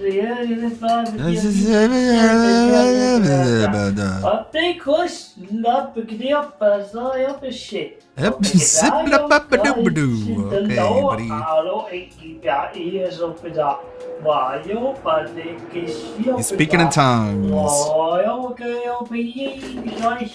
WPIG 1651. Yeah, he does that for like another 2 minutes. Don't worry, I'm not going to make you sit through that. This isn't a Justin RPG video. But Chris decided that his voice needed to be heard on another topic. And as soon as I first heard about this, I had wondered, I wonder what Chris Chan's going to say about this. And of course, he had words about it. There's another guy saying that the world's going to end. There's going to be a rapture. Is it happening? This happens all the time. Are we experiencing the dimensional merge? He's casting the spells. When the world's going to end. And Chris Chan, combining Pokemon he can't have that because that would go in the face of his dimensional merge idea. Where all the Sonichus and all his fictional characters, and all fictional characters, not just his, they're all going to come live in our real world. Chris is like, well, this guy, I've been made aware of his rapture prediction, but actually, when it comes to moments like this, they typically appear as a flash of light for the majority who continue onward in good and light power on earth. So, of course, he's turning it into his own thing, where it's like, no, the rapture will probably happen, but all the good people, the ones who I like and I agree with, all of us will go to, like, dimensional merge land, whereas all the trolls and the bullies basically just get Thanos snapped out of existence. Chris put up another tweet, too, where he says, kind of a random thought, but I've realized something else about myself. I'm some off-key when it comes to singing. Some off-key? What is the appeal to y'all, other than the cringe from it? Well, I think Chris just answered his own question. It's rare to see a moment of clarity from Chris Chan, but Chris, it is the cringe. I genuinely don't think there's anything else people take from it. I don't think there's a single person who just boots up a Chris Chan track, but I could be wrong. Chris says that he does not really care, though, in any event. He likes to sing. Appreciate the effort. It's just like, well, if I'm gracious enough to sing for you guys, just fucking appreciate it. He's also been tweeting about Trump and the autism vaccine, and I think you guys can imagine that overdosed on all the Tylenol, Chris. Not too happy about that. And now for the Daniel Larson update that I talked about at the beginning of the video. And last week we had heard that Daniel was going to have his first court hearing in quite a while. I think it had been over a year. And at this trial, we were going to find out if Daniel was deemed fit to stand trial or not. And of course, because he's Daniel fucking Larson, he was deemed still incompetent. And now Daniel will be evaluated for another 4 months, and then I guess they'll come back around to this again. What's going to happen in 4 months is most likely, if you're asking me, another one of these continuances where they say, hey, he's just going to continue to be evaluated, nothing more, nothing less, because I don't see Daniel getting better. That's just my speculation. I know nothing more about this case than you guys watching the video. I know nothing about how Daniel's doing in there, but as somebody who saw all the shit Daniel was doing when he was out of jail, the doctors have their work cut out for them, man. I mean, he's never been all there, and especially when they try to talk about Grace Vanderwall and shit like that, I can only imagine he gets very defensive and is like, no, Grace Vanderwall actually told me that we're a couple, and you guys aren't going to tell me anything otherwise. Like, if he gets out and he's better, it'll be very strange seeing a Daniel Larson that isn't so obsessed with finding love with this random woman in Hollywood, or a Daniel Larson who doesn't think he's a worldwide famous music star, but I don't think that reality's in our future. If Daniel does get out, we probably won't ever hear from him again. They'll probably put some hold on him where he can't use the internet. And it'll end up now like it is with pt2 or Andy Ditch, where you see these cryptid-style Bigfoot photos of them out in public. But that's if Daniel ever gets out. We don't know much about the situation. We'll find out more in another 4 months. But again, even then, it's probably just going to keep getting pushed back and pushed back and pushed back, because Daniel... He's not the type of guy you expect to get better, but hey, I could be wrong, and honestly, I hope I'm wrong. And now we gotta talk about the Poop Squatch himself, live from his Facebook page, because Andy Ditch he's basically on here just to tell people, hey, I don't lie about my diagnosis. Now, this is despite the entire internet knowing that he lies about his diagnosis almost on a daily basis. Andy Ditch is known because he fakes autism. It's one of the most fucked up stories on the internet. I have tons of videos out there on Andy, and he fakes having these disabilities so he can get into like these care homes, and once he's in there, he just kind of makes the nurses or the orderlies or whatever they're called wipe his ass. And these are people who are just trying to work, helping out people who need to be at these homes, but Andy's there just for his own weird gratification. And like usual, he tries to make it sound like everyone who's going after him and calling him out are just stalkers or just haters or trolls. But no, it's people who are genuinely like, hey, this is pretty fucked up. This guy shouldn't be doing this. And one thing you have to remember about Andy Ditch is that he doesn't really get trolled like someone like Nova does, or someone like a Josh Block does. Nobody's ever going after Andy. Andy's the one going after like like the healthcare system and shit. Andy's always trying to get a one-up, trying to get help that he doesn't need, and he does not like it when people say, hey, that's a pretty messed up thing you're doing, maybe you should stop that. So Andy says, I hope everything is going well. This post is not related to weather. Well, if you guys were wondering, by the way, Andy has a second hobby where he has a weather channel. He's not very good at predicting it, but he has it nonetheless. I want to address something that is happening with me. I want to talk directly to the group of individuals who stalk me, make false accusations of me, lie about my diagnosis, claims I am a baby or sexual fetish for being in diapers. That's all true.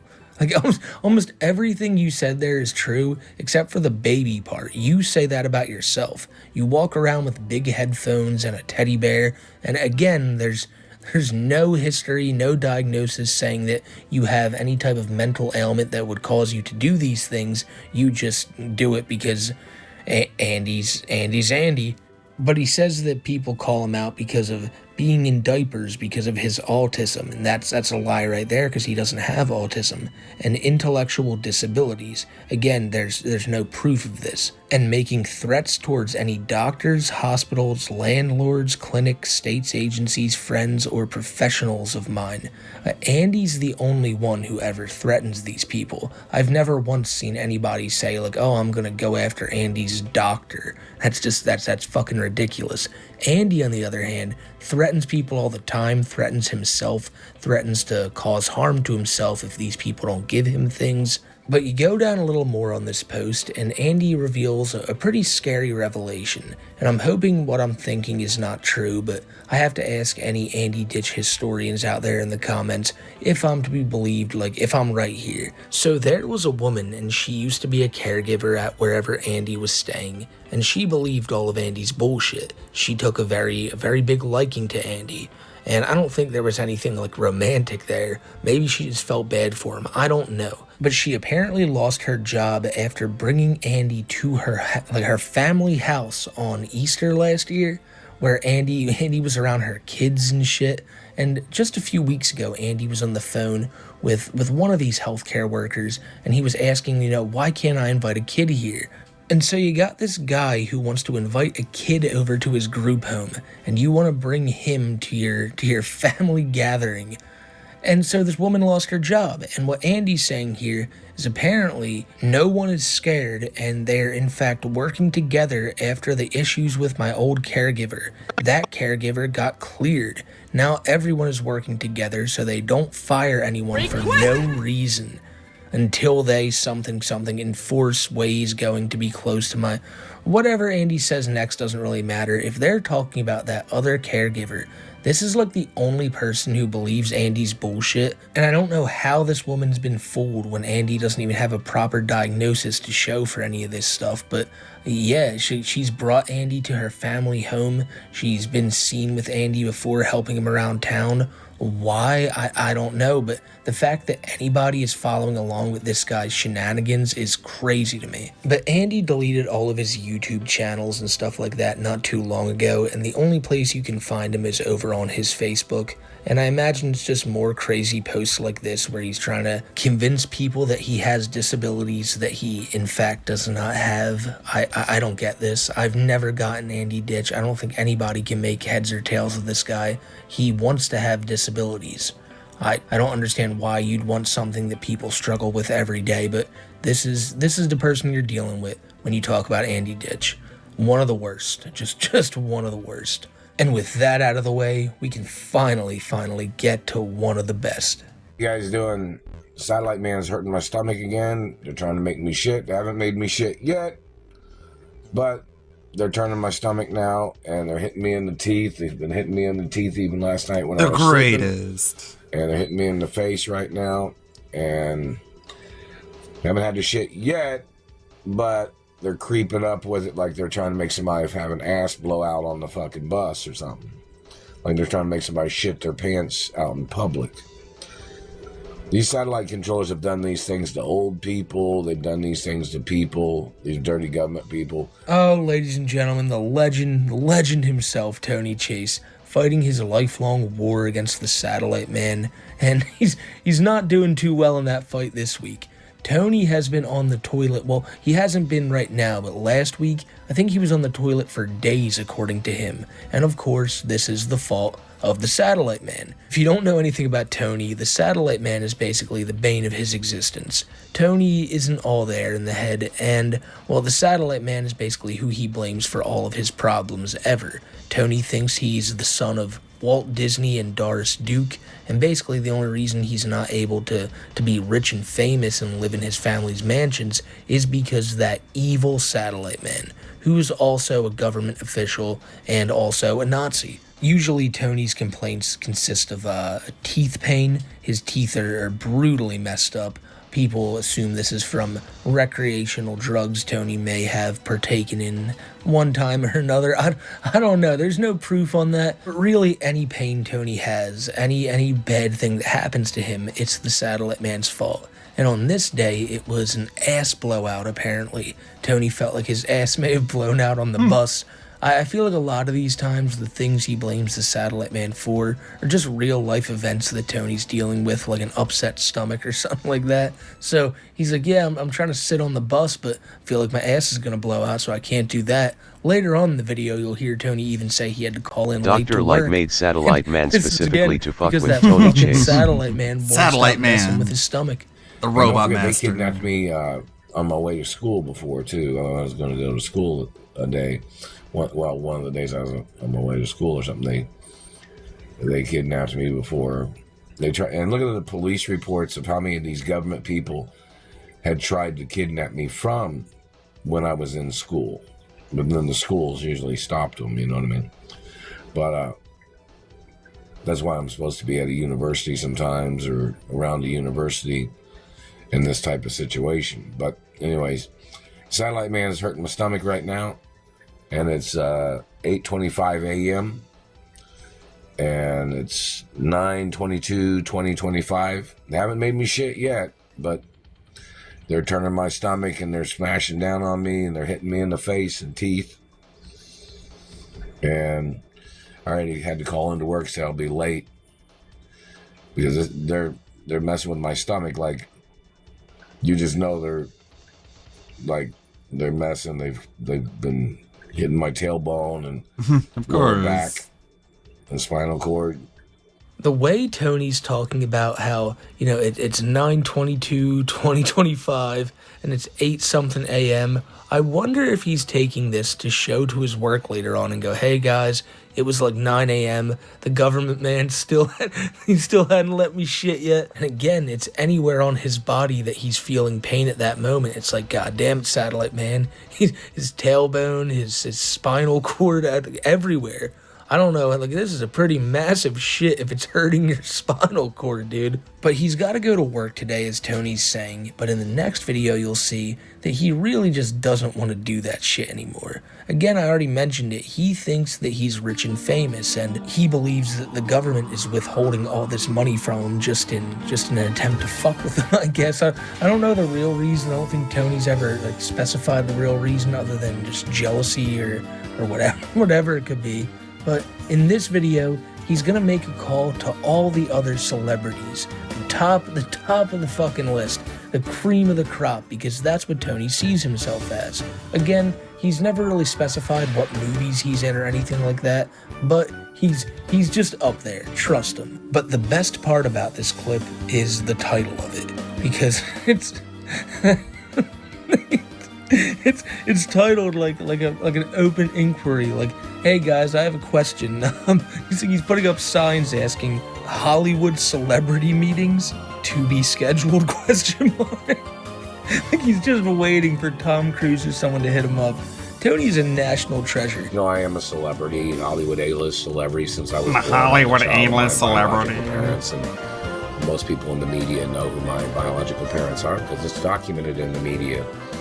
And every TV station, radio station, and newspaper is supposed to have it on record, too. So, in reference to celebrities or entertainers that want to hang out with me or want to spend time with me, we're going to have to schedule it. Could be daily, I'm not sure how the companies would get monies to me or whichever.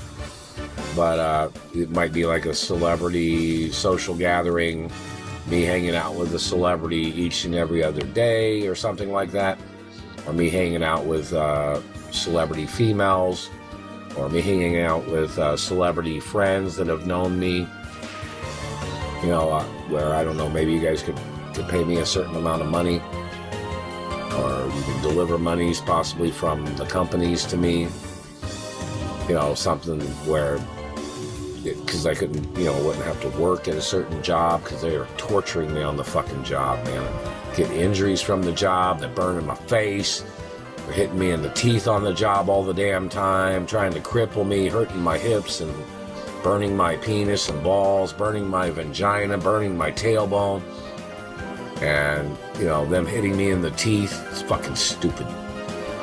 The government politicians that are doing this, they have to get prosecuted. What a fucking start. I mean, I forgot that they burned him there too. Not only on his penis, but his vagina. There's a lot you guys don't know about Tony if you're new to his whole shit. Like he is consistent with the stuff he says though. He does have both according to him. He also owns a fictitious pizza company called Ballet Pizza.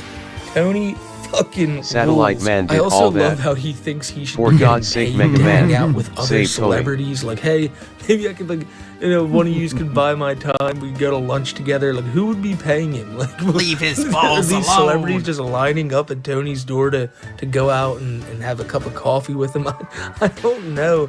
In reference to these people that have played these games, that are blocking me from my friends, or blocking me from celebrity friends that are trying to get in contact with me, or supermodels or actresses that know me, you know, that want to hang out with me.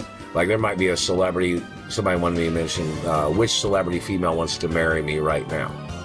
All of them. It'd be like it'd be a partial marriage, because, you know, I can't get completely married because of the estates of my parents. Huh? But, you know, in reference to being, No, I don't you know, know. kind of like exclusive, dating a girl in the media, or dating certain girls in the media, you know, there's certain ways of doing that. But, you know, I can't completely get married because of my mother and father's estates, but I don't know what that would still be means. considered what you'd call a committed relationship. I can't get married because my parents are just so rich.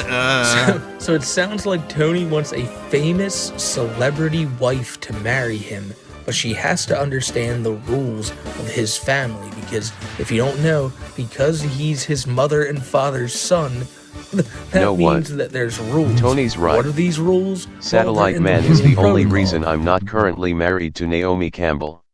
Feel Satellite Man. They zap his balls, they stimulate his legs, all kinds of things. What is the royal protocol? They stimulate you're his asking foot. Too many fucking questions now. But in this royal protocol, it says that Tony, you know, he can be married, kind of. But the way he describes it is kind of like, she can't fuck anyone else, but Tony's probably just allowed to do God knows what. These people are illegally holding me. It's illegal detainment. They owe me money. They've never paid. These government people owe me money.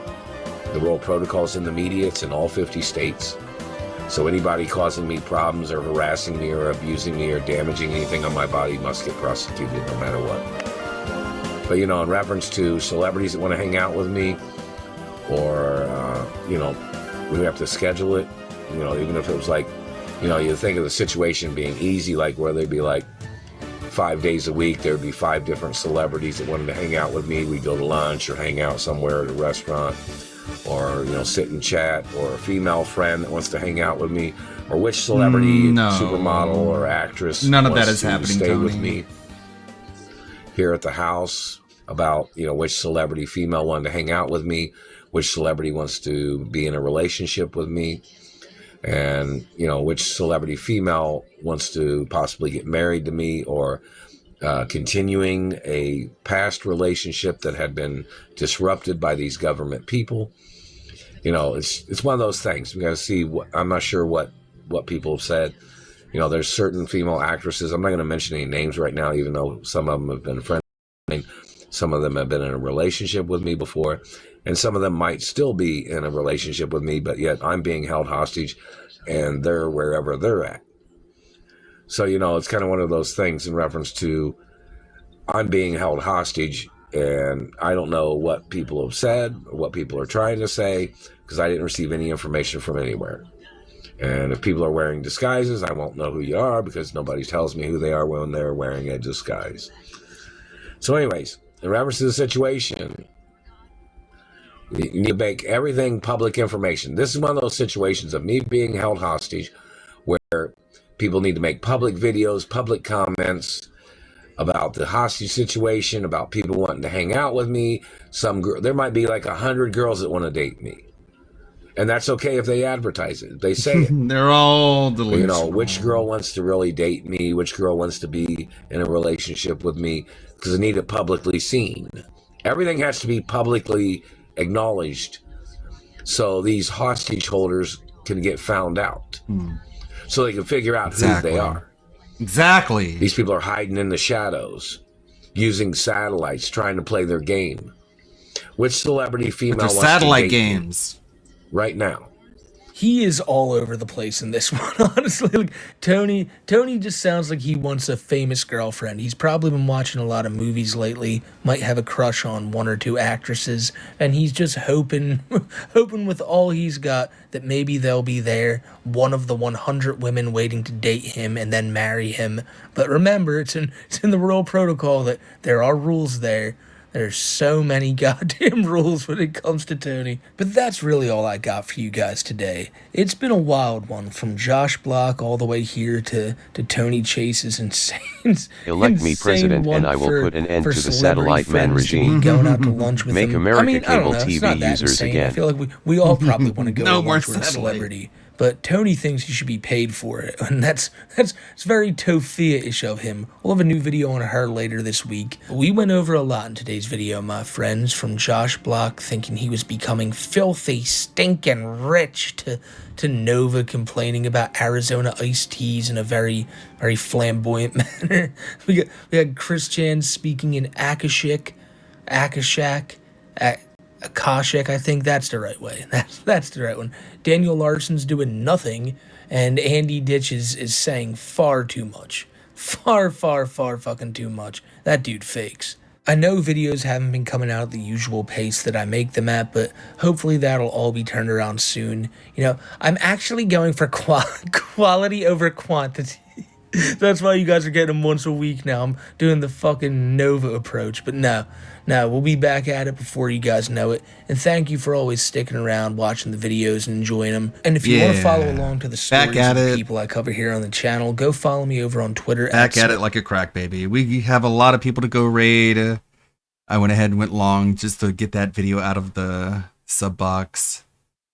Got a lot of people to raid. 10 people. I think that's the most we've ever had on the spin wheel, but there's a lot, as you can see.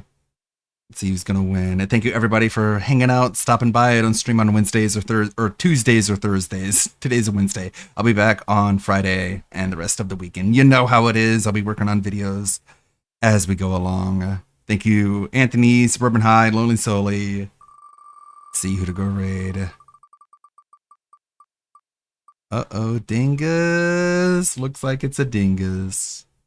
Thanks for the stream, Ludwig. You're welcome. Take Thank care, you. dude. Thank you for watching. Thank you for hanging out. I got a lot of progress done, actually, on this video. I had a pretty well streamlined process when it comes to making progress on it. 2XKO. Who's going to be playing this game? It looks like it may be fun. I don't know. Hopefully it runs well. I might install it. I installed a V Rising, so I'll check that out later. The Vampire Simulator. Dingus is playing Resident Evil 1, the classic. The classic one from the 90s.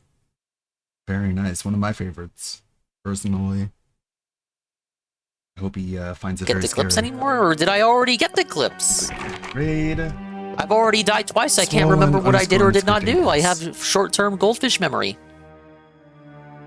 The zombie ate the clips? No. It's not that hard.